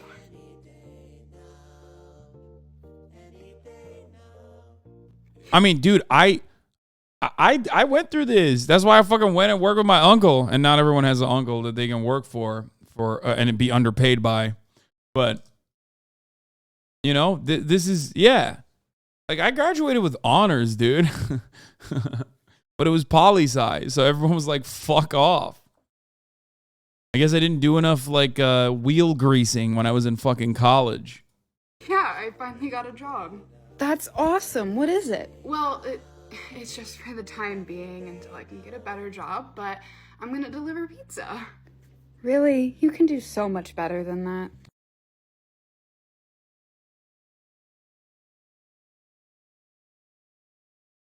This is also part of the reason why people fucking gravitate towards, like, get-rich-quick schemes. You know what I mean? When you're, like, unemployed for 10 months and you got a guy who's like, oh, dude, are you brokey? Are you fucking brokey? I'll help you. Just use my course.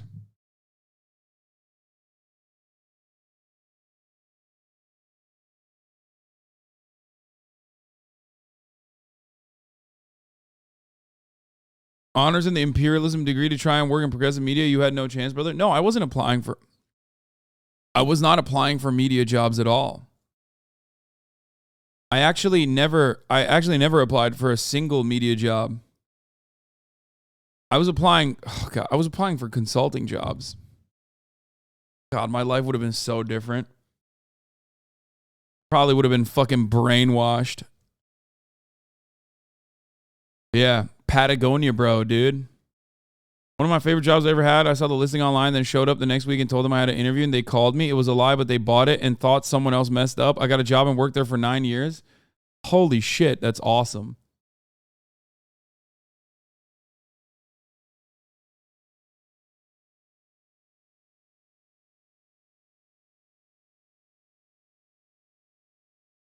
You would have arc-teasied up and that would have been hyped. Didn't even apply for your uncle's media job, lol. I don't know if you know this, but yeah, I didn't actually start off as a media guy on the Young Turks. I mean, you of course didn't know this because why would you? I don't even think you're in here for positive reasons. But yeah, no, I literally did not start off with like I started off doing biz dev. They had no one to like actually fucking sell advertisement inside of the company. They were having Google do it. That's what I did. I built our entire advertisement sales strategies, all the back end shit, our ad ops, everything. Cold calling every fucking day, building relationships with like marketing companies. Yeah. Awful. It was fucking gruesome.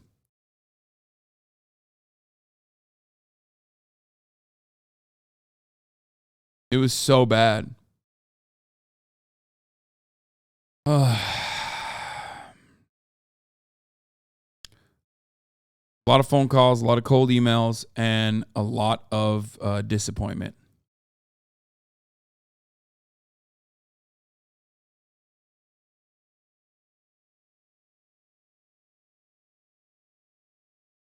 They're using all the same ads that you made? Really? I don't know. I don't know who does their shit now. I have no idea.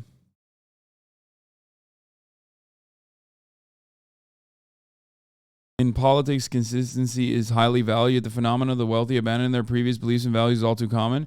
Joe Rogan, a former advocate for progressive taxation and government regulation, as a self-professed communist and socialist, is a clear example of this. After accumulating significant fortune, he shifted his stance and became a supporter of Republican tax cuts and limited government regulation. Joe Rogan was never a communist and socialist.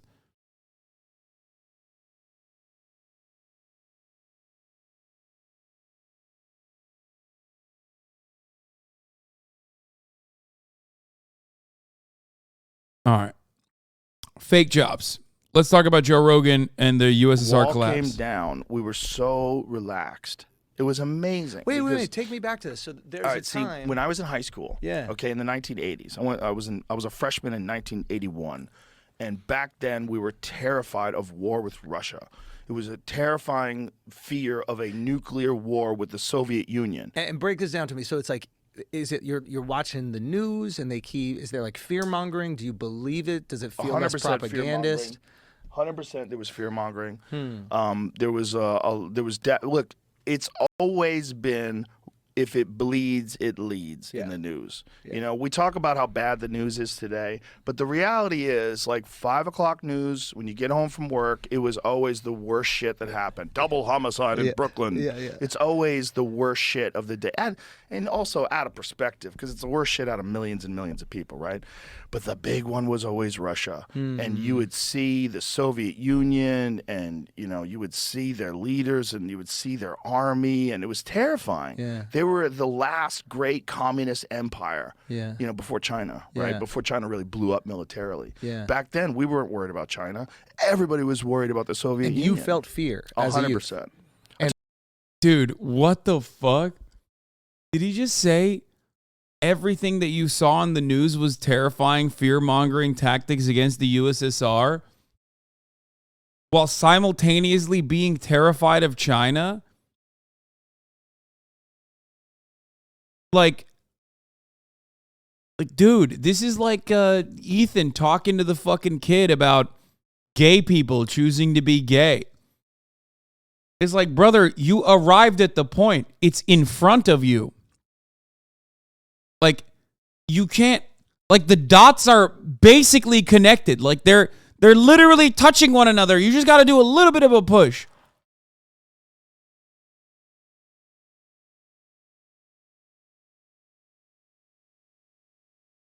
I talked to my wife, and she's younger than me, and she felt the same thing. And some of my other friends, I asked them, they grew up in different parts of the country, and they were like, oh, yeah, everyone was scared of the fucking Russians, man. Like, there was all those movies like Red Dawn where the Russians invade, we kick their fucking ass, send them back home. Yeah. You know, that was what everybody was afraid of. And then the wall fell. And so when the wall fell and the Soviet Union collapsed, we have to realize, like, that was a monumental change in the world. Yeah. People relaxed. Yeah. Look, we relaxed. I was like, thank God, there's no more war anymore. So what year is this? What year was the collapse of the wall? What year did they blow? I want to say 89, 90. So then the 90s comes on, and then what year was it, Jamie? 89. Okay, so 90s. So the 90s come along, and no one's worried about war anymore. Yes. Is there a cultural apathy? Because Well, the there's 90s. bad things were made in the 90s. Some of the worst American cars that have ever existed were made during the 90s. We got real sloppy in the 90s. I look at, like, one of the things I look about with America, like how in tune America is what's their the cars automobiles? like? What's their cars like? So Space Race produces some of the most beautiful cars ever. Space Race and psychedelic drugs. So Space Race is what? Direct correlation 60s? between, yes. So you have all the cars that are coming out. 50s too. 50s, 60s. 63 was when Kennedy says we want to put the first man on the moon. So they're using all that crazy. Wait, in the objectively, today is probably the greatest for American vehicle manufacturing. Am I wrong? I thought there was never in the history of the United States of America have they ever actually, like, well, one, when the cars were first created, obviously, but like literally everyone. Okay, this is the worst. This is the worst audience to ask this because you guys are all American, and I feel like you're gonna say, "Oh no, dude, you're fucking wrong. Fuck you." But like globally speaking, most people clown on American vehicles. The joke is that American manufacturing is dog shit, and that like they, all the helmet wearers are working in the factory, so everything is all sorts of busted. Like that's what the international community's perspective is on American-made vehicles in comparison to like literally German machinery, even, which also has faults of its own, or Japanese vehicles, especially so.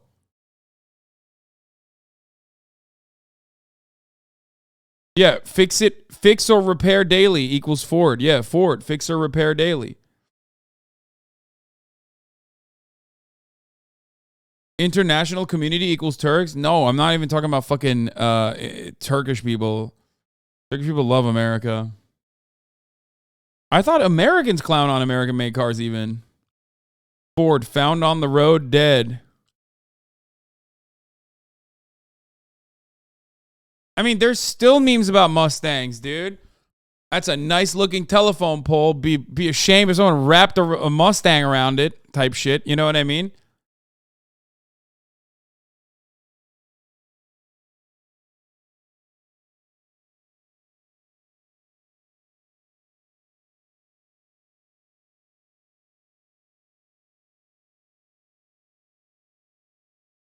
Helmet wearers, LMFAO, bro, just call me R-worded.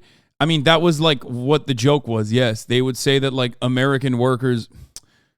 Yes, that is the joke.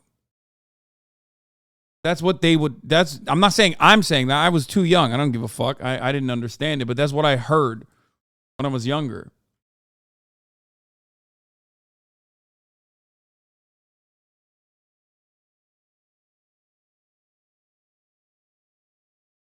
I'm pretty sure, like, obviously design-wise, like, it's pretty dog shit now. Every car looks the same. You know, capitalism fosters innovation. You already know that. But as far as, like, and I'm not talking about, like, aesthetic design. As far as, like, quality builds, American vehicle manufacturing has, like, genuinely improved its quality. It's probably the best quality that you know, it's the most like internationally competitive levels of quality building now than ever before.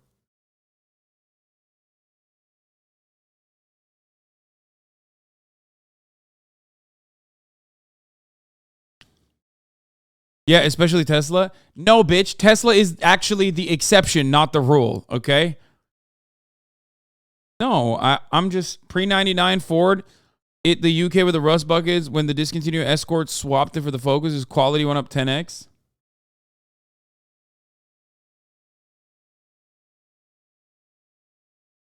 Best manufacturing decade for U.S. cars was 1925 to 1935. What?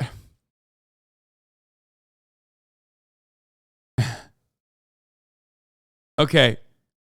Yeah. I already accounted for like... I accounted for like originally when, you know, the combustion engine vehicle was developed, yes, when there wasn't a lot of competition.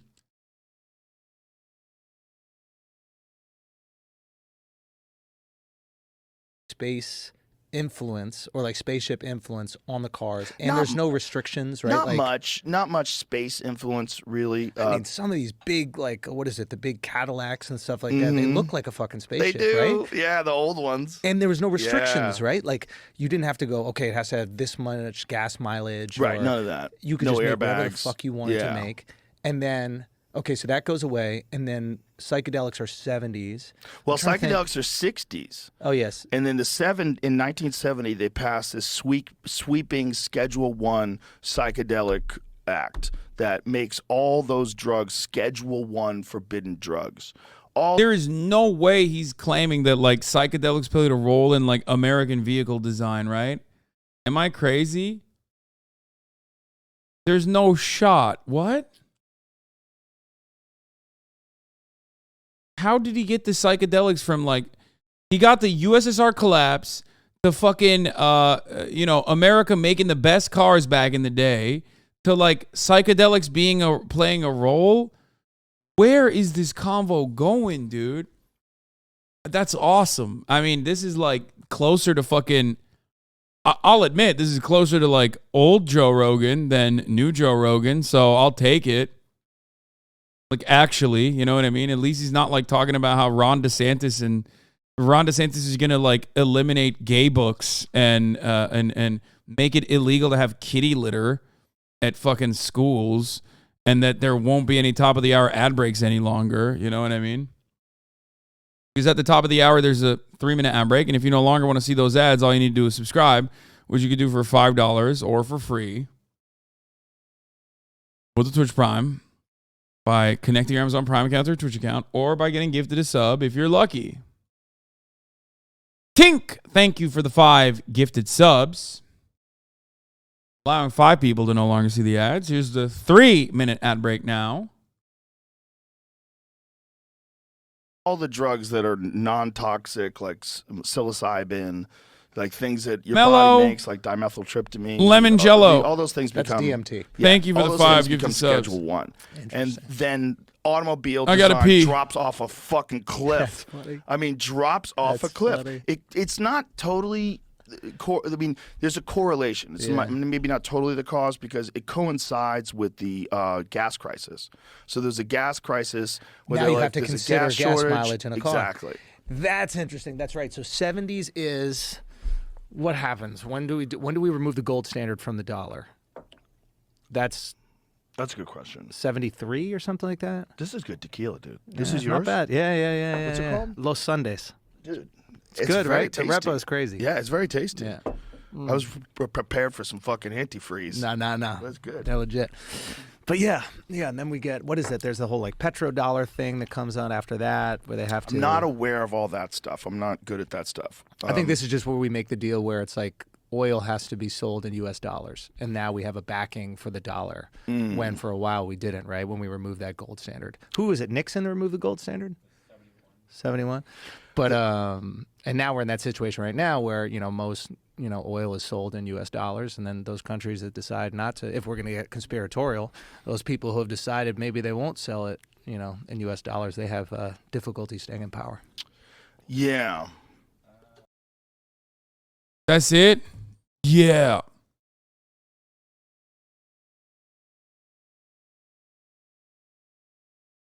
Moist Moguls versus MXM. Have you seen this? I have not. Oh, I have, yeah. The watch is a variation of the Bell & Ross V1 92 blue steel, which typically sells for 2,400 euros. Macron, while asking for sacrifices in the fridge, people realize he's wearing an 80,000 euro watch like a magician, makes it disappear under the table, unworthy. Why are you not fasting? Because I'm not a good Muslim, brother. That's why I'm not fasting. I'm a bad Muslim. Also, Wamik7, thank you for the 5 gifted subs.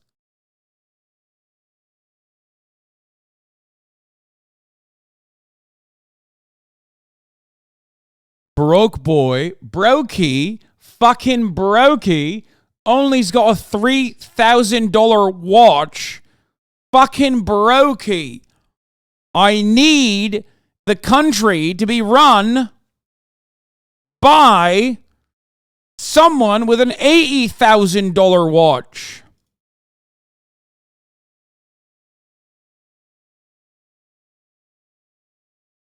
Il y a les blocages, et les blocages, il faut pouvoir les lever quand ils empêchent l'activité normale. Et c'est pourquoi, d'ailleurs, c'est pourquoi j'ai demandé au gouvernement d'essayer au maximum de négocier et ensuite de réquisitionner.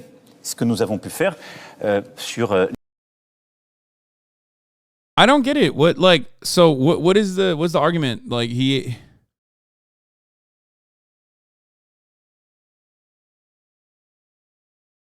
did they cancel your Trash Taste episode? Lol. No, why? I think he took it off mid-interview because it clicked when he hit the table. Look. In the beginning. Look. You see that? Like, I'm not a defender. I'm not a defender of Macron by any means, but I don't think he thought they're making an optics argument. He had his expensive watch and realized he was wearing it while talking about the working class and decided to take it off. No, I think it's just because it snapped, he hit the table and it clicked.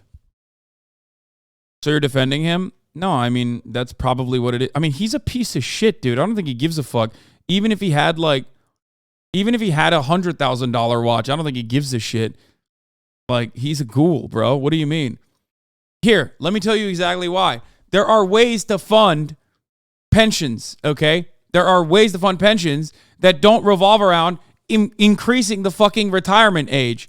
Those ways, of course, imply taxing the wealthy further. So, of course, he's not doing that, which is why he's like, I'm sorry, I'm going to spear dick this through, no matter what you say or no matter what you do. There you go. He's a ghoulish demon dickhead. He's like, I got 2 more years in me. I got that dog in me for the last 2 years. I'm going to make your life a living hell. There's nothing you can do about it. It's not like I'm going to be elected again, so it doesn't fucking matter. That's it. That's the whole point. So that's why, this is aesthetic stuff and who cares. But I'm pretty sure he just he slammed it and it clicked it. And he was like, let me take this fucking thing off because it's making noise when I hit it down on the table. Or maybe, look, oh my God, French neoliberals is a better alternative than Marine Le Pen. Yeah, no shit, except his existence is solidifying Marine Le Pen getting an electoral victory. You get that, right? That's the point. That's it. That's what liberals do all the time. Liberals are like, oh my God, it's so much better than the fascists. Yeah, no shit. Everyone understands that. Everyone recognizes that. The problem is that when you have a neoliberal leadership, you're basically guaranteeing someone which is still not going to rock the fucking boat with respect to the actual economic hierarchy, who will just use nationalist sentiment to divide the working class, who will use hyper-reactionary fascist sentiment to move the attention away. It's the Boris Johnson versus Liz Truss dynamic. You get it?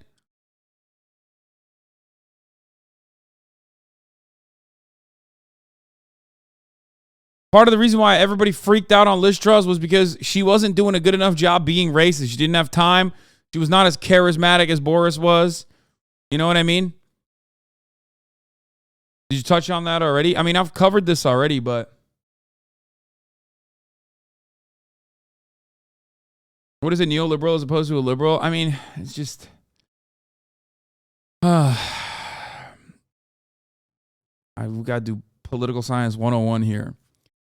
A lot of these terms are bastardized in the United States of America, but liberalism has its political foundations in the protection of private property, whereas neoliberalism is a modernized version of having more free market economics and allowing the free market to control things that otherwise the government would control. That's it. Markets above all else. In America, though, it's interchangeable because both of the parties are neoliberal. Literally, both. Both of the parties are neoliberal, and both of the parties are technically liberal as well. That's it. But of course, in the United States of America, colloquially speaking, colloquially in the United States of America, liberal means like you're a Democrat and care about social justice, at least aesthetically, whereas Republican means you're conservative. Both parties still want to, as evidenced by the past fucking at least 30 years of contemporary politics, both parties still want to privatize programs that were otherwise controlled by the government, with some exceptions. But ultimately, it doesn't matter. I'm a STEM lord that wants to learn. There you go. I explained it to you.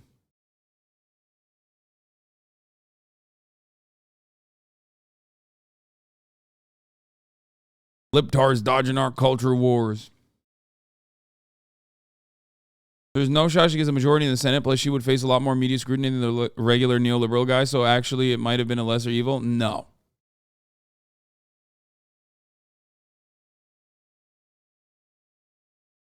So you're telling me we got it right in Australia by having a conservative party called the Liberal Party?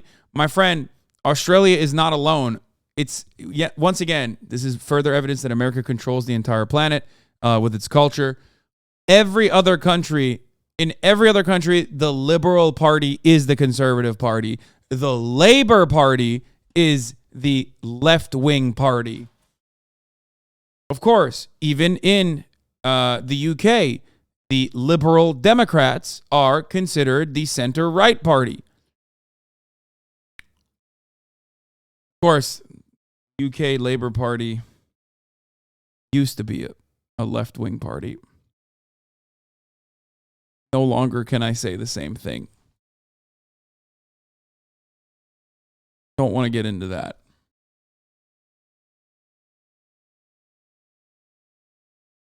But if you're wondering,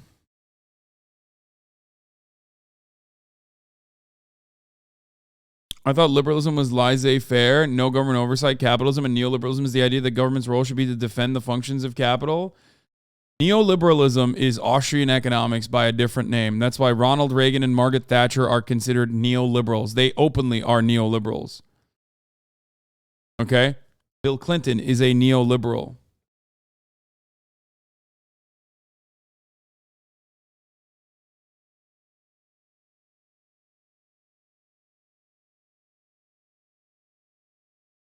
Every Democrat, for the most part, every Democrat is a neoliberal. Democrats since the 90s were advocating to basically utilize, like here's a neoliberal Democratic Party policy. Are you ready for this? The Democratic Party since the 90s decided we don't want to privatize education. We want to utilize charter schools. What charter schools does is basically privatize education, but with some voucher programs that will still allow some people to also, be able to go to those schools. Okay? Disagree? Biden is a social democrat, not neoliberal. Joseph Robinette Biden, alongside Barack Obama in the Obama administration, genuinely tried to cut Social Security. He's no longer advocating for that now, okay? So I'm not going to say that. But if you think that Joseph Robinette Biden is a fucking social democrat, I got a lot of NFTs with ape slurp juices to sell you. You know what I mean? No, Biden is not a fucking social democrat. That's crazy. Bernie is a soc dem. AOC is a soc dem. And like barely.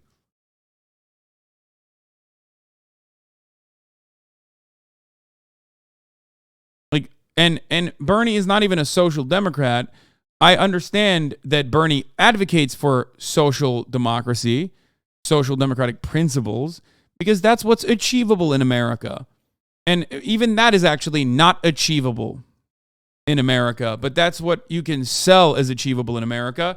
As a matter of fact, one of the biggest mistakes in my career, as I talked about briefly the other day, that I think about all the time, is not call myself a social democrat openly while simultaneously advocating for socialism. I should have just kept doing that. Because for a very long time, I kept my personal politics a secret. I kept my personal ideologies a secret. And whenever people would ask me, I would just say, I'm a leftist, I'm a leftist, I'm a leftist. And there was a reason for that. Because I know when you fucking tell people that you're like anti-capitalist or socialist or whatever, there's a lot of baggage that you have to... there's a lot of baggage that comes along with that until like 2020. Exactly. For like the first fucking 2 years of streaming on this platform, I would never openly talk about my political ideology. Part of that is because people immediately put you in a fucking box when you do that. And it was the worst thing. It was the worst thing that I could have done. Okay? It was the dumbest thing I could have done. It doesn't matter what my personal ideology is. I tell you what my biases are all the fucking time anyway. I told you back then, and I keep telling you now.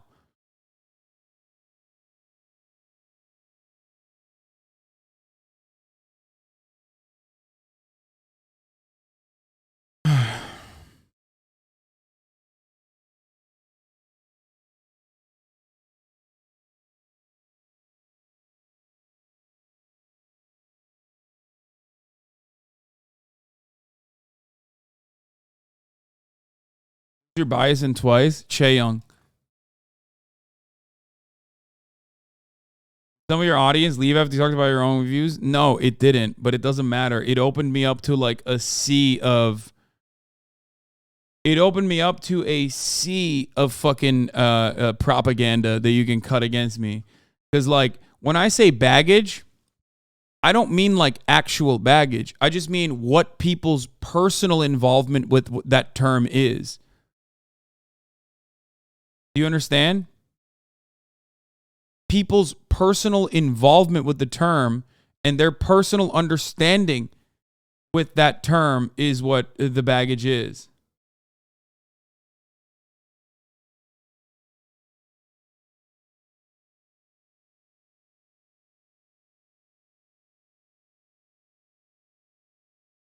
No, because if sparked me to feel angry towards you, which ultimately made me question why I was so mad. Do you understand that? I wouldn't have been turned if you claimed you were a sock dem. I don't fucking know. I mean, it doesn't matter. I wasn't like, I would just give like wishy-washy answers usually regardless. Because ultimately, the things that I advocate for right now in the United States of America is not like fucking immediate socialist governance. Because I know that that is impossible to achieve, especially in the short term. Like, I advocate for social democracy in America in the short term. That is literally what I advocate for. Non-fucking stop. So it doesn't matter. And the same goes for Bernie. He advocates for social democracy in America. He doesn't advocate for fucking socialism in America right now. But ultimately, it doesn't matter because even if you advocate for social democracy in America, they still say you're a socialist. They say Nancy Pelosi is a socialist.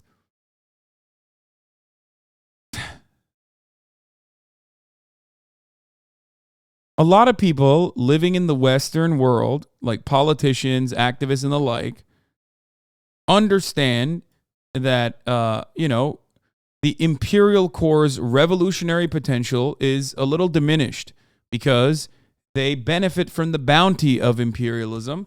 They benefit from being in the labor aristocracy, which is precisely the reason why it's very difficult to advocate for anything but like marginal changes. Does that still mean that there is a necessity for much more radical politics to exist? Absolutely. It's the radical politics and the radical advocates that actually cause the change to happen, okay, or push for the change to happen. But it's the more marginal people that are more even-keeled that can hide within the ranks to make this change happen. Everyone plays a role.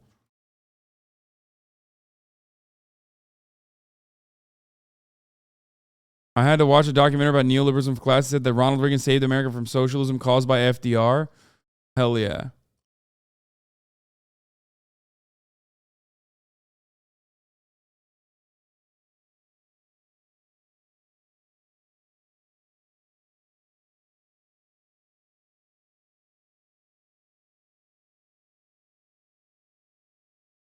Anyway.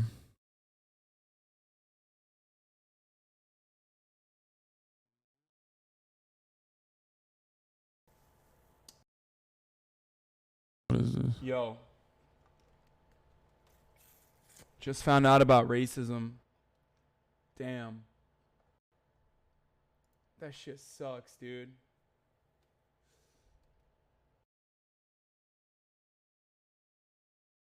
Low fact, thank you for the 10 gift the subs.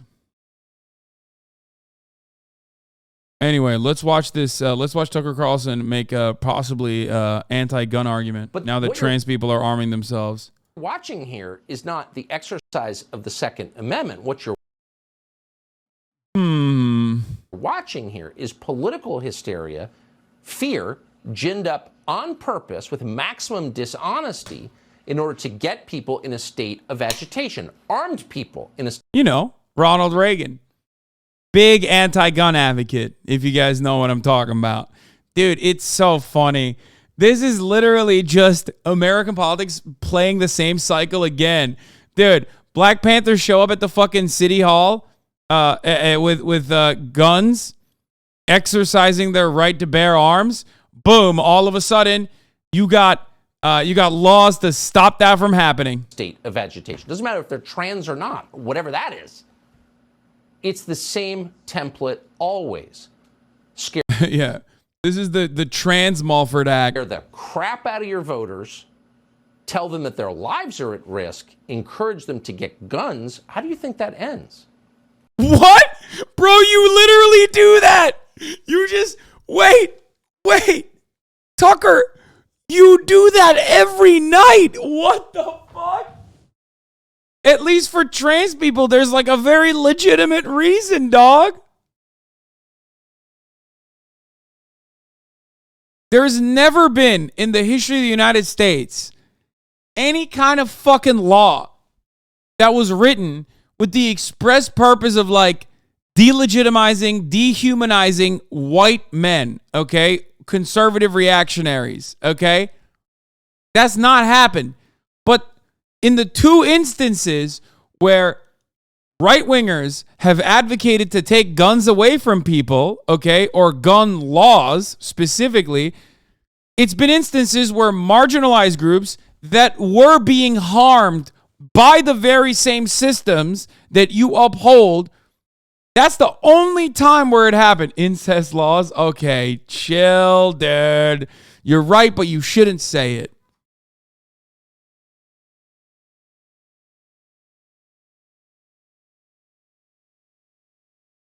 What is Miss Gift doing? What the fuck did you say?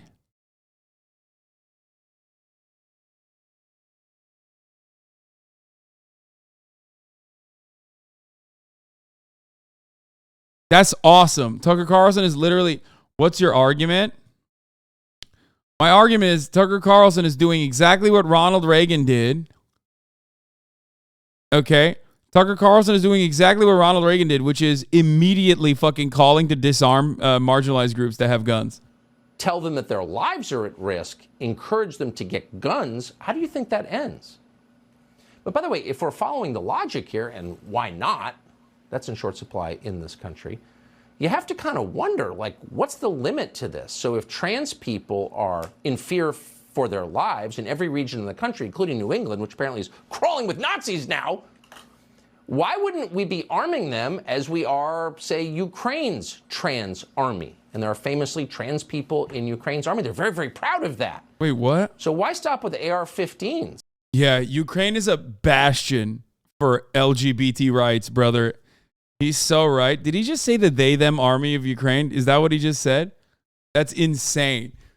Dude, liberal propaganda is so crazy. It blows my mind. It's like,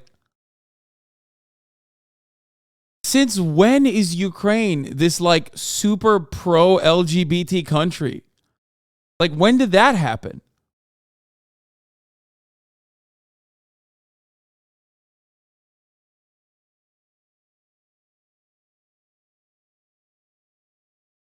When was...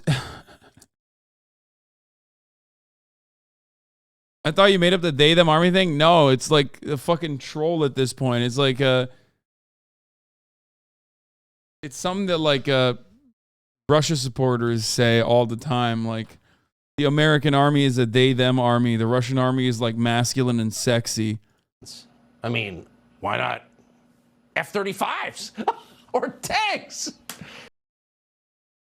It is a known fact that Eastern Europe is inclusive and not at all homophobic. Yeah, no, definitely not.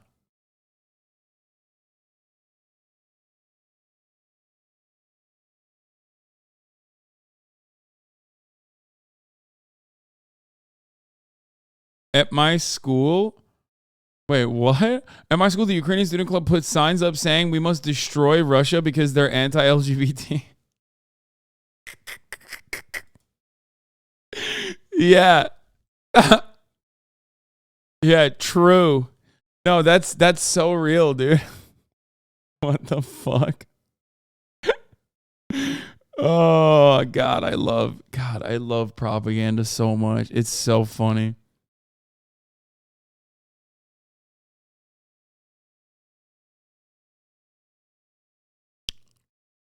Speaking of which, transgender athletes are banned from elite international track and field events. New development. Field athletes from high-level women's events, including the Olympics. Eva Pilgrim has the story. This morning, the international governing body over track and field announcing a ban that prevents transgender athletes from participating in female events after going through male puberty. Many believe there is insufficient evidence that trans women do not retain advantage over biological women, and more evidence. The council also tightening its testosterone threshold for athletes with differences of sexual development or my man hit the biological women like Matt Walsh, dude. What the fuck is that? PSD. The new requirements affecting about a dozen athletes, including South African Olympic champion Caster Semenya. Wait, what are they saying about? Yeah, Caster Semenya is cis, but like she still can't fucking compete, right? About a dozen athletes, including South African Olympic champion Caster Semenya, who would need to complete 6 months of hormone-suppressing treatment to race at the 2024 Paris. That's so wild. Like this in and of itself basically gives the game away, right? Like she's a cis woman, you know what I mean? She has naturally occurring testosterone development. And it basically gives the entire game away. It's just like, oh yeah, sorry. It's literally that is the same as fucking. That is the same as basically, saying that Michael Phelps' wingspan is too fucking long and can't compete. That would of course never happen. But they're trying to nerf her. That's wild.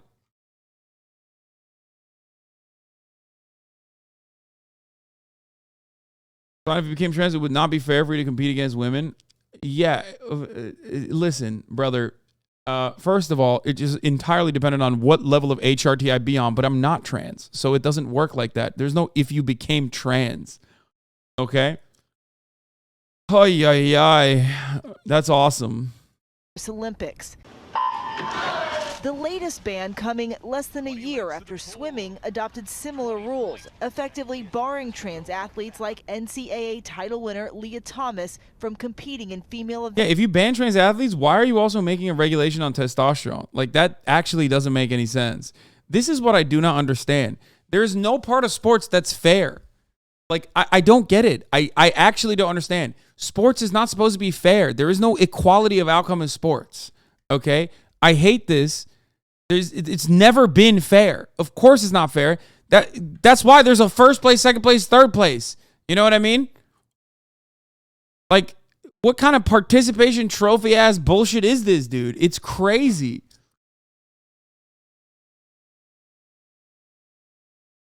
I want an all steroids baseball game. 100%. It would be actually watchable.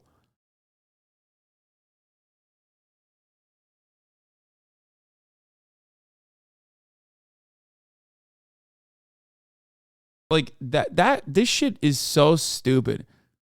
It's so fucking stupid. Thing I don't get is there hasn't even been instances of trans women dominating or anything. It's just at most one or two doing sort of middle of the pack. I know, but the right, weren't you making the point about sports being the pinnacle of meritocracy a few days ago? No, I said sports is the closest you can get to meritocracy, which is not a real concept anyway. But that's my point exactly. Yeah, exactly. Meritocracy means there are going to be winners and fucking losers, dog. You saying this doesn't change the what I'm saying. Meritocracy doesn't imply it's fair.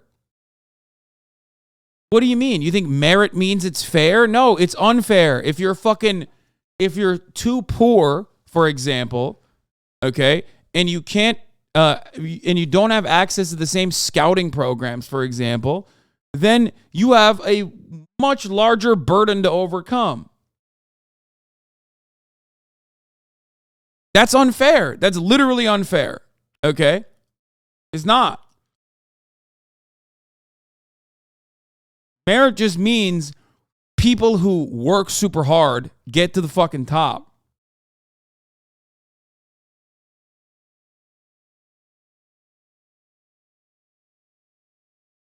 I just want to understand your point, was confused on it. Yeah, everyone's built differently, and that's what makes sports competitive and fun to watch. Like, I don't want to fucking watch.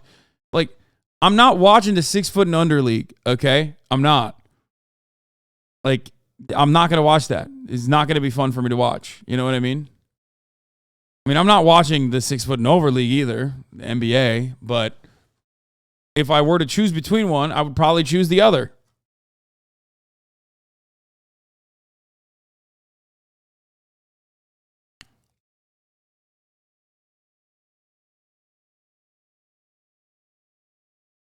The argument that I see people make is that men's leagues are open for anyone regardless of biology, and women's leagues are made to allow women to have a place to compete with those set limitations.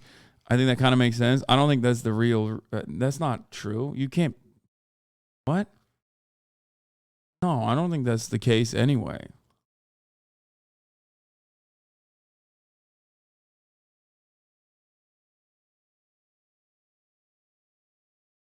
LeBron is literally such a great example of that, unironically. Look, ultimately, okay, there are even examples of people who have taken corrective hormones and have become dominant fucking athletes. It's about who you pay attention to. Messi is the example I use all the time. Messi had to take human growth hormone because of his genetic condition, okay? And that's seen as like an incredible thing. That's seen as like a person overcoming great odds, which he did. He did overcome great odds. And he should be celebrated for that. No one considers that to be cheating because it's not. It's not cheating. Do they hold the same energy when it's trans men competing in men's sports? No, I don't think they give a shit. I think it's you know...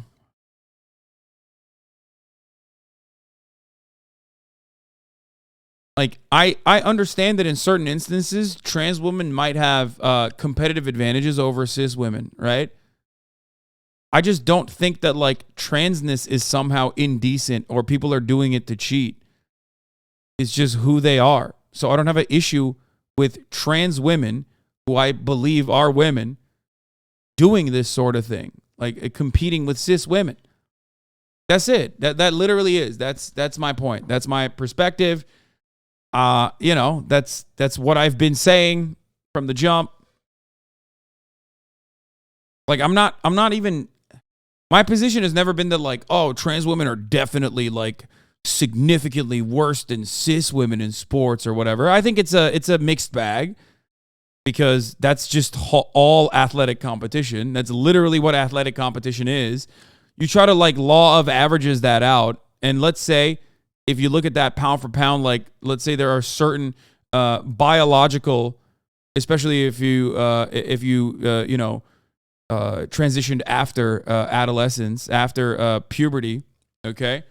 Let's say that you do have some biological advantages. So what? That's great. Who cares? I don't care. You know what I mean? I don't personally care. And I don't think most people care either in general. I think they just, like, care because they're primed into caring. Does that make sense?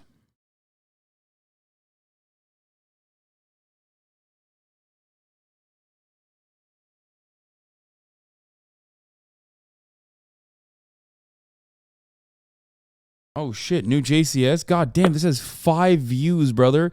This came out 47 seconds ago, dude. Y'all are crazy. I lost 20 kilos on my bench after just a few weeks on HRT. Such a stupid debate. Yeah, I think that like obviously you get nerfed because when you take corrective hormones, when you take like gender confirming hormones, you do HRT. Yes, you're gonna lose a shitload of your strength. When all these anti-trans athlete people are gonna start calling for minorities to be banned so the white man has a chance of something other than golf. Oh wait, lost that too. Don't most cis women outperform trans women after long-term HRT? That is the case, but it doesn't matter.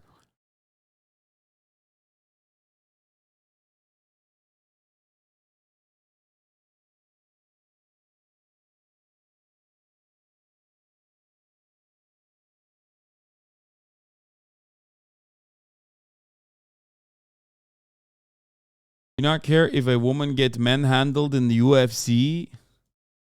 Dude, brother, I don't know if you know what you're talking about. Women get women handled literally, like it's a combat sport. Joe Rogan is like tainted this conversation permanently. It's like so fucking hard. Dog, that's literally yeah. Dana White is like, no, women only get manhandled if I have something to say about it, okay? The only time women get manhandled is if Dana White's the one doing it. Do you understand? He's like, not on my watch, motherfucker. There a woman to beat? I'm here.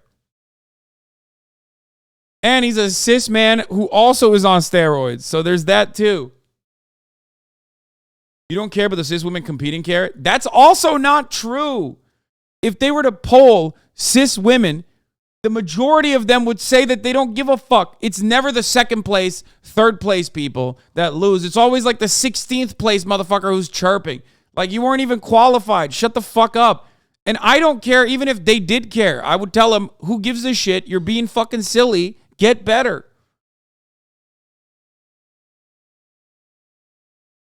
Don't talk for all of us. You shut the fuck up. Well, I mean, this is kind of what I do.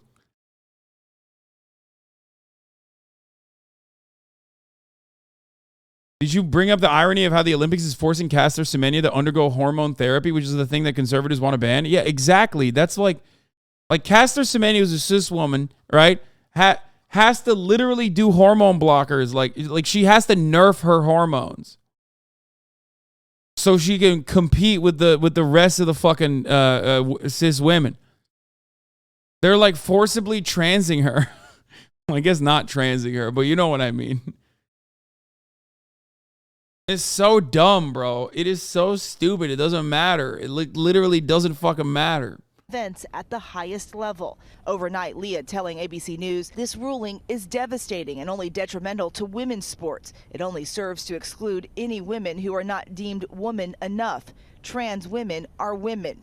Intersex women are women. Trans athlete advocates like Schuler Baylor says education is paramount to ensure proper fairness and inclusion. Most people cannot define the word transgender, and yet so many people are talking about where we belong and why. And the solution to that is not to... I love when people's argument is like, well, trans women should just compete with men. It's like, bro, like, do you not understand like the entire reason for why like a lot of young trans athletes participate in athletic competition is because it's affirming? Like, the fuck do you mean? Like, you're literally being like, yeah, just like, you know, take the long way to say trans women are men, like, and really reinforce that every day.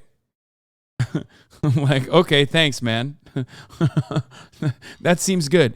Ultimately, all arguments on this issue revolve around just don't exist. Like, don't exist in front of me. If you're gonna exist, just like fucking move away. I don't want to see it. I don't want to see that shit. That's what it is. That's literally all it comes down to. Bathroom arguments come down to that. You know what I mean? It's like, wait, what bathroom? What bathroom is Leah Thomas supposed to go into? If not the women's restroom. You know what I mean? Bathroom arguments are the same exact bullshit. Like, could you imagine? I know, you know, people are going to get mad at me for saying fucking Buck Angel, but like, do you want, you know what the funniest thing about Buck is? Every time I use Buck, I know a lot of people get mad at me because he's like fucking crazy and whatever. And he's, you know, definitely fallen from grace as an old trans man who's like, not great. Okay. I know his takes are like reactionary and whatever, but like, what, you want this guy to fucking pee in the girls' room? Like, are you fucking crazy?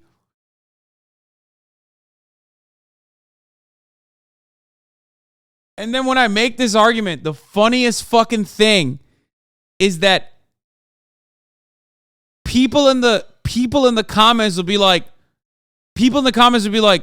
yeah, clearly, like, I'll just say Buck is trans, right? And I won't say that Buck is a trans man. So they think I'm implying that Buck is actually a trans woman. So they'll be like, what? You want me to fucking call that a woman? It's like, no, idiot. That's it. Yeah, he'll never be a woman. Yeah, no, my point exactly. That's it. That's because that's a trans man. You know what I mean?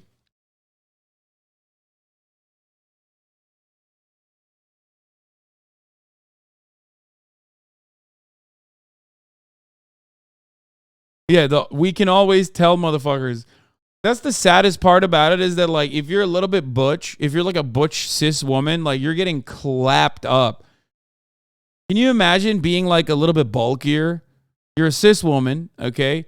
You're like competing in like high school athletics, and you're a bit bulkier, and then like you get blasted by the fucking transvestigators all over the timeline. Like, you see videos of that kind of shit popping off nonstop on fucking Twitter, where people are like, look at this. You want this to compete with your daughters? And it's like, but that's a cis woman. Like, that's a cis girl. You're proving the point that trans people are making all the time.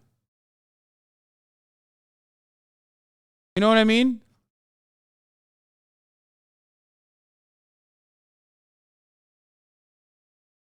Additionally ironic that, like, you know, the TERFs. TERFs are oftentimes not very gender conforming themselves. So,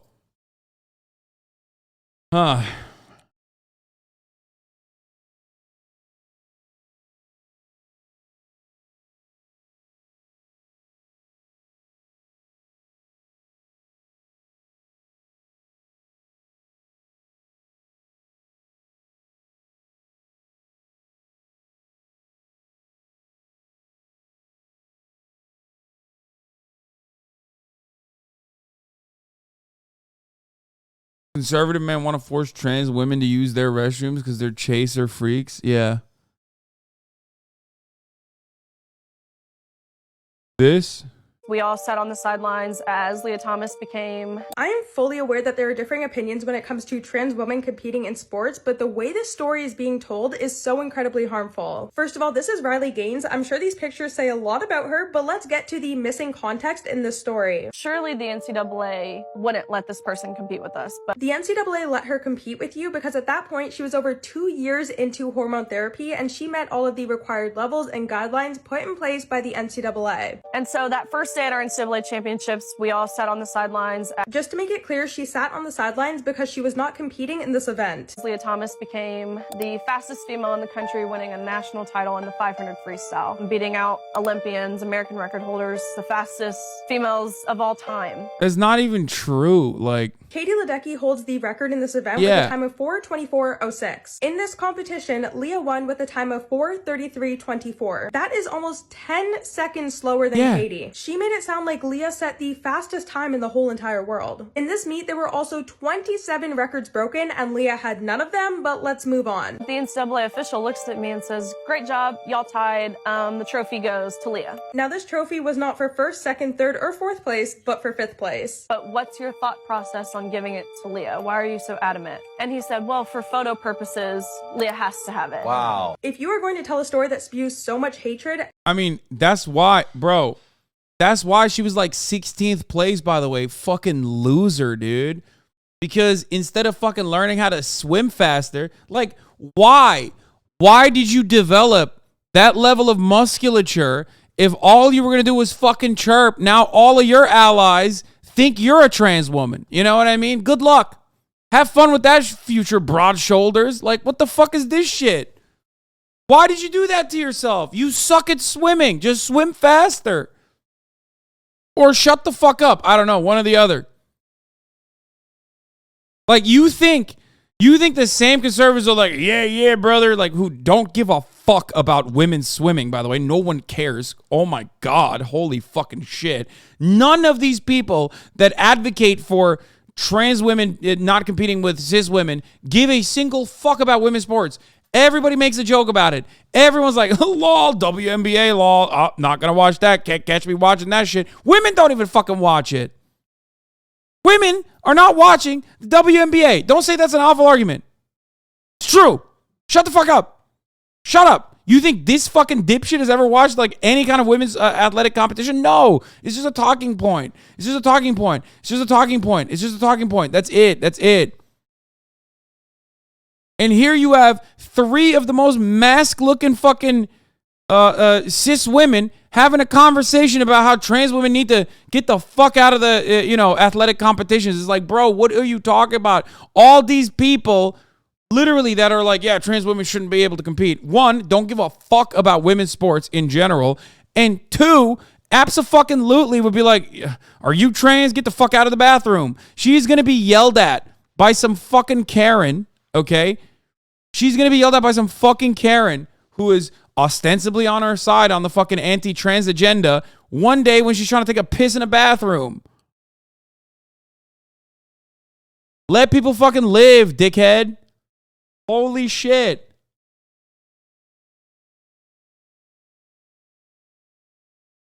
WNBA players would ball you up kind of, what? Kind of flawed, dog. I'm not saying they're not good.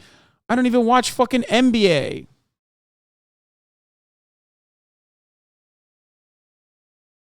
Adamant. And he said, well, for photo purposes, Leah has to have it. Wow. If you are going to tell a story that spews so much hatred, at least stay consistent because you said something else when talking to Tucker Carlson on Fox News. I asked him, is there a reason why you're giving Leah the trophy? He just explained to me that we're giving it in chronological order. And I questioned him again, what does that mean? We tied. What are we being chronological about?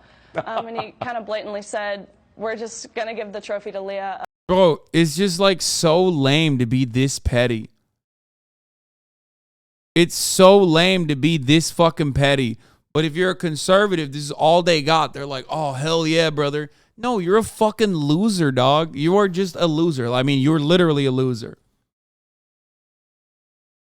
You're so lame. You're so fucking lame. You lost.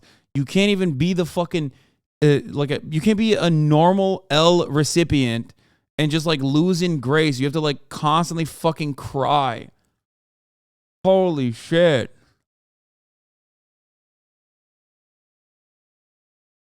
We respect and admire your swim, but Leah needs to hold the trophy. Now, in most cases, and according to NCAA rules, the trophy goes to whoever is older. Leah was born in 1999 and Riley was born in 2000. On top of that, if they were going by lane order, Leah would still get the trophy. I also want to add that this story happened almost exactly a year ago, and both Riley and Leah have graduated and no longer swim in NCAA. Riley has taken her experience with a trans woman and has not only made it her personality trait, but has made it her career as well. Not only is just be a horse girl. Why can't you make that your personality? That's like back in the day, that's what dull women would do. They would be like, I'm a horse girl. Like, this is what I like doing. Okay. What's up? Why does this have to be your fucking personality? Why is it that like, oh, now it's like I'm a conservative activist. Like, oh, am I like a fucking average looking, annoying fucking suburbanite daughter who has never been told no her entire life? All of a sudden, boom, blammo, I've decided this is the way that I can make a name for myself.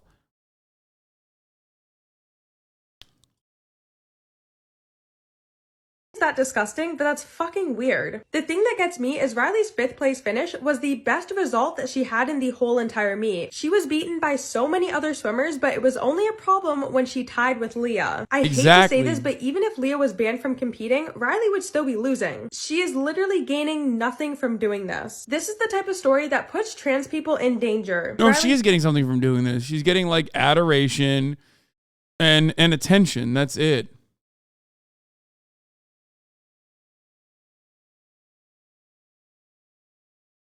You meant the market isn't that big and these people acting like they were the biggest fans when the numbers prove otherwise. I'm misunderstood. Yeah, no, that's all I'm stating. She gets clout, and that's what everyone cares about. You say no one that fucking talks about women's sports actually cares about women's sports. I can tell you trans women playing are the least of our worries. And a friendly reminder that trans women are women. Yeah, exactly. And most like normal fucking non-freak losers, okay? Most normal non-freak losers do not fucking lose their minds over this. Like, that's it. That's it.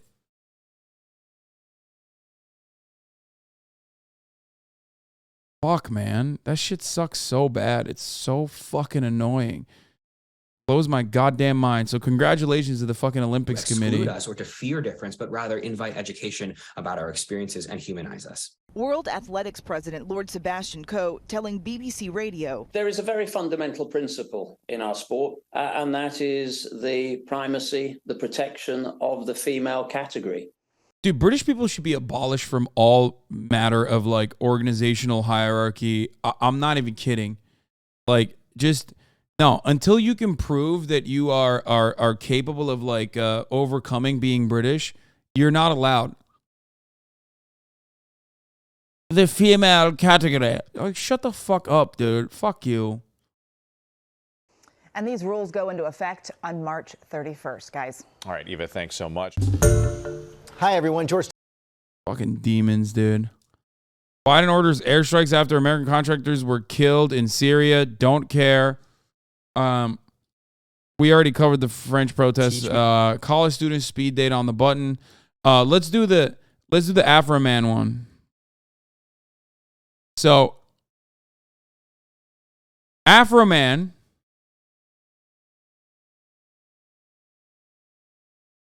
You mean prove you are a socialist? Why are you judging her? What? God, dude. People are so funny. They're like, please give me attention. I'm begging. I'm desperate. Okay. So the story starts with Afroman's home being raided by 7 members of the Adams County Sheriff's Office. Okay. They raided his home last year. 4 deputies, 2 sergeants, and a detective are claiming now that Afroman, Joseph Foreman, Might 78, thank you for the 10 gift subs, by the way, has invaded the privacy of said law enforcement officers after they raided his fucking home. Because he took footage of their faces obtained during the raid and used it in music videos and social media posts without their consent, a misdemeanor violation under Ohio Revised Code. They're also suing on civil grounds, saying Foreman's use of their faces in the videos and social media posts resulted in their emotional distress, embarrassment, ridicule, loss of reputation, and humiliation. Now, because it's Ohio, I feel like, that could work in their favor. But I do hope that he fucking countersues them. Also, here's the music video. Let's take a look. Afroman, will you help me repair my door? Official music video.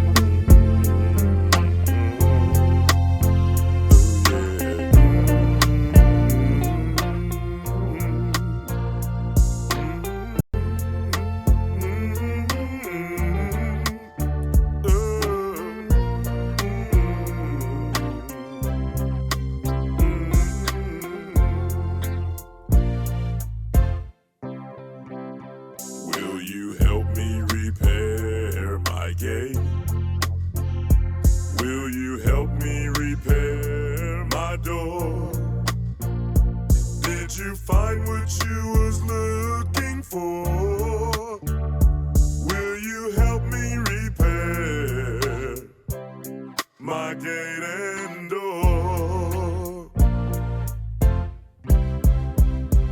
Would you like a slice of lemon pound cake? You can take as much as you wanna take.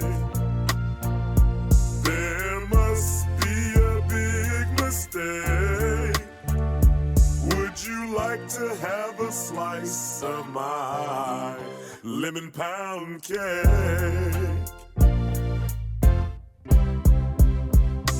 The warrant said narcotics and kidnapping. The warrant said narcotics and kidnapping. Are you kidding? I make my money rapping. Why does the warrant say narcotics? Well, I know narcotics, but why kidnapping? Let me ask you something, officer. Any kidnapping victims inside my seat pockets? Are there any kidnapping victims inside my suit pockets? You crooked cops need to stop it. There are no kidnapping victims in my suit pockets. Let me ask you another question. Is there 1,000 pounds of weed in my suit pockets? Is there 1,000 pounds of weed in my suit pockets? You crooked cops need to stop it.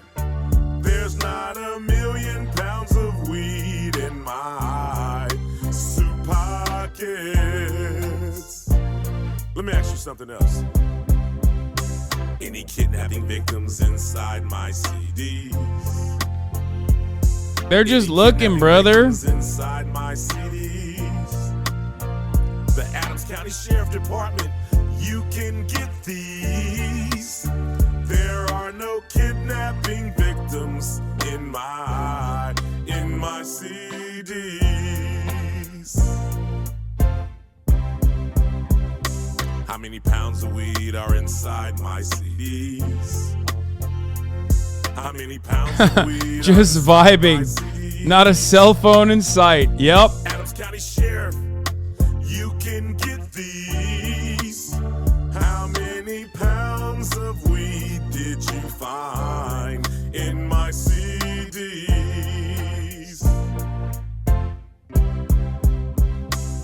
Why are you stealing my money? Oh no. Why are you stealing my money? That's the state's assets now, brother. You represent the law, and it's funny. You're stealing my legal work hard every day. Pay taxes, money. Yeah. It's called asset forfeiture, brother. Disconnecting my cameras. The sheriff disconnecting my cameras. The sheriff should be locked up in slammers. The Adams County Sheriff Department disconnected my camera. That's so fucked up. Did you have to traumatize my kids? Did you have to traumatize my kids? Did you have to traumatize my kids? Did you have to traumatize my kids? Will you pay me for doing me wrong? Will you pay me for doing me wrong? Will you pay me for doing me wrong? Or will I have to get paid from this song? Hey, you think they gonna buy this, man?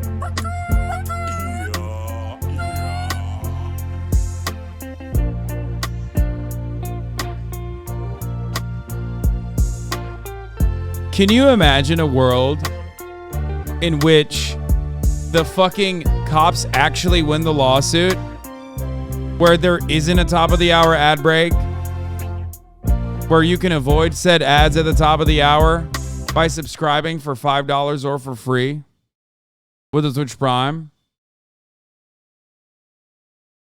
Imagine a world like that. Imagine a world where there is no gifted subs. So you can't get gifted a sub to avoid the top of the hour ad break. Imagine a terrifying proposition. We do not live in that world, but the top of the hour ad break is here. But you can avoid said ads by subscribing or by getting gifted the sub. Moonmite78, thank you for the 10 and now 5 gifted subs. And Noop88 for the 5 gifted subs, allowing 20 people to no longer see the ads at the top of the hour. This is Lemon Cake by Afroman. Lemon Pound Cake, as a matter of fact. So he made a couple songs about the police raid that took place. The Adams County Sheriff kicked down my door. Then I heard the glass break. They found no kidnapping victims, just some lemon pound cake. Mama's lemon pound cake. It tastes so nice. Anyway, so law enforcement searched Afroman's home on suspicion of drug trafficking and kidnapping, but found no evidence and filed no charges against him. He said they kicked down his door, broke his video surveillance system, stole money from him, and frightened his family.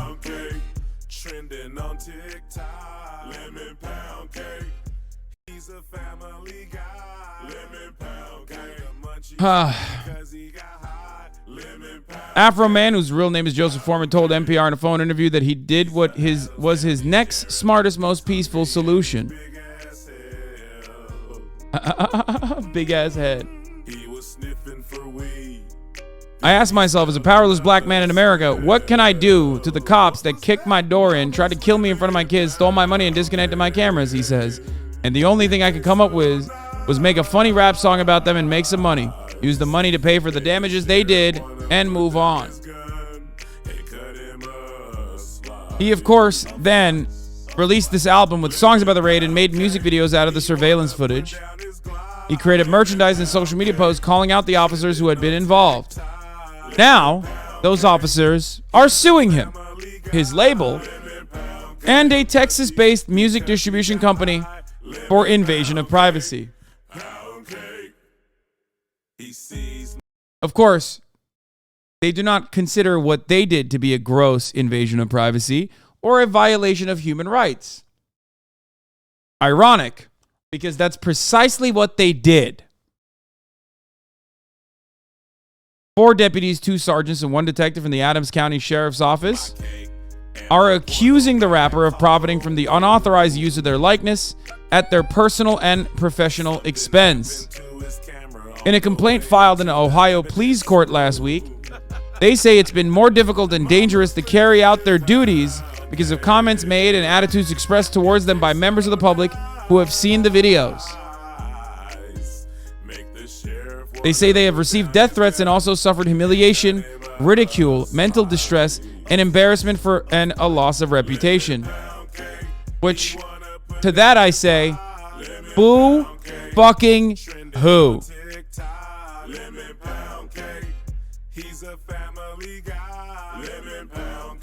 The plaintiffs are seeking all of Afroman's profits from the use of their personas, including proceeds of the songs, videos, and live events, as well as Afroman branded merchandise such as beer, marijuana, and t-shirts, as well as a court injunction to take down the music videos and social media posts. Unless defendants are restrained, plaintiffs will suffer irreparable injury to their reputation, their mental health, and their legally protected rights as defendants continue to willfully and maliciously violate their rights. Now, the irony here is, of course, since this became news once again, the Streisand effect absolutely blew the fuck up,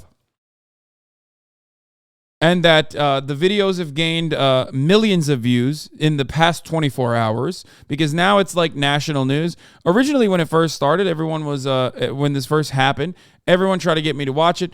I didn't even watch it because I was like, yeah, that's funny, but like, I got some other news shit going on. But now that it's like gotten to this level, it was, unavoidable for me.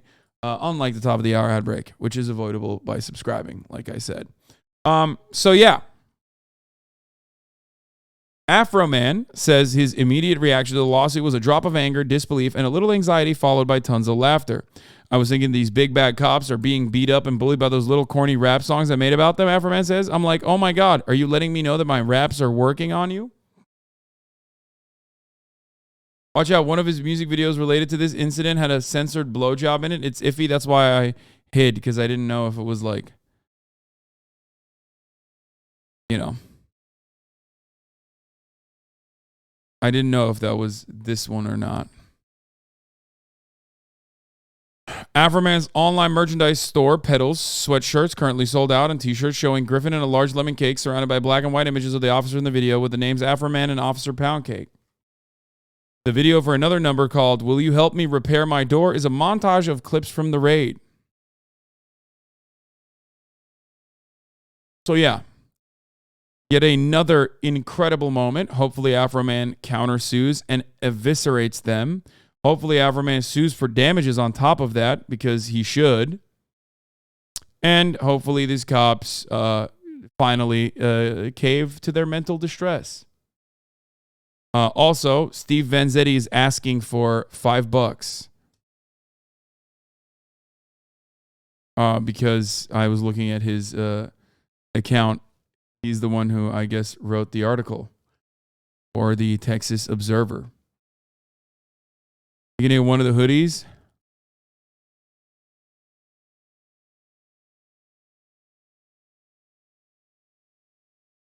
Private property, bro? Fuck no, dude. I don't spread the wealth.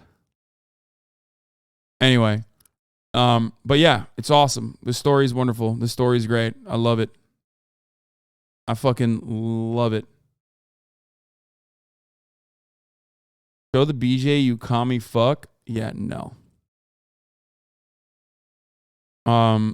That's it. That's what we got. How companies plan the economy, the age of broken video games from NakeyJakey and college students.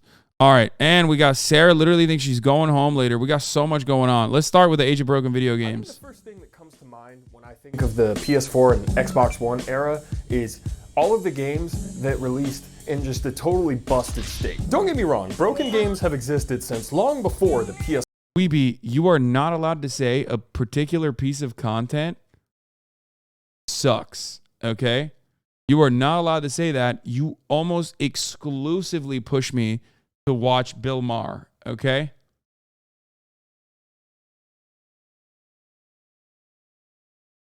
Like literally, you constantly are asking, we're going to do Okay Buddy as well. Shut the fuck up, Okay Buddy Frogs. Don't be annoying. We're going to do Okay Buddy as well. Oh my God. It's only 5. You're going to make me end early out of anger without doing Okay Buddy. Nothing I hate more than people getting together and spamming shit like this in the fucking chat.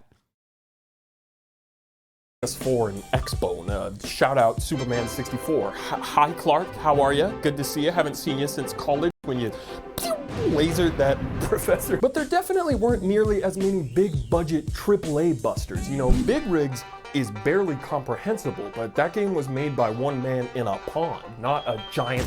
To be fair, Bethesda has been making broken video games since its inception. There's never been a Bethesda game that has come out without game-breaking bugs from the jump. Like, actually, as a matter of fact, because I'm such an old school gamer, I will go so far as to say that like a lot of old games, some of the greatest games of all time, were busted when they first came out. Some of the best games, like Vampire Bloodline Masquerade, straight up was like so broken. It featured so much jank. It was one of the greatest games of all time. I've talked about how it probably is the greatest game of all time. Endlessly replayable. And it was so fucking busted that it had like a lot of game breaking bugs featured in it. Anyway. AAA Megatron. Back in the prehistoric days of the Xbox 360 and PS3, downloading an update to fix issues or add stuff to your disc-based game after its release was like a fairly new concept, but like an actually pretty cool concept. Wait, so the interweb can make my already legendary game even more legendary by downloading this epic Chuck Norris update? That's pretty like a boss. I see no way this could ever end badly for the consumer. It is 2007, I just saw Michael Clayton. But nowadays, the disc inside that case you just bought is practically dead weight the second you've installed the game and downloaded the likely necessary giant update full of fixes not included on the disc. Because the disc was actually manufactured months prior to the game's set release date, and the developers kept working on stuff during that time, likely because the publisher set the release date way too early and were just like, it's fine, everyone has the internet, you'll fix it in time, just never stop working. You don't have to see your family. Your family is dumb. Your family are literally the cringiest idiots I've ever seen. Why do you want to go home to them? Goofy, your family? L! The disc may as well just be a doctor's note that tells your PS4, yes, my son actually does own the game. Now, go ahead and give him the necessary day one flu shot. Oh my god, it's 87 gigabytes. Fallout 76 didn't even actually come with a disc, so you actually just got a cool new blue coaster for your psychotic Reddit dungeon. Basically, if you don't have internet access nowadays as a gamer, you're screwed. But my goal with this video isn't just to be like, wow, things used to be better back in the day and now they're all bad, grr, because it's not that simple or true. Big budget broken video games exist for a lot of reasons. The first one being making video games is just really, really hard. I have been openly critical of many big budget AAA games on this channel, but I hope that I have always made one thing very crystal Pepsi clear. A lot of very talented people work very hard for very long, crunchy Nature Valley hours to make even seemingly simple stuff like this possible, and it's crazy. And in order for a game to be even considered pretty good by the general public, gameplay, sound, story, characters, performance. Controversial take, possibly. I think Red Dead 2 is the greatest single-player game of all time. With one exception. Its original, its like first mission is so unnecessarily long.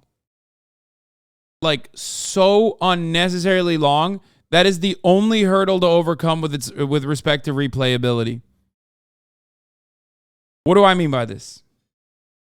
The fact that there are still, to this day, new sequences that go viral on TikTok from a game that is so fucking old at this point that no one had ever seen before, like little Easter eggs. No single player game has ever created a living, breathing, open world like RDR2. I guess with the exception of Skyrim. Fair. Also one of my favorite games of all time. And also Breath of the Wild. Again, another one of my favorite games of all time. Like you're describing some of the, these are the all-time greats. We're talking about single player, by the way. But I do think that Red Dead Redemption 2 is up. It's the best, I think. It's the most lifelike single player open world I've ever seen.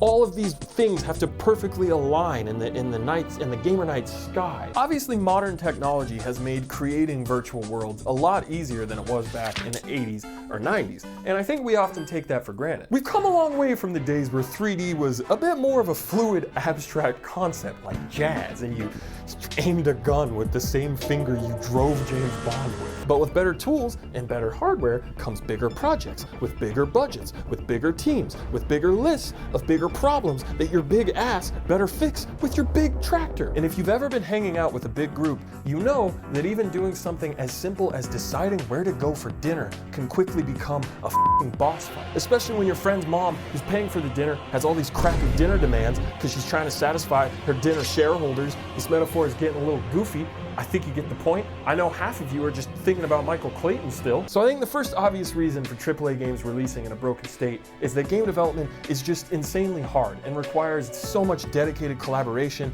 and efficient time management, and it's a miracle that any video game ever gets finished and is even exists at all, and all video games should go to heaven. The second reason I agree. is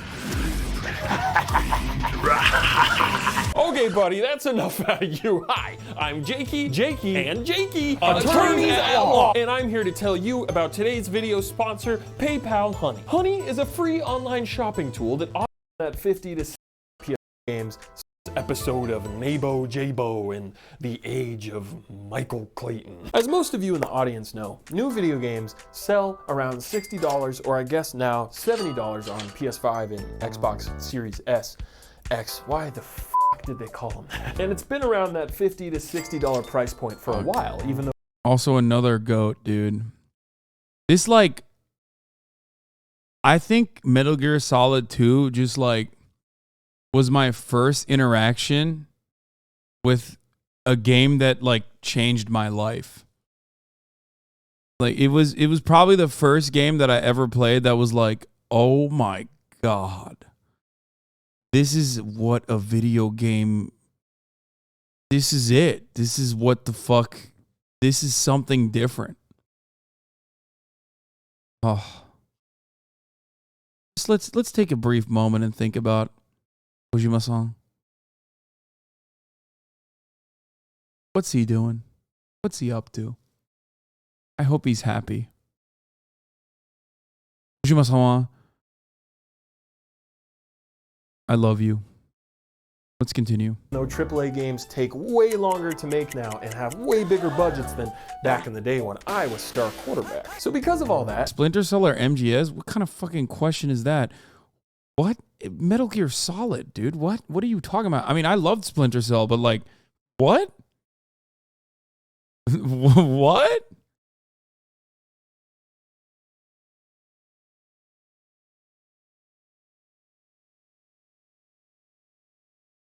and also inflation, in some cases, it's kind of a steal to get a game like Elden Ring for only $60 when Eternal Ring was $50 23 years ago. And the swords in that game are tiny. They're not nearly as girthy or as long as Elden Ring. You go out in public with that shrinking ink, I'll kick your ass. Donkey Online has a really good video about video game pricing that you should go watch later, but not right now. If you leave, you won't see how I learned how to spin. I'm gonna spin later.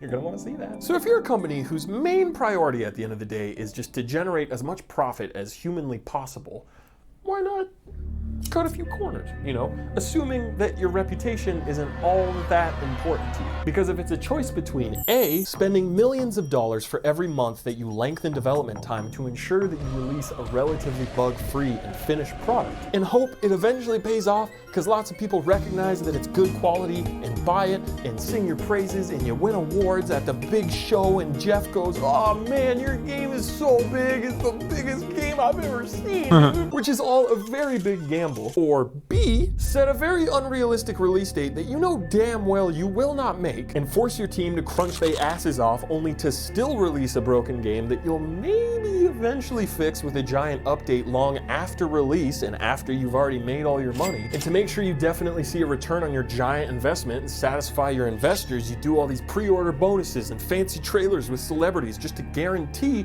that people buy your game before. God, hot take number 2, Cyberpunk was such a good game. Such a good game. I don't know how the fuck I was able to play it. I had issues, but like very limited ones. But then also like very obvious ones that everyone experienced, like the cops materializing out of fucking thin air. But it was such an awesome universe, dude. Fuck. God damn it, dude. Man, it was a good ass fucking game. God, I love single player games so much. love single player games. Because you played on a relatively beastly PC. Yeah, I did. I did play on a very beastly PC, but even then, a lot of people were saying that it was like, you know, broken for them. You know what I mean? Before gamers can even know that the game is busted as hell, because you've also made it so that no publication can drop a review for the game until the day the game comes out, which should be illegal. Yeah, if the only thing you care about is sales in your quarterly reports, you're definitely planting at bomb site B. Just like Ubisoft and EA and Bethesda and Square Enix and Activision and CD Projekt Red and Microsoft.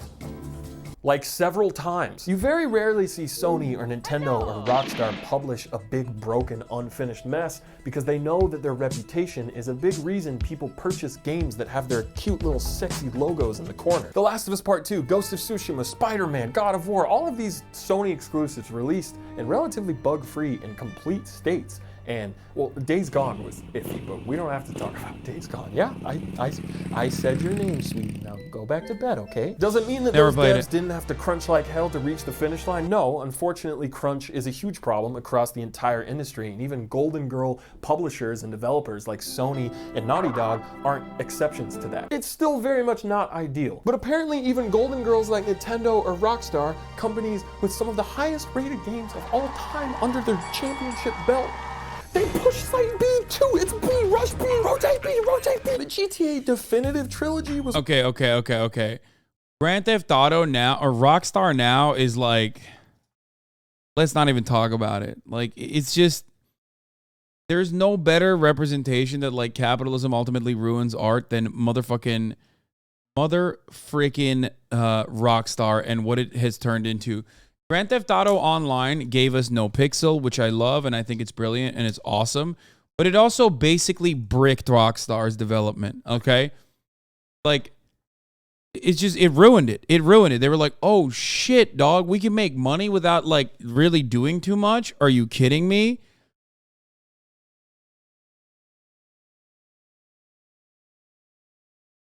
Ugh.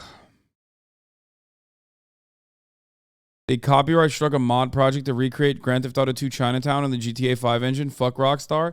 That blows my mind. Yeah, Valve with Steam is the same shit too. Don't even get me started again. Oh my God.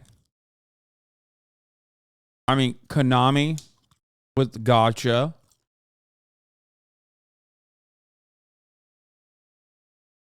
Or pachinko machines or whatever the fuck they do. What is the gambling shit that they do?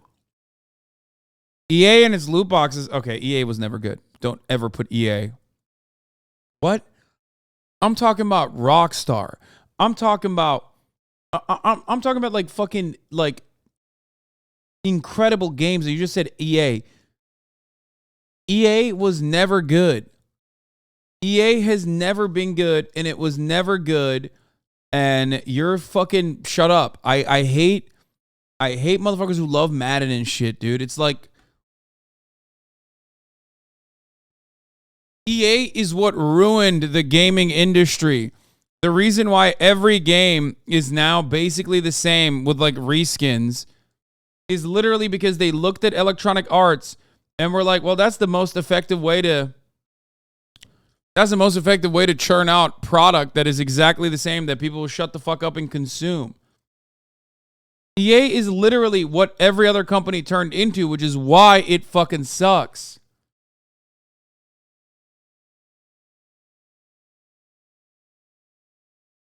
EA is a publisher, not a developer. They have some good games under their belt, but they keep interfering with developers and making games so much worse. Exactly. And as far as developing games or having people develop games under their banner, their style of like game development is what Ubisoft is what turned Ubisoft into the company that made Assassin's Creed to the company that made Assassin's Creed 1,000,000 times over. Holy shit, make a new fucking game, guys. Oh yeah, we'll make a new game. Just kidding. It's still basically Assassin's Creed, but now it's in the future. It's basically Assassin's Creed, but like, you know, with like different skins.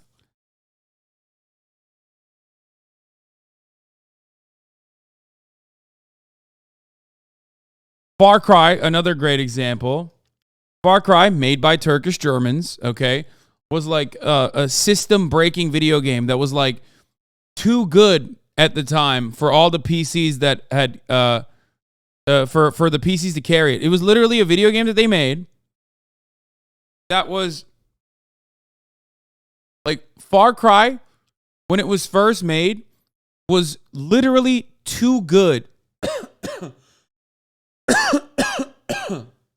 You mean Crysis? I thought the original Far Cry was also made by Turks. That was Crysis? I thought Far Cry, or the original Far Cry, was also made by Turks, no?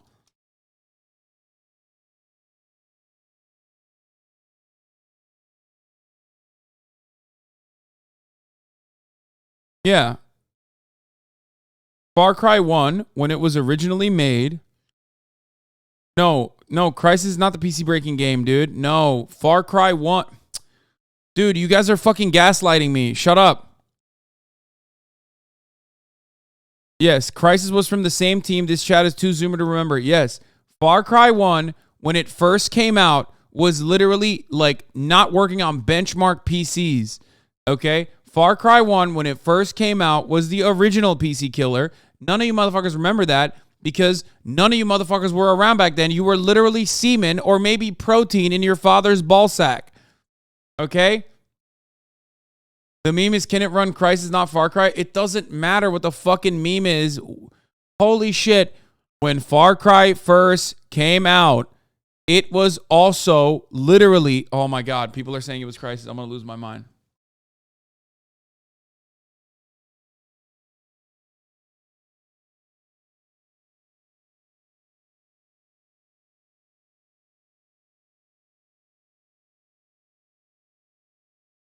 Please stop. Far Cry 1, when it first came out, was like unimaginable to play on PCs, okay? None of you know anything about video games because you weren't alive back then. Shut the fuck up, please. Let me cook. The same developer worked on both Crysis and Far Cry 1. It was developed by Crytek. Yes, Crysis itself was also a game breaker, a PC breaker, which is why when it came out, the Will It Run Crysis became the meme. But originally, Far Cry 1 was the OG Will It Run fucking Far Cry 1 meme, I guess. But not really a meme. It wasn't a meme. It wasn't as popular. Haklı değilsin ama çaktırma, Far Cry mis gibi optimizdeydi. Hayır değildi abi. Hatta ben Level magazinini okudum amına koyayım, hatırlıyorum. Level magazininde yazdıkları şeyleri hatırlıyorum yani oynanmıyor diye. Level. Level amına koyayım, level.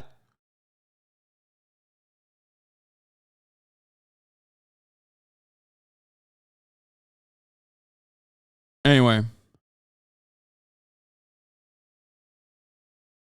I remember senden de boomer'ım King. Evet ama bilmiyorsun galiba yani.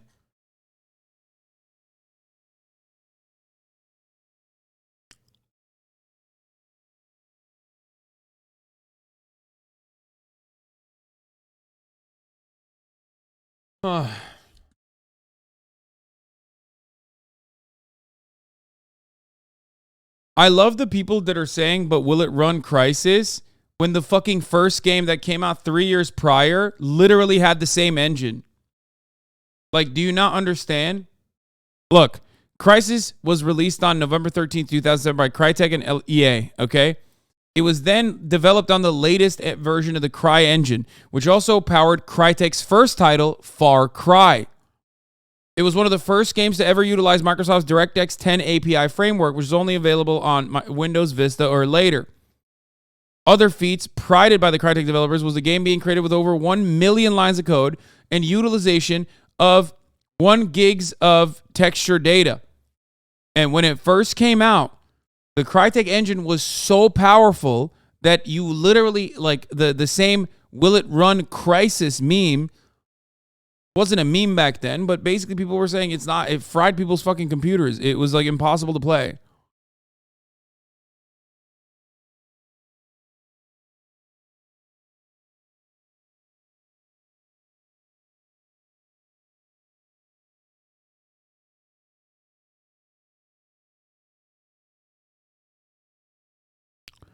Okay? Look, Rawful, look at the screenshots. The engine was updated, bro. Yeah, I know the engine was updated, but this was also a fucking benchmark game. Like, this was literally a game. You're right. From a 2004 review of Far Cry 1. If you paid just a few $1,000s for a new hot rod, this is the game to show it off. With everything cranked up on a fast machine, this game is able to produce graphics that at least match the screens we've seen on Half-Life 2 and Doom 3. Yes, it's that good.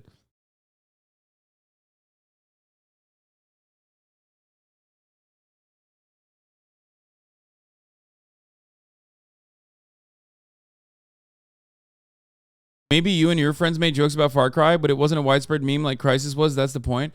I'm not saying there was a meme around it. I'm saying that at the time when Far Cry 1 came out, it was literally also a fucking insanely hard to run game because it was like revolutionary. Why are we fucking stuck on this point? This shit sucks, dude. We're talking about 2004. Half of you motherfuckers literally were not alive. We're done. It's one of the most appalling and disappointing re-releases of a beloved franchise that the world has ever seen. And this is Rockstar, the company that put out this game, and this game, and this game, and this game. And fuck it, even this game is amazing. And you know money isn't tight with how much of a cash cow GTA 5 continues to be.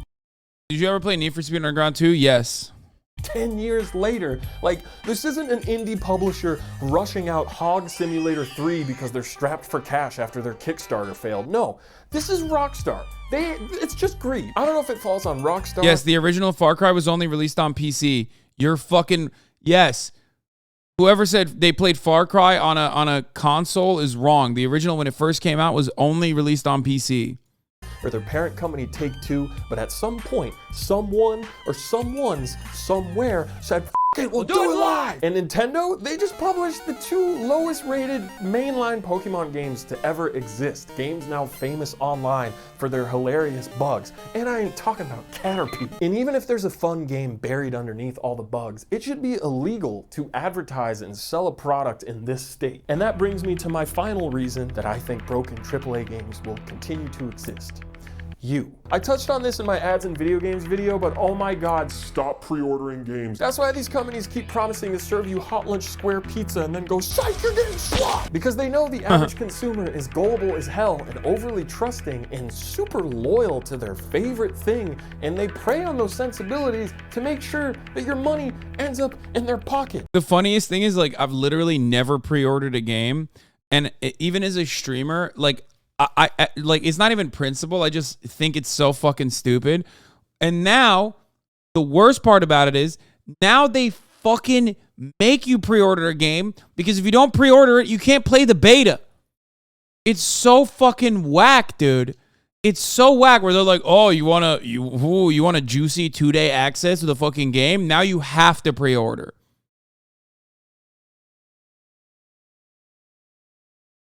It sucks.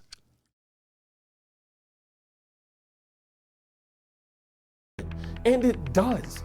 Every single time. Pokemon was busted as hell and still sold 20 million copies. It's like serious gamer Stockholm syndrome, where people will watch a pre-release review for a game like Dying Light 2 on IGN or GameSpot and defend the game like their fucking life depends on it, even though they haven't even played it yet. Okay guys, but remember, this is without the day 1 patch, and we all know those usually fix everything. You can't spell ignorant without IGN or ants. And even months after the damage is done and a broken product has sold millions of copies because apparently gamers have toasters for brains, people in the comments will once again applaud and defend companies like EA or CD Projekt Red for sticking with their game and fixing it long after release, which it's like, I guess that deserves some level of praise, maybe? You know what I mean? It's like you buy a taco for the full price because you were advertised a full taco on the fucking taco screen. And when you get that taco, you open up the greasy paper just to see. Yeah, these kids have only played GTA in 3D. They don't know yet. Until you fucking drove a tank on a top-down video game over an entire group of Girl Scouts, okay? Until you have literally... until you drove a tank over an entire troop of Girl Scouts, don't talk to me about video games. Do you understand? a busted ass half taco shell with only beans on it. Only beans. Oops, all beans. And then 6 months later, a Taco Bell employee rings your doorbell and gives you the other half of that busted taco that still doesn't have all the meat on it that they promised. And your response is to start clapping? Like, what the f?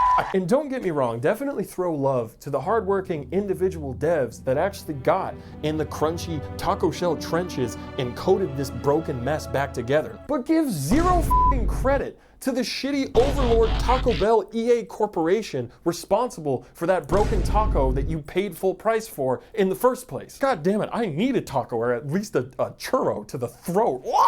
Yeah, Red Faction was fire. A lot of initially broken games but can eventually blossom a little into boring. really good ones like No Man's Sky, Master Chief Collection. Final Fantasy XIV was like completely reborn, pun intended, and people love it now, and that's awesome. But this cycle will repeat as long as gamers continue to buy games and pre-order games before even knowing if it runs as well as the pudding on their treadmill. The only possible change starts with you and what you choose. Yes, I played Medal of Honor. Otherwise, we're just gonna keep getting anthems shoved into our ant holes. But you know what they say, you can't spell NakeyJakey without Jane. Or Kevin. I'm gonna start uploading more stuff to Jaquan the Jequel, so if you wanna go subscribe to my twin, you can get some indie slop in between my AAA Prestige exclusive DLC Nakey content. Thank you to Honey and NakeyJakey and Jakey Attorneys at Law for sponsoring this video. Get at me on Instagram or Twitter, or don't. I can't enforce. Final Fantasy XIV was so bad they killed the game so they could start all over and use that as a part of their lore. Ever played GTA San Andreas? Of course, dude. I played all the Grand Theft Auto games. Your race said it'll beat you 22-0 in basketball after watching all your highlights. Yeah, no shot. Also, my highlights are dog shit. Every one of my fucking highlights on the internet is like meme shit. But it's good. I'm glad he thinks he can destroy me. Yes, I played Command & Conquer 2. One of the first games I ever played, like Tiberian Sun, Red Alert. I used to play so much RTS. I never played StarCraft, but I used to play so much other RTS. Pretty much with the exception of StarCraft, I played all the RTS.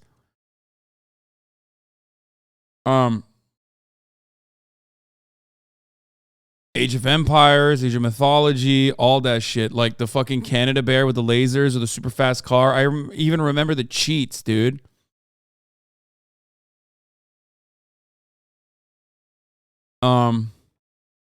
Rise of Nations was incredible. I wasn't super big into Total War series, and I wasn't super big into Civilization. I did play. I played Shogun Total War. That was pretty cool, but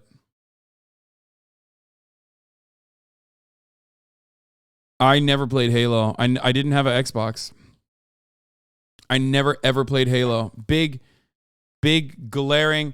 I tried playing Gears of War when it came onto the PC, because remember, I'm playing on PC, right? I tried, Dante's Inferno was great. I tried playing Gears of War on the PC, and I couldn't actually, like, it was, my computer couldn't handle it.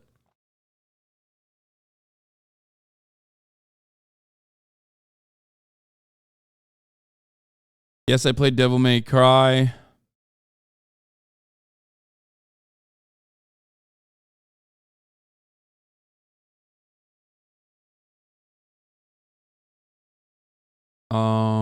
What else? No, I don't like Paradox games. It's not for me. I know this is like the worst fan base to admit something like that, but it's not for me.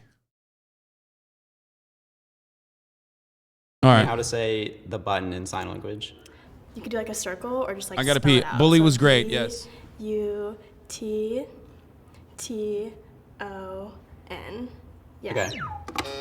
Welcome to The Button, a speed dating show. When the button lights up red, either player may press it and swap out their date for a new person. Get out of here. If two people can last on a date for 10 minutes, they win an all expenses paid second date. This is the button. How's it going? Kyle, what's your name? Imani. Imani, nice to meet you. How are you doing today? Pretty good. Pretty good, a little bit. It's exciting. Your best friend, how would you describe you? Would you say? I'm very curious. Fun. Fun? Okay. I know how to turn up. Okay. What year are you? I'm a senior, so I'm graduating. In spring? Yeah. That's cool. That's cool. Yeah. Your kids in the future, what values would you say you would want to instill in them? Like anything at all, just anything. Kids? Yeah, I mean, obviously. We're young. I know, but like in We're general, I just so want to young. know about you. Oh, why did you reject me then? We're young. I'm not feeling kids right now. Of course not, but. Dylan. Nice to meet you. That's cool. Your vibe. The hat and shirt coordination. Okay. Thank you. See you. I'm a little nervous, but What year are you? I'm a freshman. What about you? Oh, you're a baby. I'm a senior. Oh, okay. Yeah, Nice. Fun fact about Amani, she knows sign language. Nice. Teach me how to say the button in sign language. yeah. Usually, like in sign language, you just like describe things. You know, you want to know how I'm old? I know a lot of these motherfuckers are like probably your age in the chat. They look like they're 12 to me, okay? Like all these, well, not that guy. Date. This is the button. How's it going? Kyle, what's your name? Imani. Imani, nice to meet you. How are you doing today? Pretty good. Pretty good, a little bit exciting. Like Your this best is friend, how I'm would you old. I'm describe old. you? I'm old. I'm very curious. Fun. Fun? Okay. I know how to turn up. Okay. What year are you? I'm a senior, so I'm graduating. In spring? Yeah. That's cool. That's cool. Yeah, your kids in the future, what values would you say you would want to instill in them? Like anything at all, just anything. Kids? Yeah, I mean, obviously. We're young. I know, but like in We're general, I just so want to young. know about you. Oh, why did you Boom. reject me then? We're young. I'm not feeling kids right now. Of course not, but. Dylan. Nice to meet you. That's cool. Your vibe. The hat and shirt coordination. Okay. Thank you. See you. I'm a little nervous, but Style, dude. Style. He's got fucking Riz and he's got style. He's wearing the HasanAbi beanie. What year are you? I'm a freshman. What about you? Oh, you're a baby. I'm a senior. Oh, okay. Yeah, Nice. Fun fact about Amani, she knows sign language. Nice. Teach me how to say the button in sign language. yeah. Usually, like in sign language, you just like describe things. So you can Okay. be like the, and then like you could do like a circle or just like spell it out. So B, U, T, T. That's T. That's the Turkish fuck you. Okay. Why'd you reject me? That's not what Riz is. Okay, shut Yeah, up. He I doesn't am. have Riz. Yeah, I know. listen up. I know he doesn't have Riz. Yeah, Dylan, shake it up. Yeah, like it's okay. It's okay. We're all here. We're all gonna be nervous together. So I'm Imani. Have you had a 30-minute discussion in the chat about the problematic nature of the age gap? Okay, stop. Nice to meet you. Damn. So where are you from? Is that Real Tree I'm in North Face? Seattle. Let's Oh, go. Miss you. Oh, so do I. What year are you? This is my last year. What's your major? Business. Oh, I'm a business major too. What like category? Business law. drip too. Oh, okay. I'm business management. Everybody needs a manager. Sometimes. Everybody needs a lawyer though, Yes. right? Everybody needs a button. I guess. I want to know why someone shouldn't date you. Ladies first. Like I'm a Cancer. Everyone says they don't like Cancers because we're emotional. What about you? Maybe because I'm like Ugh, water signs. Am I right? self-centered. I'm focused on like myself and my goals. I don't pay attention to my phone a lot. Damn, he should have fucking hit him with the, yeah, see, this is what you're supposed to say. Ugh, water signs, so emotional. Wouldn't be me. I'm a Leo. Ran through? Stop saying I'm ran through. Shut up. Shut up. Interesting that you know it's a water sign. Dude, I have been a fucking advocate for men, straight men, okay? I can only speak from personal experience, to learn a little bit about fucking star signs from the jump. Okay? I know all the TikTok Zoomers talk about how if a man knows star signs, he's ran through or whatever the fuck. But yes, I'm for the streets. It's a red flag? Okay, whatever, dude. Shut your crystal grandpappy ass up. I've taught so many people. I thought you said you were a Cancer before. No, I'm not a Cancer. I'm close to a Cancer, though. Like, my brother, who was born a week, like directly a week before me, even though 2 years later, is a Cancer. What do you say when a girl talks to you about that stuff, but you don't want to hurt their feelings? Never belittle it. I have always told you that everyone deserves to be, everyone is allowed to believe in like, allowed to believe in like one insane thing. Don't get all fucking Reddit on their asses and try to debate them on how illogical it is.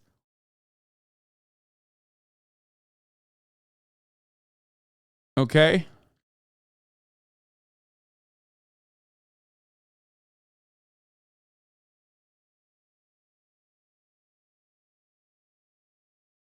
Is there one insane thing that anime is good?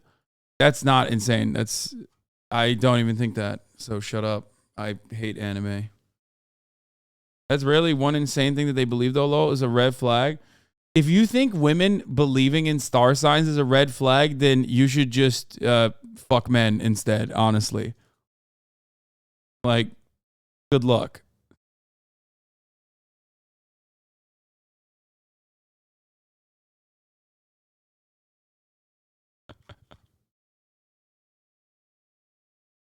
To be fair, gay men believe it too, so.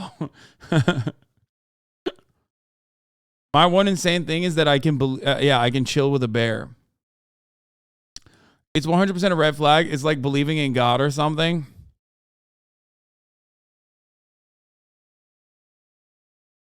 It's escapist. Who cares? I don't believe in it, but I know about it. Does that make sense? Why'd you reject me? I don't believe in signs, like the whole astrology signs and everything. Fair. Well, it's nice to meet you. Nice to meet you, though. I'm Nico. I'm Brittany. You're trying to push millennial Riz on this Gen Z kids? What do you mean? Gen Z is like way more fucking unhinged. Gen Z is so unhinged. They got TikTok, brother. What the fuck are you talking about? Good luck finding someone who's Gen Z who doesn't believe in unhinged shit. Nice to meet you. Nice to meet you. What do you like to do for fun, though? Like, I'll go on a hike. I like to be active. Yeah, I mean, consistent advice, yeah. After that, we're gonna tune into the updates from the FBI Denver at fucking mountain time or whatever. This is from 2021, 2021 at 3 p.m. Pacific time. Date.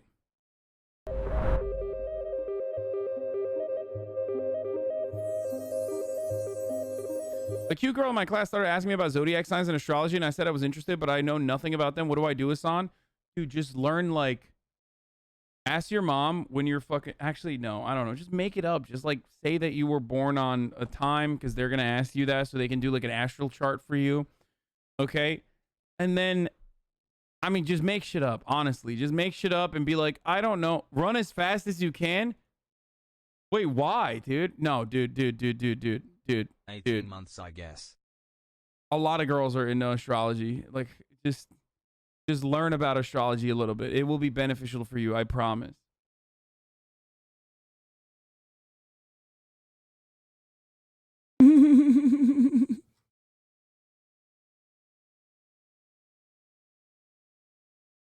I like to be out and about. so why shouldn't somebody do? Like, dude, wait, hold on. Fuck, I'm not even done with this. I'm sorry. I'm not even fucking done with this. Do you understand? I'm not done. Motherfuckers are like, oh, what about men? Like, men believe in different forms of astrology, okay? And it's like infinitely more damaging, like cryptocurrency and its viability, or whatever the fuck their favorite podcast told them about new breathing techniques, okay? So shut the fuck up. Like, what is this? Alpha male shit, yeah.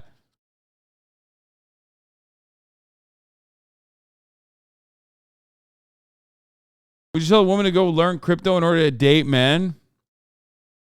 I mean, there's more variability in what men, from where I'm standing, because I'm a man, so I know there's more variability, which is why my assessment over, like, what girls like is very limited. You know what I mean? Not that, like, there's more variability in what men like, but you can at least fucking, I don't know, like, just sit through a conversation about sports or some shit. I don't know what fucking... Yeah, sports rituals. Exactly. There it is. That's it. That's literally it. Or sports superstitions.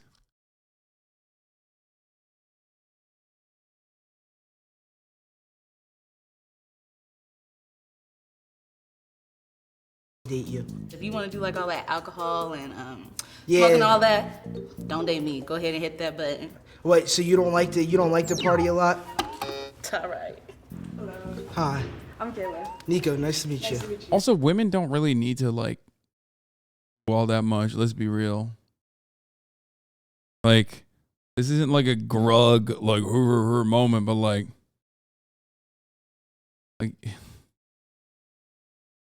for women, it's just like they smell nice and look good, and then for men, I mean, the bar is very low for men too. Because women put a lot of fucking effort into all this shit that we don't even think about.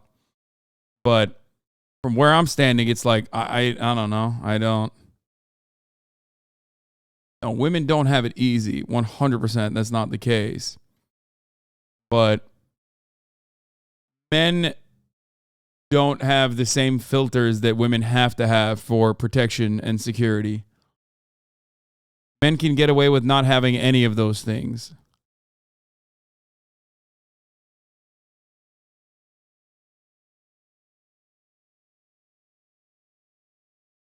But even in many respects, men do have it like super easy. Obviously. What do you like to do for fun? Like, I hang out with my friends. I also do tattooing. Oh, you do? Yeah. Fun fact about Kayla, she's done all her own tattoos and has over 40. Wow. Yeah. 40 tattoos. I got like a couple here, but majority of them are on my legs. Yeah, I kind of look like a sketchbook at this point. It's kind of bad. You're good. Why'd you press the button on me? I don't know. I'm just not physically attracted. I'm sorry. Okay. Nice to meet you. Nice to meet you as well. How are you doing? I'm okay. How are you? What are your tattoos of? This is a mace, Keith Haring. I love Keith Haring. Fun fact about Kayla. Kayla is questioning her sexuality. Respect. I mean, I think sexuality is very fluid, and I think like not everyone should, because I think some people are just straight and that's fine. Yeah. But I think if you're like, oh, maybe I'm not straight, I think you're probably not straight. I think straight people don't really think like that. No, yeah. If I'm questioning it this like seriously, like yeah, I think I'm at least bi or right. like pan and like yeah. Do you feel comfortable in like queer spaces? No, yeah, definitely. Yeah. Well, what school do you go to? Fun fact, I actually just dropped out. It's not really the path that like leads me to where I want to go. Where do you want that path to lead you? I definitely want to work in a tattoo shop.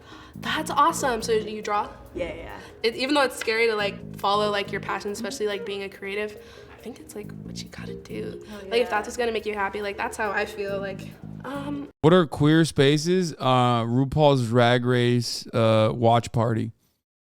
What do you like to do? I like to go to record stores. I collect records. I collect vinyl records. Oh, they're vibing. Like one of it's my over. Things I'm most proud of. I have like a couple $1,000s worth of records. Oh my god! So we're gonna go like record Easy Street. Do you know where Easy Street is? No, I haven't gone record shopping up here in Seattle at all. Okay. I'm gonna light up again. What are queer spaces? The HasanAbi broadcast. I'm not gonna press it either. Wow, go us! Yay! What if I was like, oh, go us? I would have cried. I would have been evil. Congratulations, you two win. Damn. I feel like the cut is like you better start believing in queer spaces. You're in one believing. I mean, this is a queer space, yes. All right. Now it's time, motherfucker. I'm gonna relegate the. I'm gonna put. I can't even talk. I'm gonna put the JCS content for tomorrow. I'm gonna do JCS tomorrow. I've decided because I want to do Okay Buddy now. It's been a long time. For those of you who don't know what this is my meme subreddit that I oftentimes overlook. Okay. But it is the greatest subreddit of all time. Here it is. I'll do the second thought video tomorrow as well.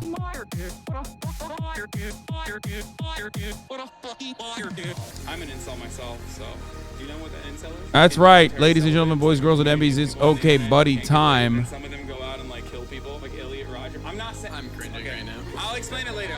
The virgin is the incel, involuntarily celibate, who never gets laid. He's like unable to get laid. He's very nerdy.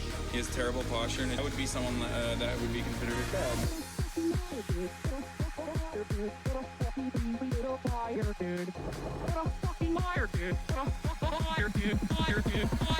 Holy shit, dude.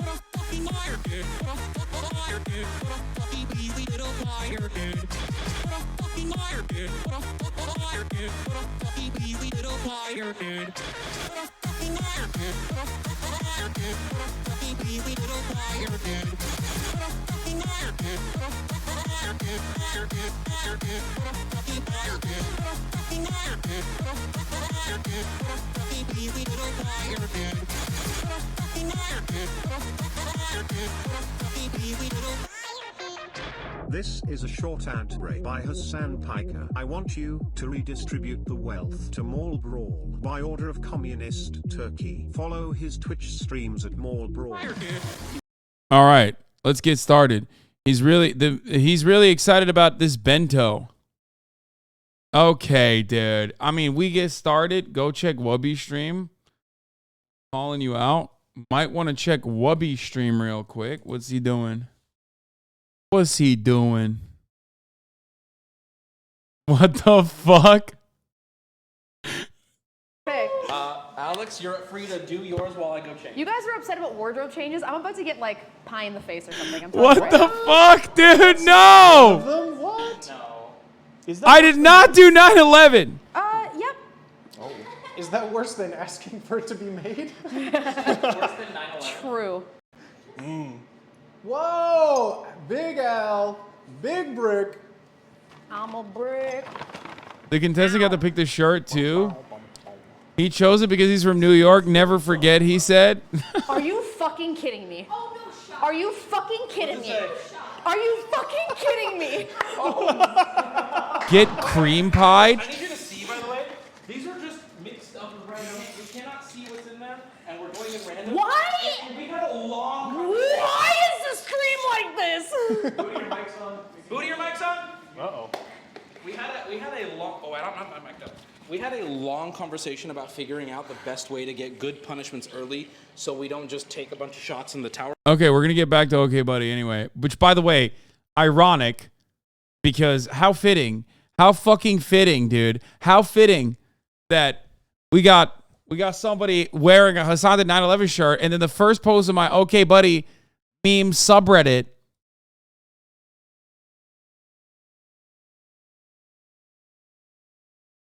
Do you ever worry that you talk about 9/11 might get you a weapons deal from America? Yeah, that's my goal. Ultimately, yeah. Why are you stealing 9/11 glory from the true veterans? Yeah, dude. HasanAbi stealing valor again. I'm a Korea veteran. I'm a Korea War veteran. Okay? Just like you're a veteran at the top of the hour ad break, which comes to the top of every hour. If you no longer want to see those ads, all you need to do is subscribe, which you can do for $5 or for free with a Twitch Prime by connecting your Amazon Prime account to your Twitch account or by getting gifted a sub. How's that? You like that? Here's a 3-minute ad break now, bitch. Okay. Shochu forced to watch the himbo during TikTok committee. Oh, is this what we saw earlier today? Direct your attention to the screen for a short video, if you don't mind. What sizes do you have, guys? Oh, I have good question. I have a very pretty 7-inch. He is a very nice one. I have a similar size. I'm very fond of it. Oh, that's a great size. Yeah. I've had no complaint. With that, I yield back. I'd like to direct your attention to the screen for a short video. Terrible. A really successful artist should be identifiable by pixels alone.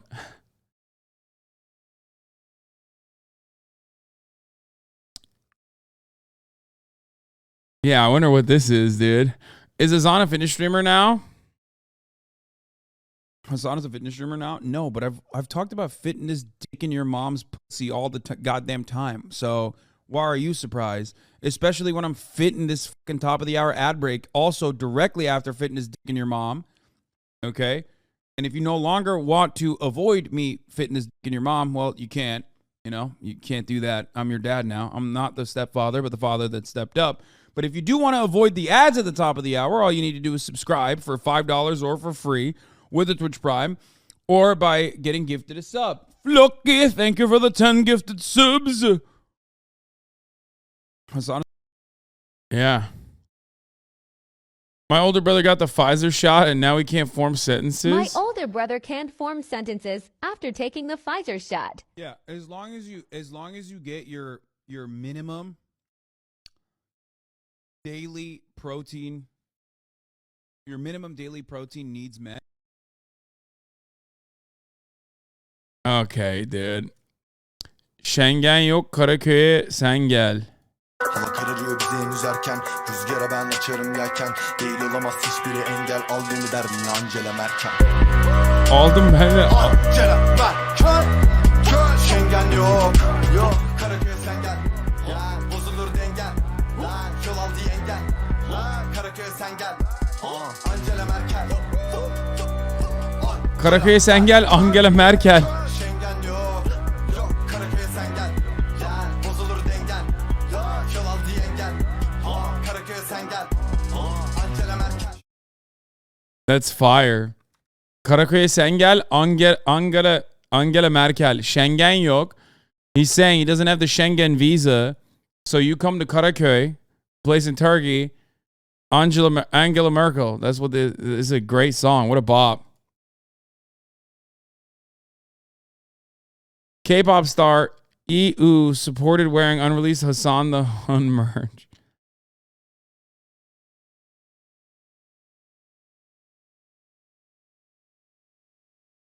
I wish. One day, dude. One day we'll do it. How you doing? What if you accept invite, but God said invites paused? What happened? Is my Discord not allowing invites to happen? It's probably for good reason, okay? It's about the consistency. Say the line, train. Systems. Yay!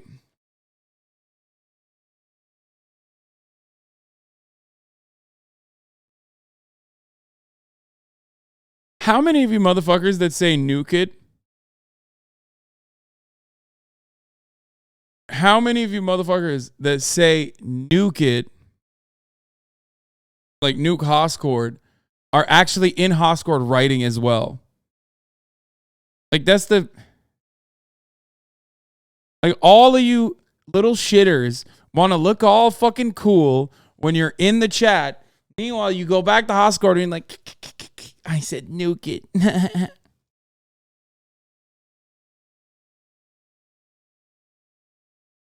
Typical discussion with Austin show. What's the difference between men and women? That's a joke. No, serious. Never met a woman who knew how to turn off a light. Born thinking the switch only goes one way, on. You know, they're struck blind the second they leave a room. I mean, every woman I ever let have a key, I swear to God. It's like, come home, house all lit up. And my job, you see, apparently, because my chromosomes happen to be different, is I then got to walk through that house, turn off every single light this chick left on. Is that right? Yeah, baby. I mean, this is like, you don't even need to do face swapping for Austin. You know what I mean? Because, like, the Austin literally just looks like him. Oh, Reverend Shane's a preaching to you now, boy. Then, the same chick, mind you, she'll bitch about global warming. See, His ears are so unique. From the God gospel and say, darling, maybe you and every other pair of boobs on this planet just figure out that the light switch, see, goes both ways.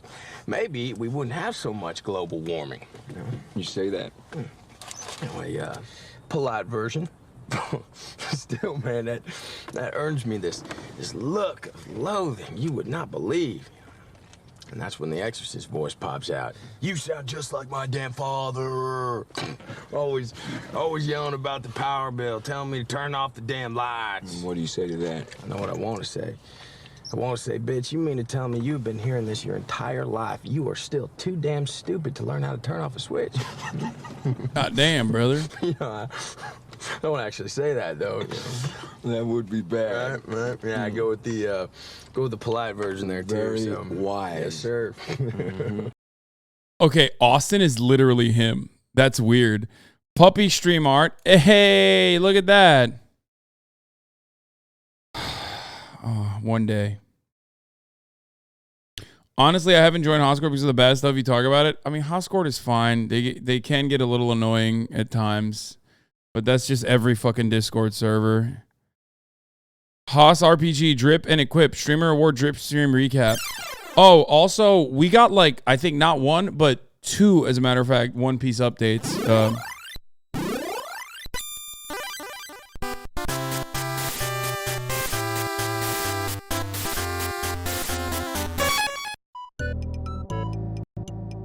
Hey chat, Oni Spumoni here. The other day on the drip stream, I noticed some of the fits came with stat points and abilities. I thought it'd be fun to take a look at those. Austin. Oh, we got one. Harry Styles. Harry Styles. Oh god. Harry Styles. Oh my god. You're welcome, chat. I have a jacket from this brand from last time. Oh my god. Look at me. Defense -1, charisma +1. Description offers no meaningful bonuses. Curiously, does grant a single.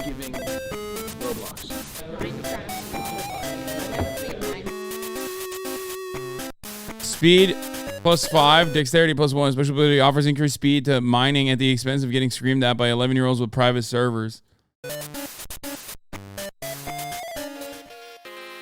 And you gotta get the pants.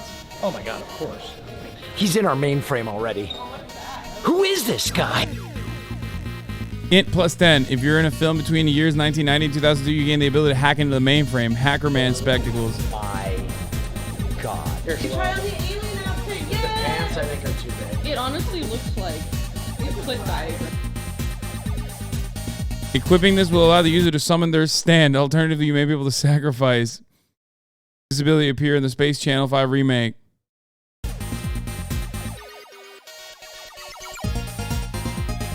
Oh, that is sick. Okay. Sick. Well, that's one way to describe it. I made him look like such a fuckboy, dude. It was awesome.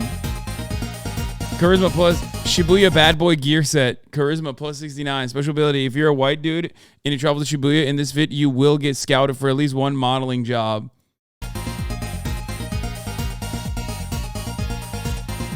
Where was that height? That's awesome. Charisma +30. While equipped, Rizzler's jacket gives you the confidence of standing in the same room as Wisdom. Yeah. So you say you like? Standard Jenna W gear set. Strength +40. Charisma +40. Description: Grr, woof, woof, grr, bark, respectfully. You need Allah. So the soul bound is another option. Is that a jacket or is that a shirt?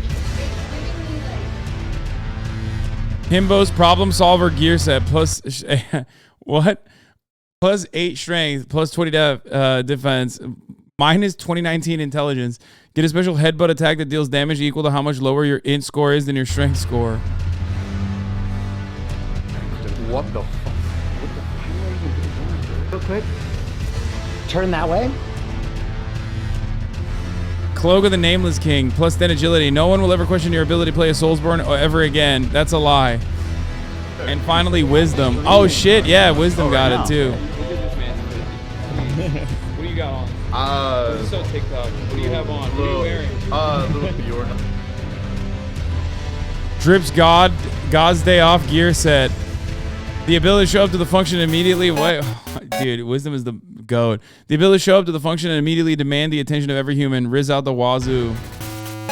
That was really great. I can't believe this only got 13 views. Oni Spumoni killing it. Good shit. Gaijin discrimination. Expectation. Reality. Oh my god, this is literally what fucking happened to me, okay? Except the other dog actually saved me, so it did happen. This is such a funny photo. This is literally... This in and of itself is so, like, it's perfectly descriptive of that situation. It's perfect. Check out this drawing I did as Ethan as Luffy and Hasan as HasanAbi as Zoro. Leftovers podcast. This is fire. Ethan as Luffy is wild. I mean, me as Zoro is pretty wild too, but like Hasan the racist. Yeah, Zoro's racist. My friend made this. I miss Zoro because he's not in Marineford at all. Like, I actually miss him. I wish he was. Anyway. My friend made this for me for my birthday. It's one of the funniest and best things I've ever seen. What the fuck? Hasan Habitat. What the fuck? You're more suited to be Frankie? No, really? I can't build anything. Repos. The reason Himbo won the Streamer Awards. Streamer of the Year. I'm not going to win this, but, you know, I'll vote for myself, and you should vote for me as well. Did we watch it? Didn't we watch this? Let's be real. I'm probably the only streamer whose entire chat is literally saying everyone else. Everyone else. Everyone else. Us leftists aren't exactly known to be the most amicable or supportive. We wax lyrical for causes that are in vogue but refuse to convert our impetus into action.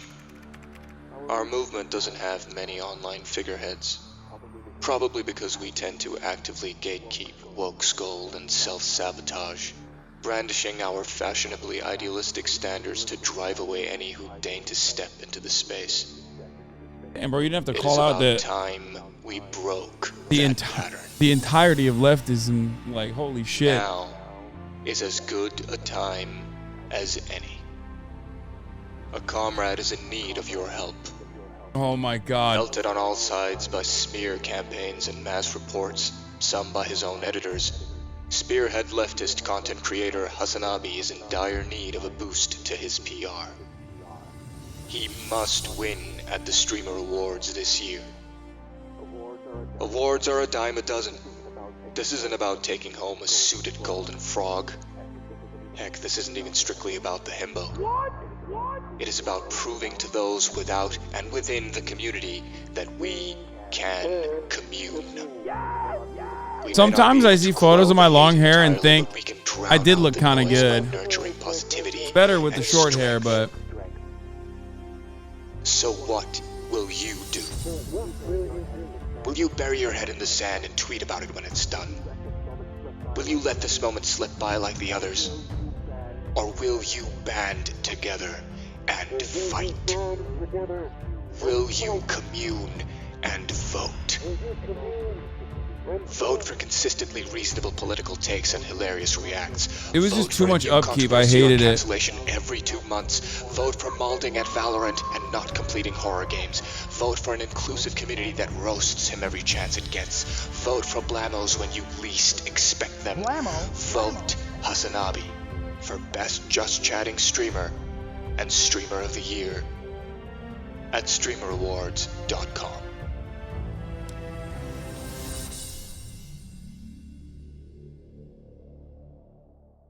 Blamo. By the way, speaking of Blamo, Blamo, also known as Yep Boomer, is the one who made the latest Japan vlog, which was a fire one on the second channel.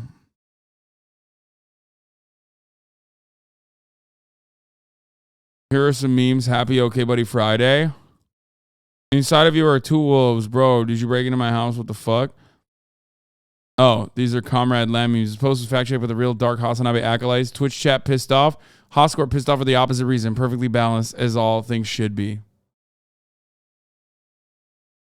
Biggest Turkish lie exposed. Hasan reacts. Listen, as someone who grew up in Ankara, let me tell you, no motherfucker going there, okay? There is nothing. There is nothing there, okay? There's pretty much nothing in Ankara. It's like Cleveland, okay? Why the would anyone go to Ankara? Like, literally no one will go to Ankara, okay? There is nothing going on there other than just, it's boring, gray, decaying. I lived there for many, many years, you know? That's it. So it's Britain? No, no, no, no. London is actually, like, beautiful architecture, interesting. There's Meta for sake. Are you stupid? There's Ataturk Forest Farm. Okay, you've seen trees. There are trees everywhere. Trees like Ataturk Forest Farm. For sake, what is meta? There are people to go and see if it's a school. I love that he said metu, which is otu, but like in English. Middle Eastern Technical University, I guess? Middle East Technical University, METU, was established in Ankara in 1956, and since then has transformed the concept of higher education in Turkey. Wow, me. What a great school. You talk as if I live in Ankara for a living. They've never been to Meta. They've never seen that school. That's where all this comes from. They come to Ankara to see Meta. I guess everyone in the village is crazy. I've lived here for years. There's nothing in Ankara. There's only the mausoleum and that's it. Yeah, no, this is literally exactly what Ankara looks like. I mean, obviously this is a meme, but no, this is perfect. Where is this place? Beysukent? Lokasyon Beysukent. Oh no. Ankara'nın en iyi lokasyonunda mutlu ve rahat bir yaşam için yuvanızı yükseğe taşıdık. I don't know. Everywhere looks like this. Everywhere looks just like this. The idiots think I'm an American. They think I speak English, so they're trying to sell me Ankara. You can't sell it. You can't sell it to us. It's a place that I lived in for many, many years, you know what I mean? A decade. These motherfuckers are trying to, they think I'm American and don't know, and so they're trying to sell me on this place that I grew up in as like a beautiful, wonderful place to visit. Like, shut up.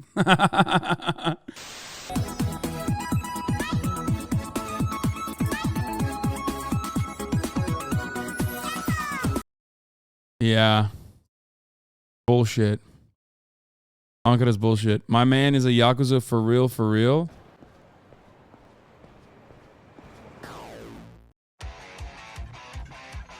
Hasan is a Yakuza character. Oh my god, yes. Exhibit 1, Hasan's Please pause chicken. the video now and give her the first name she will ever have. What should we... Oh my god, someone said Nugget. I love that. Yeah. Oh yeah, Nugget. That's a great name. Oh yeah.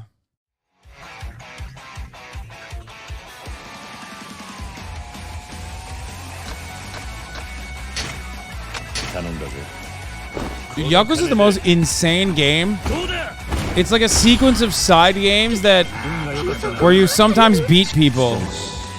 Pussy, aka a car pussy. $20 billion. And the Japanese children go to internment camps. What? They just leave free bikes everywhere, dude. It's crazy. Just for the taking, you know what I mean? Oh Wild no. concept. Demon. I love turning 40. It's absolutely magical. Hell yeah. Why not become a hero at 40, right? It ain't the best age to start grinding, but... Happy 40th. We love that. This video is edited like a fever dream.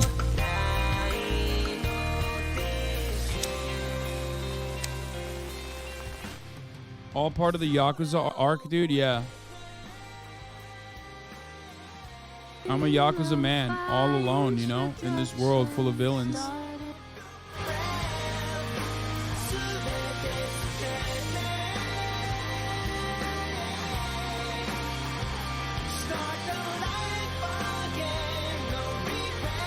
You ain't ever beaten the weeb allegations, might as well embrace and play Yakuza. Yeah, I have no idea what was going on in this. So happy about their fitness journey. Feel strong, man. Thanks to fitness trainer Piker. Yeah, that's what happened to Stavros and Maya. Look at how fucking jacked they are. Crazy. The Great Austin Show Stun. Let's go. It's okay, buddy time. Ladies and gentlemen, the greatest. Okay, we're not going to watch this. Okay. I know what it is. You missed a pick? Wait, which one? Did I upvote it without seeing it? Oh, there's more. Poo Poo Piker's workout plan. Get in the shape.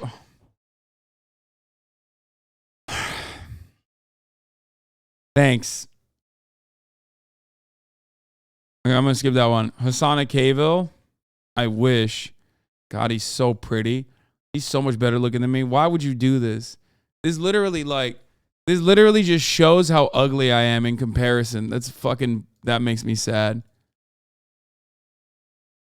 Baby Peepo draws a large man. Bebe Peppers for me have tails because tadpole. Okay, that's actually kind of cute. Red carpet card. Red carpet Hasan. Fit compliment. Deliver S tier level compliments while introducing red carpet interviews. Just chat times 30x. Goes live on Twitch as a left-wing political commentator. Wins award. Resistance -10 fake card. I don't even understand this, but repost. Pulled an all-lighter to give you one of my favorite moments I had with him on streams. This is also my first edit, so please be nice. Getting his attention on stream to give him the card. Give him info can also be very frustrating, but it's worth it in the end. Enjoy the memes. Fan gave me was a mask, which I personally love. Incredible. I looked into it a little bit more. This is a mask that I think is not just in Indonesia, but in India and many other places as well. It's, what is it? A Rakshasa? Is that what it is? And in the back, it has a Hassel carved in it, which I think is beautiful. It's a Rakshasa or a demon, but they're not all bad. Some are good. Oh. That's the mask of the Hanuman monkey. He's a god of wisdom, strength, courage, devotion, and self-discipline. Dink doink. That's so funny. Ding, ding, ding, ding, ding.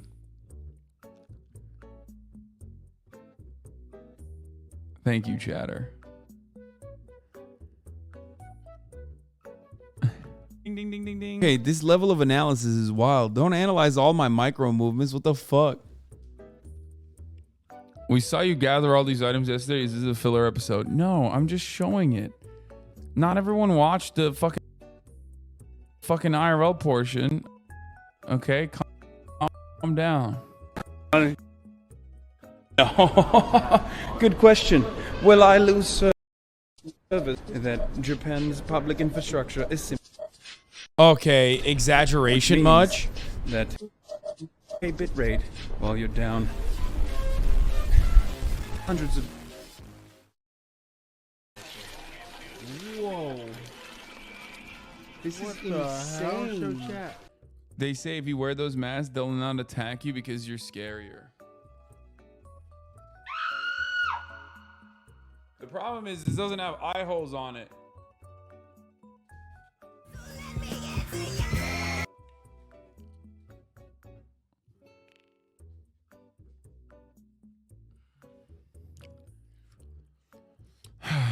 So yeah, that's it. That's what we got. Put this here for now. Dude, from where I am in India, these masks are placed beside the front door to scare away evil spirits. I'll do that. Been online for a silly fucking edit, so I hope y'all enjoy my very first time. And if you end up watching this on stream, say thank you, Lita. Thank you, Lita. Lita is Juno. Okay. I'm gonna end it here because I have some obligations. But I will return because there's so much more OKBuddy to go through. And don't worry, fear not. We're not doing gaming today, unfortunately. But tomorrow, we will have a fat stream, okay? We will have a stream that features gaming, and we'll have a stream that features OKBuddy as well. And afterwards, I'm gonna take Marat to the Mario red carpet for the Mario movie premiere. Puppy Arc is not continuing this weekend because obviously I cannot do it by myself, and the people that I would do it with, Valkyrie, are too busy doing other things. But it will continue. It's just not this weekend. But The puppy arc hasn't stopped continuing because every day I am actually looking. Every day I'm actually looking for puppers. So that's a never-ending process. I'm asking friends to get the word of mouth help potentially, you know what I mean? Like I'm all over. But you know, I'll see you guys tomorrow. All the shadows trickling in has helped people hate. And that's it. Peace, everybody. Love you all. Bye. Los Angeles, California, says Hasan. The starlock to the starlock to the topic just begun. There he is again, Hasan is streaming. Hasan is streaming. There he is again, Hasan is streaming. Hasan is streaming. Reviewing the P.O. box, Uncle Uger's face. Sudden discord at your prop, great names take embrace.